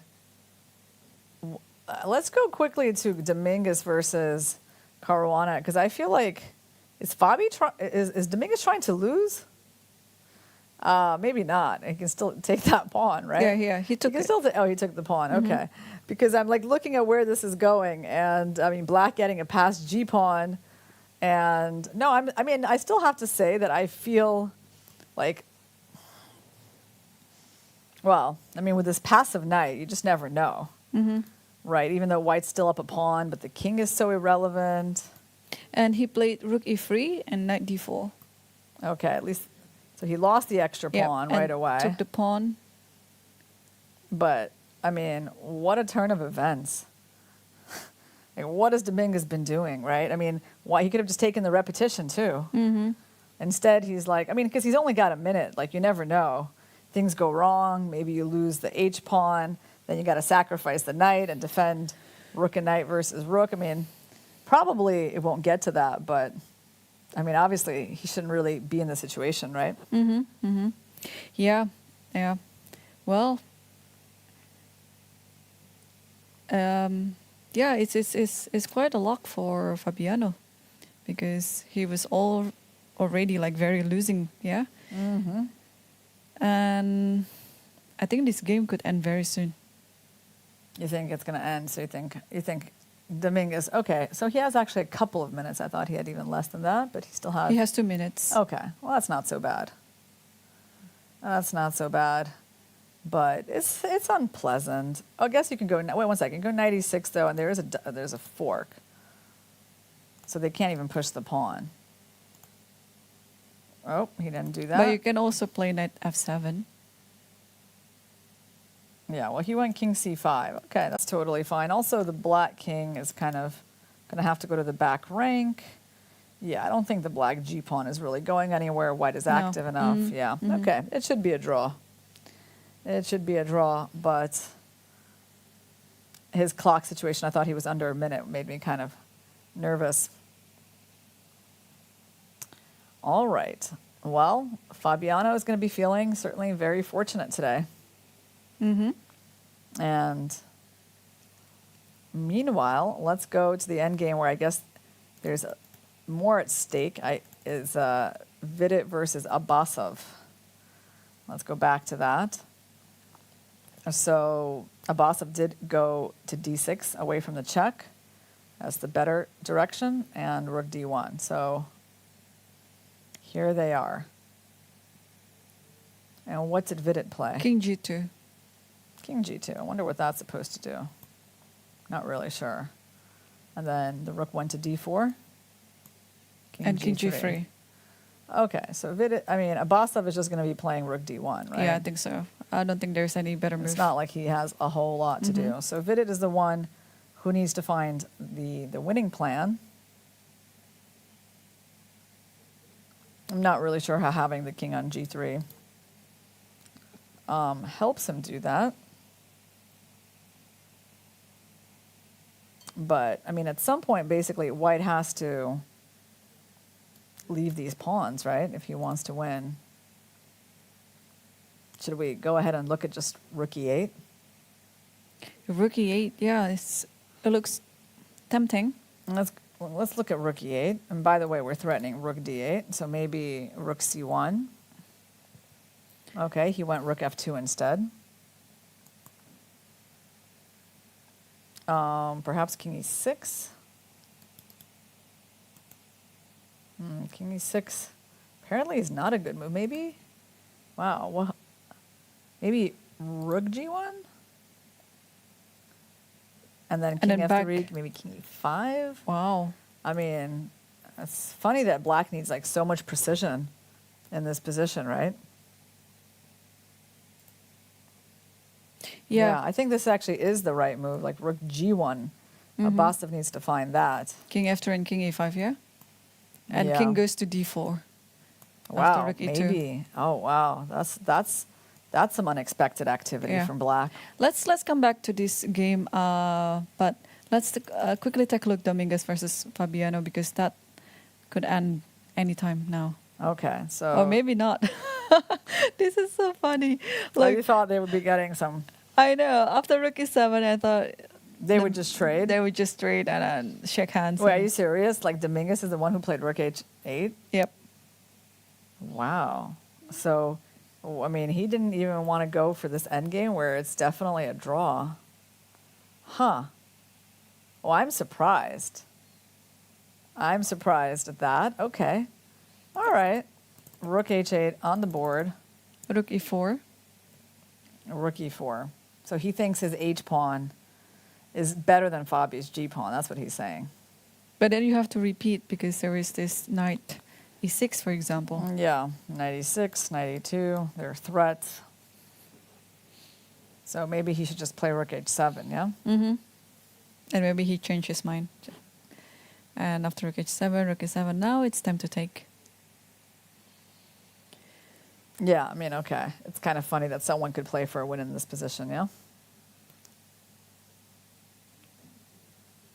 Fabi still has 7 minutes. But Dominguez, a minute 40. Yeah.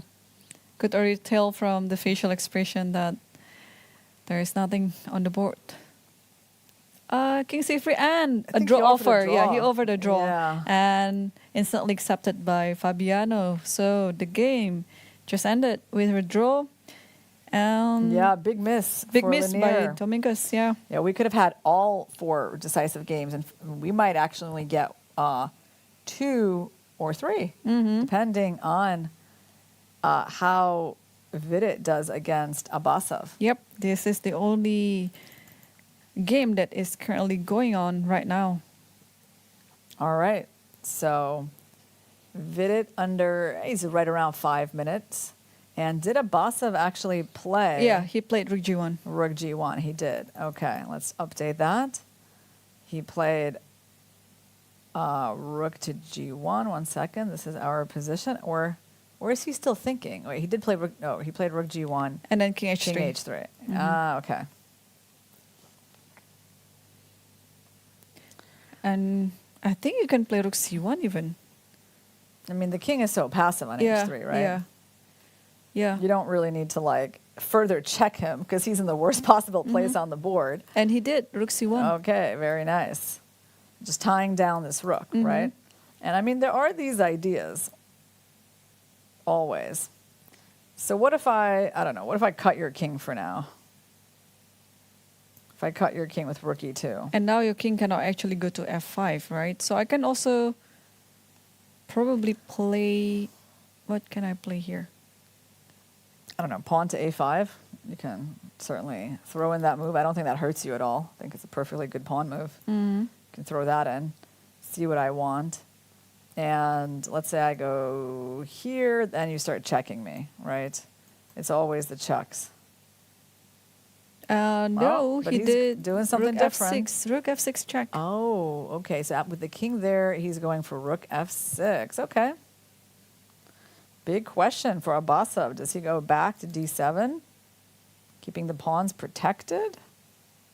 Or does he go for that? If king e5, just take on c6, yeah? Yeah. And the king d4, Yeah, I mean, this one, just take on c6. take on c6 and then, just play. Well, you can take a lot of stuff here, right? Maybe even like that. Maybe just take an a6, actually. Yeah, I think so. Yeah, or you can throw in this check, going here and then going like after these pawns. Maybe taking g5, and then that one. And then you win with the g pawn. So Abbasov is facing an important decision here. It's like funny how his life in this tournament is going to depend on whether he can hold this rook endgame or not. Because, I mean, losing, it puts you in such a tough spot. But if he can hold on here, he'll get the white pieces. He'll have a chance to keep going. So I think, this is an important decision. So he's got to go king back to d7, keep the pawns guarded. And probably Vidit is going to go for the g pawn. Yeah, I think Vidit already feels that he must do something. Okay, good play by Abbasov. King d7. And he continues to hold like at least a nice time advantage. Do you think Vidit will come back to f2? You know what I want to find out is like how old is Abbasov? And we should probably know this fact for our viewers. Okay, wow, he is 28 years old. So he's not, he's been around for a while. I'm certainly aware of his name, but, at 28, he's not like a newcomer to this stage of the competition, but he's not actually like so new to chess, right? Exactly. So interesting. He has been number 3 in Azerbaijan, and his peak rating was a few years ago at 2670. So, okay, well, some people are, late bloomers. He actually became a grandmaster 12 years ago. Mm-hmm. Wow. Actually, before me. Before you. Before me. Yeah, I just realized a couple of years before me. All right. So, rook f6, king d7. Rook f5. And rook f5. Yeah, he's going after the pawns. And rook c2, rook g5. Yeah, he doesn't really leave Abbasov much of a choice. He's got to take the pawn, lose this one, and, well, I mean, you think that rook c3 and just taking these pawns is kind of forced. I really don't see what else he can do. I mean, I think you have to go for it, right? Just rook c3, king h4 takes c5, and yeah, takes a3. rook c3, king h4, rook b3, and just kind of take as many of these pawns as you can. This one doesn't matter too much. Take this one and then back to a1 Yeah. and then guard it from the back rank. I mean, it's definitely still going to be tricky, right? It's going to be tricky when white pushes, and obviously white's pawn is the more advanced one, and so even though the engine bar is giving this as balanced, I mean, obviously white is still pressing here, right? I mean, there's a lot of calculation involved. Thankfully, he has like more time, but because he's going to need it. He's going to need it because he's the one who has to do all the calculation. But yeah, I'm kind of rooting for Nijat to save this endgame. I think he's going to save it. I would like to have this be like a super competitive match, And, here's the thing. We've got 4 Indian players and only 1 Azeri player left, right? So you Right. kind of feel like we don't really want to lose the 1 Azeri player. Yeah, some even say that this quarterfinal is like India versus the rest of the world. Yeah, that's right. It used to be Soviet Union versus the rest of the world, right? And now we have India versus rest of the world. Yeah, how things have changed. Back when, chess was not like popular in India at all, and India was not considered a chess country, we had, the Soviet Union versus the rest of the world matches. And now India really could play Yeah, it match is like that. It is very, it is a blessing indeed to have such a great role like Viswanathan Yeah. for any country. Yeah, he is such a great role model, not only on the chessboard but also off the chessboard. So that's why, all these youngsters, they are just so inspired by him. Yeah, I mean, to have a career that is lasting, like, I don't know. How many decades? Almost 40 years already. Yeah, Right? it's Yeah. amazing. I was reading some recent article by Gregory Serper. He writes very nice articles online. And it was about the rivalry between Vishy Anand and Vasily Ivanchuk that began at the World Junior Championship in Baguio. Did I say that right? Baguio. Baguio. Baguio. Yeah. Baguio. It's in the Philippines, Yeah, right? Baguio in 1996? 1987. Yeah. Oh, 7. Uh-huh. Yeah. So can you imagine that, like World Junior Championship? And I think Serper was 3rd in that one. And the first was Anand, Ivanchuk, and Serper. And Serper was happy, that he got 3rd place behind these 2 geniuses, but Ivanchuk was not so happy.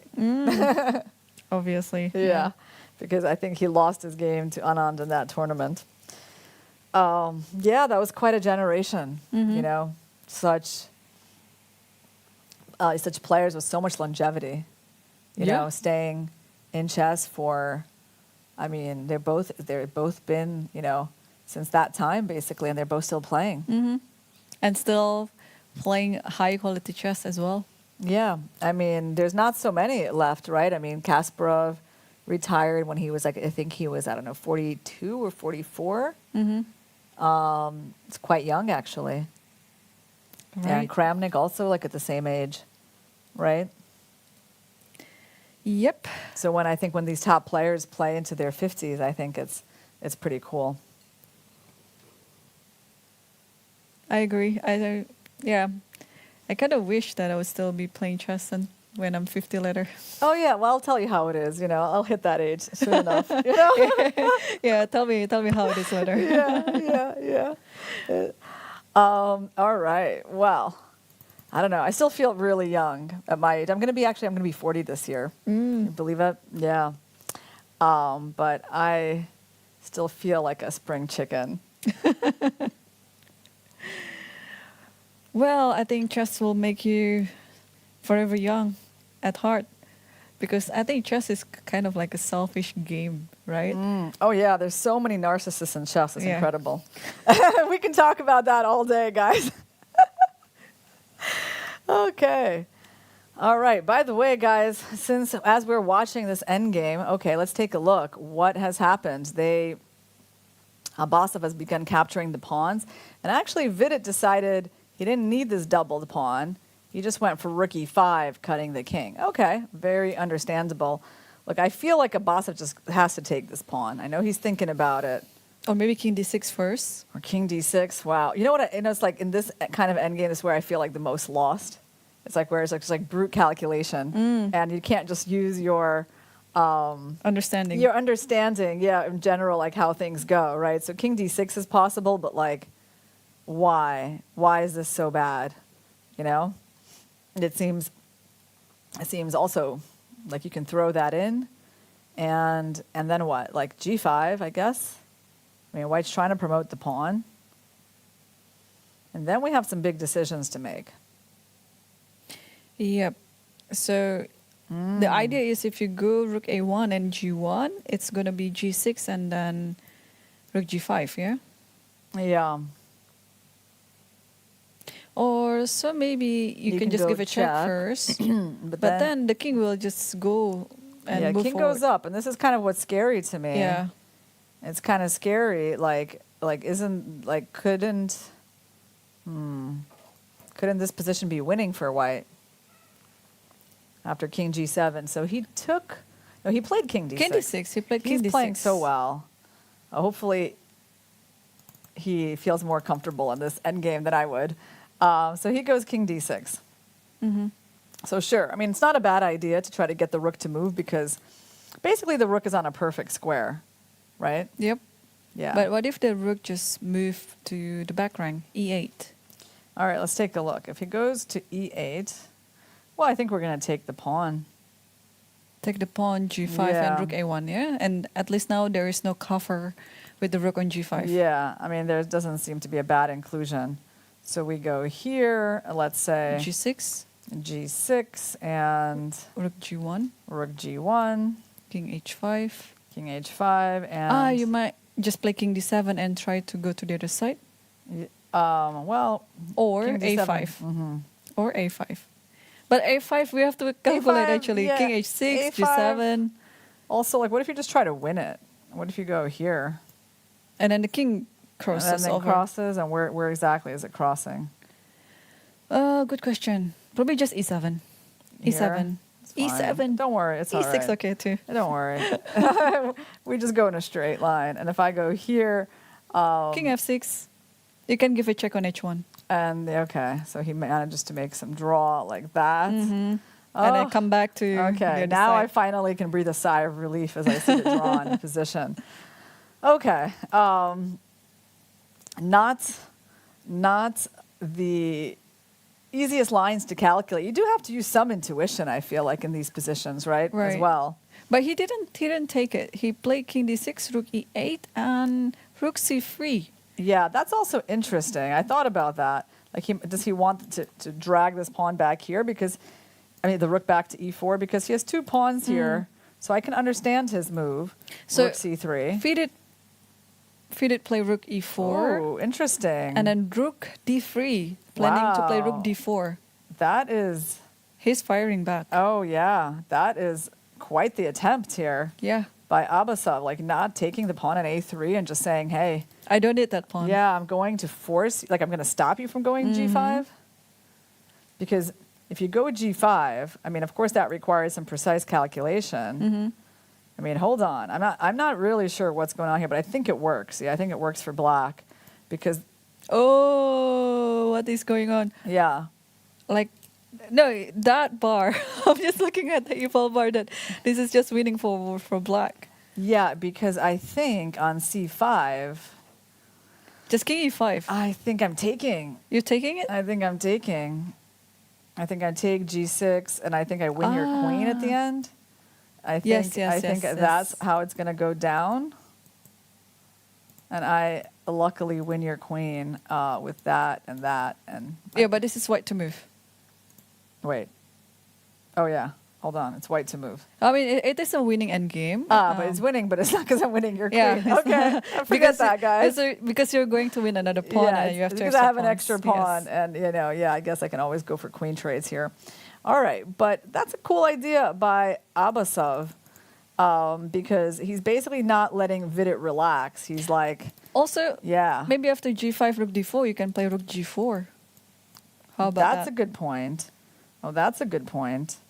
That But would then- worry me. But then there is king e6. King e6, g6, and then just king f6. Oh yeah. man, did he calculate all of that out? King h5 and king h5. There's king here. Mm-hmm. Is that his point? It's a little crazy. But no, it's just pulling back to g1 maybe. I think you just have to stop it with the king. King f7, king King g8. f7. Yeah, That's what he's doing. yeah, Just just putting the king in front of the pawn. Mm-hmm. Okay, that I can understand. And then the activity of this rook, which can never be taken. Mm-hmm. It's actually quite a cool idea. It is clever. Yeah. No, I can see why Abasov is in this tournament, defending the endgame So so f- valiantly. Yeah, so Fidit played king h5. Yes, after what? After rook d3, king h5 now. Rook d3, he played king h5. Okay. So after rook d4. instead of g5. Instead of g5, yeah. Got it. Mhm. So after rook d4, what Fidit has in mind actually? Yeah, I have no idea. Well, he might be giving up this pawn and Yeah, just he going has to. g5. Yeah, he has to, I guess. Yeah, I mean, he can't trade anymore. no, If he trades, no. the black d Mhm. pawn is actually going to promote first. So now he's going to drop the pawn. So probably to e1. E1 seems reasonable.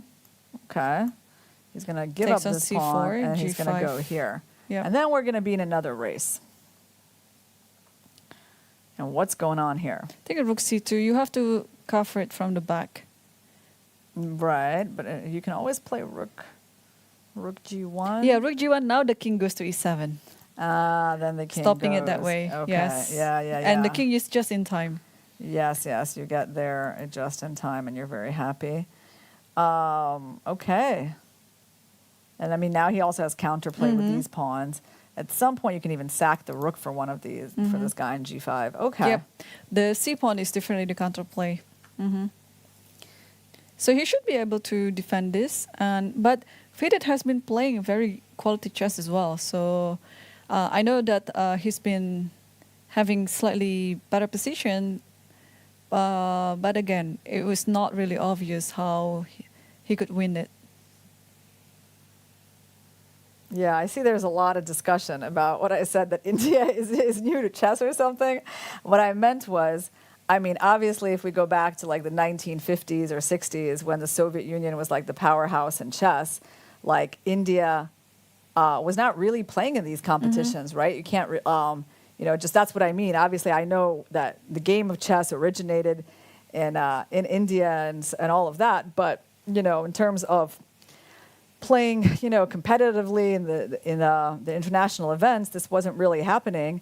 And I think the first, it was actually quite a milestone when there was an international master in chess. I think it was Manuel Aron from India.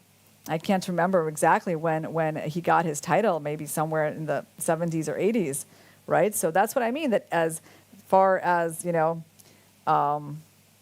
like the chess of the modern era, you can call it like that, right? Once we got the World Chess Federation, and there began to be international team competitions, that to that stage, India came relatively later. That's hopefully you guys can just understand that. I don't think anything is controversial about that. Vishy Anand was India's first grandmaster, and that happened in the 1980s. Yeah. Right. So was it 88 or something? Or I think it's 88. 88 or. So I mean, yeah, obviously that is coming to chess later than countries like the U.S. or the Soviet Union or Yugoslavia, who had lots of grandmasters by that point. So okay, that's all I meant. But yeah, I mean, Vichy started this whole wave, right? The whole wave of Indian grandmasters. Yep. Started with Vichy. And it's amazing that now we're up to like, what is it like? It's like 70 or something. At least 70, I think, in India. I think 71 maybe. Yeah. All right. It's amazing that people they take offense at every little thing you say, even when you're saying completely innocuous things. Wow. Okay. Guys, by the way, I should tell you that India is one of my favorite countries. And I'm actually going to be going back there later this Very month. soon, yeah. I just got my my visa, and it's I'm always happy to go there. So, all right. So this position is still on the board, and we've been talking about Rook C2. But let's see if Nijat will come up with something else. Yeah, we were looking at Rook C2, but Rook C3 Rook C3. Does he want to get yet the pawn. another pawn? That's possible. We do have 1 second Rook C3 on the board. And also, it's a very clever idea because you just want to eliminate this pawn, and with the possibility of just trading your rook with that G pawn, and then continuing with the king and the pawn. So you think he just wants to take? Yeah, He's not scared of anything. No. And like he's not scared of Rook G1 because probably But there is Rook H3 Rook and then H3. H8. Yeah. Or even after here, if King G4, then you can there is Rook H8. But if King G5, you might actually play King E7. I like that. I do like using the king to Yep. So in order to force the rook to go to H8, you have to play King G4.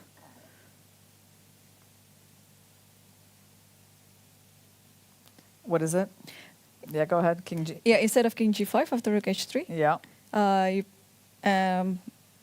Before this move, King G4, Yeah. and then you're forcing Rook H8. And this is another alternative to play. And if G7, Rook G7, G8, Rook King here, F5, King and King F5. E7. Yeah, or I think at some point. Or you could even play like I think C4. you can, I think at some point you might want to just even go like King D5 and maybe just take your C4. chances with this, because we do have like a lot of pawns, right? Like C3. Seems like I'm way in time. All right. He's pushed it. He's pushed C4 instead of taking on A3. Okay. Interesting. C4 here. Sorry, after... What did he do? So what, he said he didn't take the pawn? Okay. He didn't take the pawn. On A3. So, wait. Svidit's turn. It was hard for us to see from this angle what Abbasov did. He played... Oh, A4. That's why he couldn't take it. He There's couldn't take A4. because white defended A4 it. and then C4. Okay. So basically, in this position, instead of Rook C2, he went Rook C3 and A4. And if he really wants this pawn, he could take it. But how much does he really need it? Maybe he should just go Rook G3. But he Wait. played C4 there. Oh, he played C4. Okay. That's fine. And King G4. Vidit is getting pretty low on time. I think he's got like 35 seconds. Oh, wow. So maybe He's that's in why some trouble. Yeah, that's why he played this King G4 move so quickly, and maybe that's why Abbasov was, has been. I mean, I can't really say that he's like playing for a win, but who knows? With this little time, what can happen? Yep. And all you need is calculation, and to calculate you need time. So, yeah, Abbasov has been pressing his opponent's clock. This is pure calculation. So let's calculate some line. After this king g4. All right, well, what about just rook c2? Rook c2, I mean, what are you doing to stop that?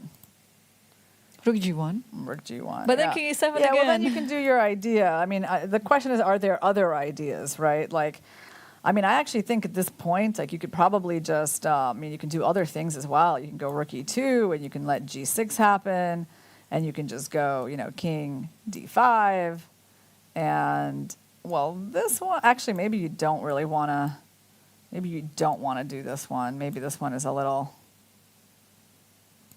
I don't know. It still feels like maybe I can do it, but maybe I've walked into some line where black is losing, yeah? Mm-hmm. Okay, let's see what's on the board, because Vidit doesn't have a whole lot of time. And Abbasov played, what did he play? He played rook b3? He played rook b3, yes. Rook and b3 then g6. and g6, okay. And should we just go c3? Can we go c3? I think so. I feel like Why we not? can. c3. Yeah, g7 and rook b8. Rook b8. And yeah, I mean, my king will support my pawn. I don't really see what black is risking here. I can see why Vidit is looking a bit nervous. Mm-hmm. Because, there's a chance, like, if Vidit goes and tries to win that pawn, loses that one, and he's going to be down a c-pawn, he could even lose. So he's going to need to be a little accurate here. Mm-hmm. And Vidit just played his 100th move. Wow, it's a marathon. So g6 and Abbasov is thinking. He's still got a lot of time. He went king d5. Okay. Yeah. So he is ready to go back to b8. And I really feel like, wow, Vidit has gotten himself into a little bit of risk here. There are chances like for black, because black has two c-pawns, right? And if black gives up the rook for the pawn, starts going with his pawn, it's actually Vidit who has to calculate stuff, not so much Abbasov at this point. Yes. But I think it's a calculated risk. So I think both players know that this might just end with a draw. But of course, one has to prove it. And rook d1 is on the board. Where will this king go? King Maybe e6 would be safe. But Yeah, I think Abbasov in this point already looking for a win. He's going to go for king c5, I think. Or even king e4 wouldn't surprise me. Any of these moves, but I don't really see him moving backwards, even though that's like a safe move. Because I think he's going for more. Vidit has no time. Vidit has 38 seconds. Yep. So, yeah, even a move like king e5 also gives the flexibility for the king, either to go to the g-pawn or to go support the c-pawn. Yeah, so what do we think? King e4, right? I think that. Because the king is just kind of coming towards the pawn if he's given the chance. Like rook e1, I'm moving closer. And the thing is, though, for Abbasov, it's actually kind of easy now to play all these moves. Right? Like king c2, I don't really need to think much. Mm-hmm. And hopefully, here's some chance, even, just c3, yeah, I think. even for white to lose. Because you're not making any progress with the pawn. Yeah. Because we're in the pawn race, and then that pawn has been stuck on g6. So at some point you have to push it and come back to the race. No, this could be... Funny, rook b6 doesn't even work. Yeah, rook b6 doesn't work because I just take and I promote my pawn. There's scenarios where white loses. This is why I don't really like how this is going for Vidit. And it's almost like the Dominguez game, right? Because Dominguez was the one trying to win, and then he was actually kind of overdid it a bit. But I think Vidit is maybe he's overdoing it even more because I feel like he's in more time trouble than Dominguez was. Yeah. And he's got more work to do here. So, I hope I hope I hope he doesn't over push it too much. He's obviously not pushing at this point. He's just trying to stay alive, but hopefully he hasn't overdone it because it would be quite tragic for him. Okay, but I think king e5. Okay, well, the black king stays flexible. Yeah, I don't know why he didn't want to just go to e4. Maybe he just wanted the flexibility to go to f6, but so what to do now for Vidit? It's like black's play is so clear, right? Like you can go g7. Now Oh, he's played. he's played g7. Okay, rook b8 is going to get played instantly. Yeah, I like that king e5. Like what I said earlier, it gives the flexibility for the king to go to each pawn, to g pawn or c pawn. And now rook g8 is on the board, and I mean, should he go king g5? Oh, he's going king back. f3. King f3. I think he okay. realized that there's no point Yeah. on supporting that pawn, and it's better to just That's a guard good the c move. pawn. I like that move. Maybe that's why Abbasov should have tried king e4. I don't know why he did king e5. So now what's the idea? If, let's say, rook g8, what do you do? Oh, that's a good question. But actually, I can also just play Rook d7, rook yeah? d7. Actually. And then you're actually stopping that pawn with your Yeah. king. Now the Yeah. idea is reversed. right. Rook d7, and the king is coming. And actually, yeah, Vidit is completely fine then. Okay. Now that I see that, I feel like more satisfied with his position. But it could have been trickier, you know. If Abbasov had played there, then you don't get the king in so easily. So this tentative king move, I mean, I think at least makes Vidit's life a bit easier, right? Yeah, because yeah, once you see king f3 on the board, like you know your king's not becoming good. Yep. So we had a rook game on the game of Magnus versus Gukesh. And, well, a rook and one minor piece, rook and a knight on the game of Fabiano versus Linear Dominguez.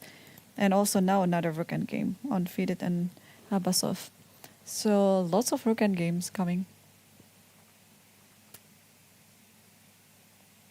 Yeah, so what do we have on the board right now? Okay, it's Abbasov's turn, and he's thinking after this king f3 move, yeah? Yep, and he has all the time. So He has all the time. Well, I mean, he can win the pawn on g7 if he so wants, and if that was sort of the point, he can just go and win it. Maybe that's what he should do. Because, I mean, certainly he's never going to lose this position. Right? So maybe that's the point of king e5, because I don't really see, like, if you don't win the pawn, you can't really use your rook, and you're not really using your king. So I'm a little lost as to what his idea could be. I mean, I guess he could play c3. But then we just go king e3, and then we make it back in time. So I still don't really see, like, I see this game ending in a draw, actually, in a kind of, like, not dramatic way in the next few moves. I feel like it could have been at least a bit more interesting if he hadn't played king e5, but just to look at it for a second, like, just to see the difference. So King had he e4. gone here, like in the same line, right, he doesn't have king f3, he can go here, but, you know, it's a big difference. I mean, it really is, because, like, No the- c3, Yeah, the yeah. white king is not coming here. So I just feel like at least Vidit would have had to, you know, look for a different solution to this position. So yeah, very, like, I mean, Abbasov has played this endgame great. It's just like that one little thing that I didn't understand, and it made it easier for Vidit to handle this.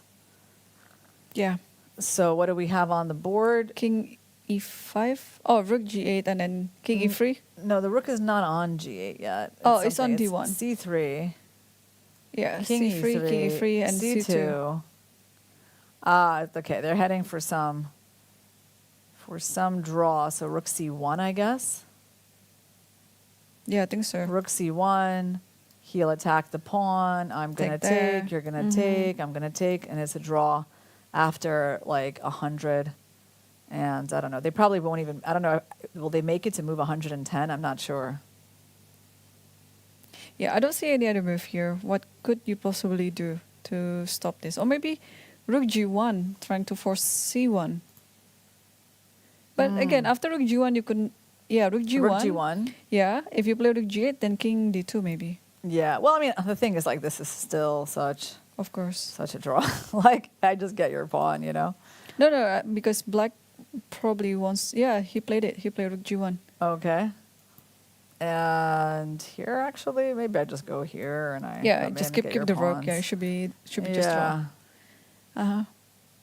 I mean, by the way, I don't know. I might be able to make a draw at taking, but then I actually need to think, right? I mean, this requires me to actually think. I might even make a draw in the king and pawn endgame, which would be pretty hilarious. But I feel like even this position is a wait, maybe not like that. Maybe king b5 first, yeah, and then still a draw. So I mean, okay, it's going to end in a draw.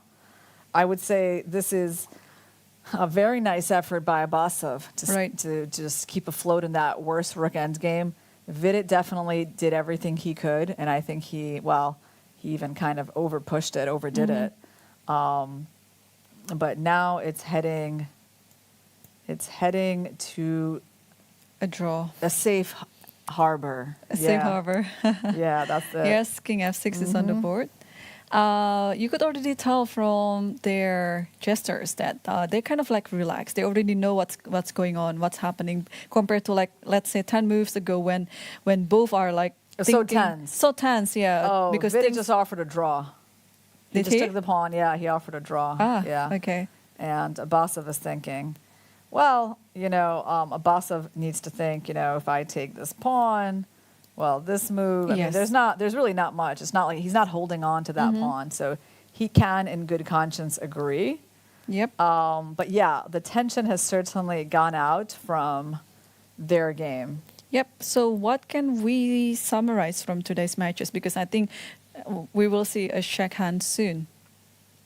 Yeah. All right. Well, what can we say? Today was a super exciting day here at the World Cup. We got Black doing very well. We thought we could see 4 decisive games in the Open, but as it turned out, only 2 decisive games. Caruana held on in a losing endgame against Dominguez. By the way, I think Abbasov, he just, for formality's sake, he decided to decline the draw. So he played rook g7. Now we're going to see, is Vidit going to calculate the king and pawn? No, he's obviously not going to bother. He just played rook b1. And we're seeing Najat, defend this endgame for like, it's going to be over 100 moves. Yes, I think this game shows a great quality of both players. Actually, Yep. I know that FIDE was missing some chances there because he was better, but Abbasov, on the other hand, has been playing very well as well. It's a marathon game, it is, more than yeah. 5.5 hours, more than 100 moves. I mean, this is a real test for both players. And I mean, I think, of course, it's a big deal that Abbasov managed to hold on. It looks like a draw is coming their way. Yeah, and they agreed to a draw. And their match will continue tomorrow with Abbasov playing with white pieces. And what can we say from the women's section? Well, in the women's side, Garyachkina winning with the black pieces. I mean, just 3 wins with black today. It's kind of amazing. No wins with white. No wins with white. So black is better than white, guys. Don't get sad when you choose more black colors in a tournament. Okay. Yes. So, and Anna Muzichuk having a very interesting game against Nurgul Salimova, but somehow their game ended in a draw. Like around this point, we can actually take a look at it. We haven't gotten to it. Yeah. I know, I like chess, so we're just going to analyze it for a minute. So at this point, after queen d7, queen c5, I guess Anna is the one who offered a draw. By the way, let's take a look at the tournament table. Well, it's basically everything we've talked about. Magnus Carlsen getting a big win with the black pieces, and Arjun Erigaisi also winning with black against Prague. Other 2 games finishing with draws, but could have been decisive.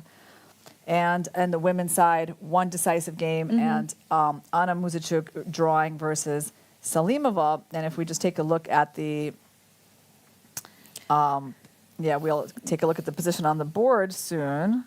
But it was still a complicated position, actually, when they agreed to a draw. And White's bishop was locked in on h2. I mean, I can see why Anna offered the draw. Yeah, it looks quite double-edged for both sides because the bishop is locked, but on the other hand, white has a pass pawn on a5, so it compensated. But also not sure how to continue, right? Yeah, it's not like obvious, of course, for Salimova, like how she should have played.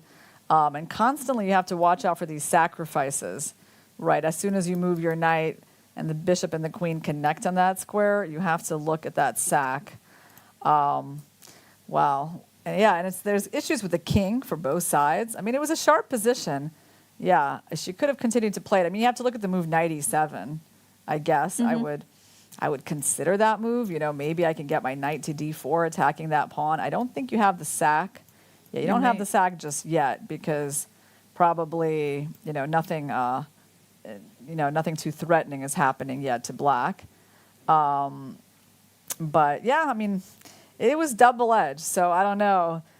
I think if there was no draw offer allowed, we would have seen more exciting things in this game, but somehow both players, felt uncomfortable enough that they thought this was a good moment to end things. Yeah, that probably a wise decision seeing they had quite a day on the tiebreak day yesterday. And I think that summarized for today's matches. And yeah, don't forget to keep watching this live broadcast tomorrow at 3 p.m. Because the battles will continue to the second game of the quarterfinal in the open section and semifinal of the women's section. So thanks for watching and see you again tomorrow.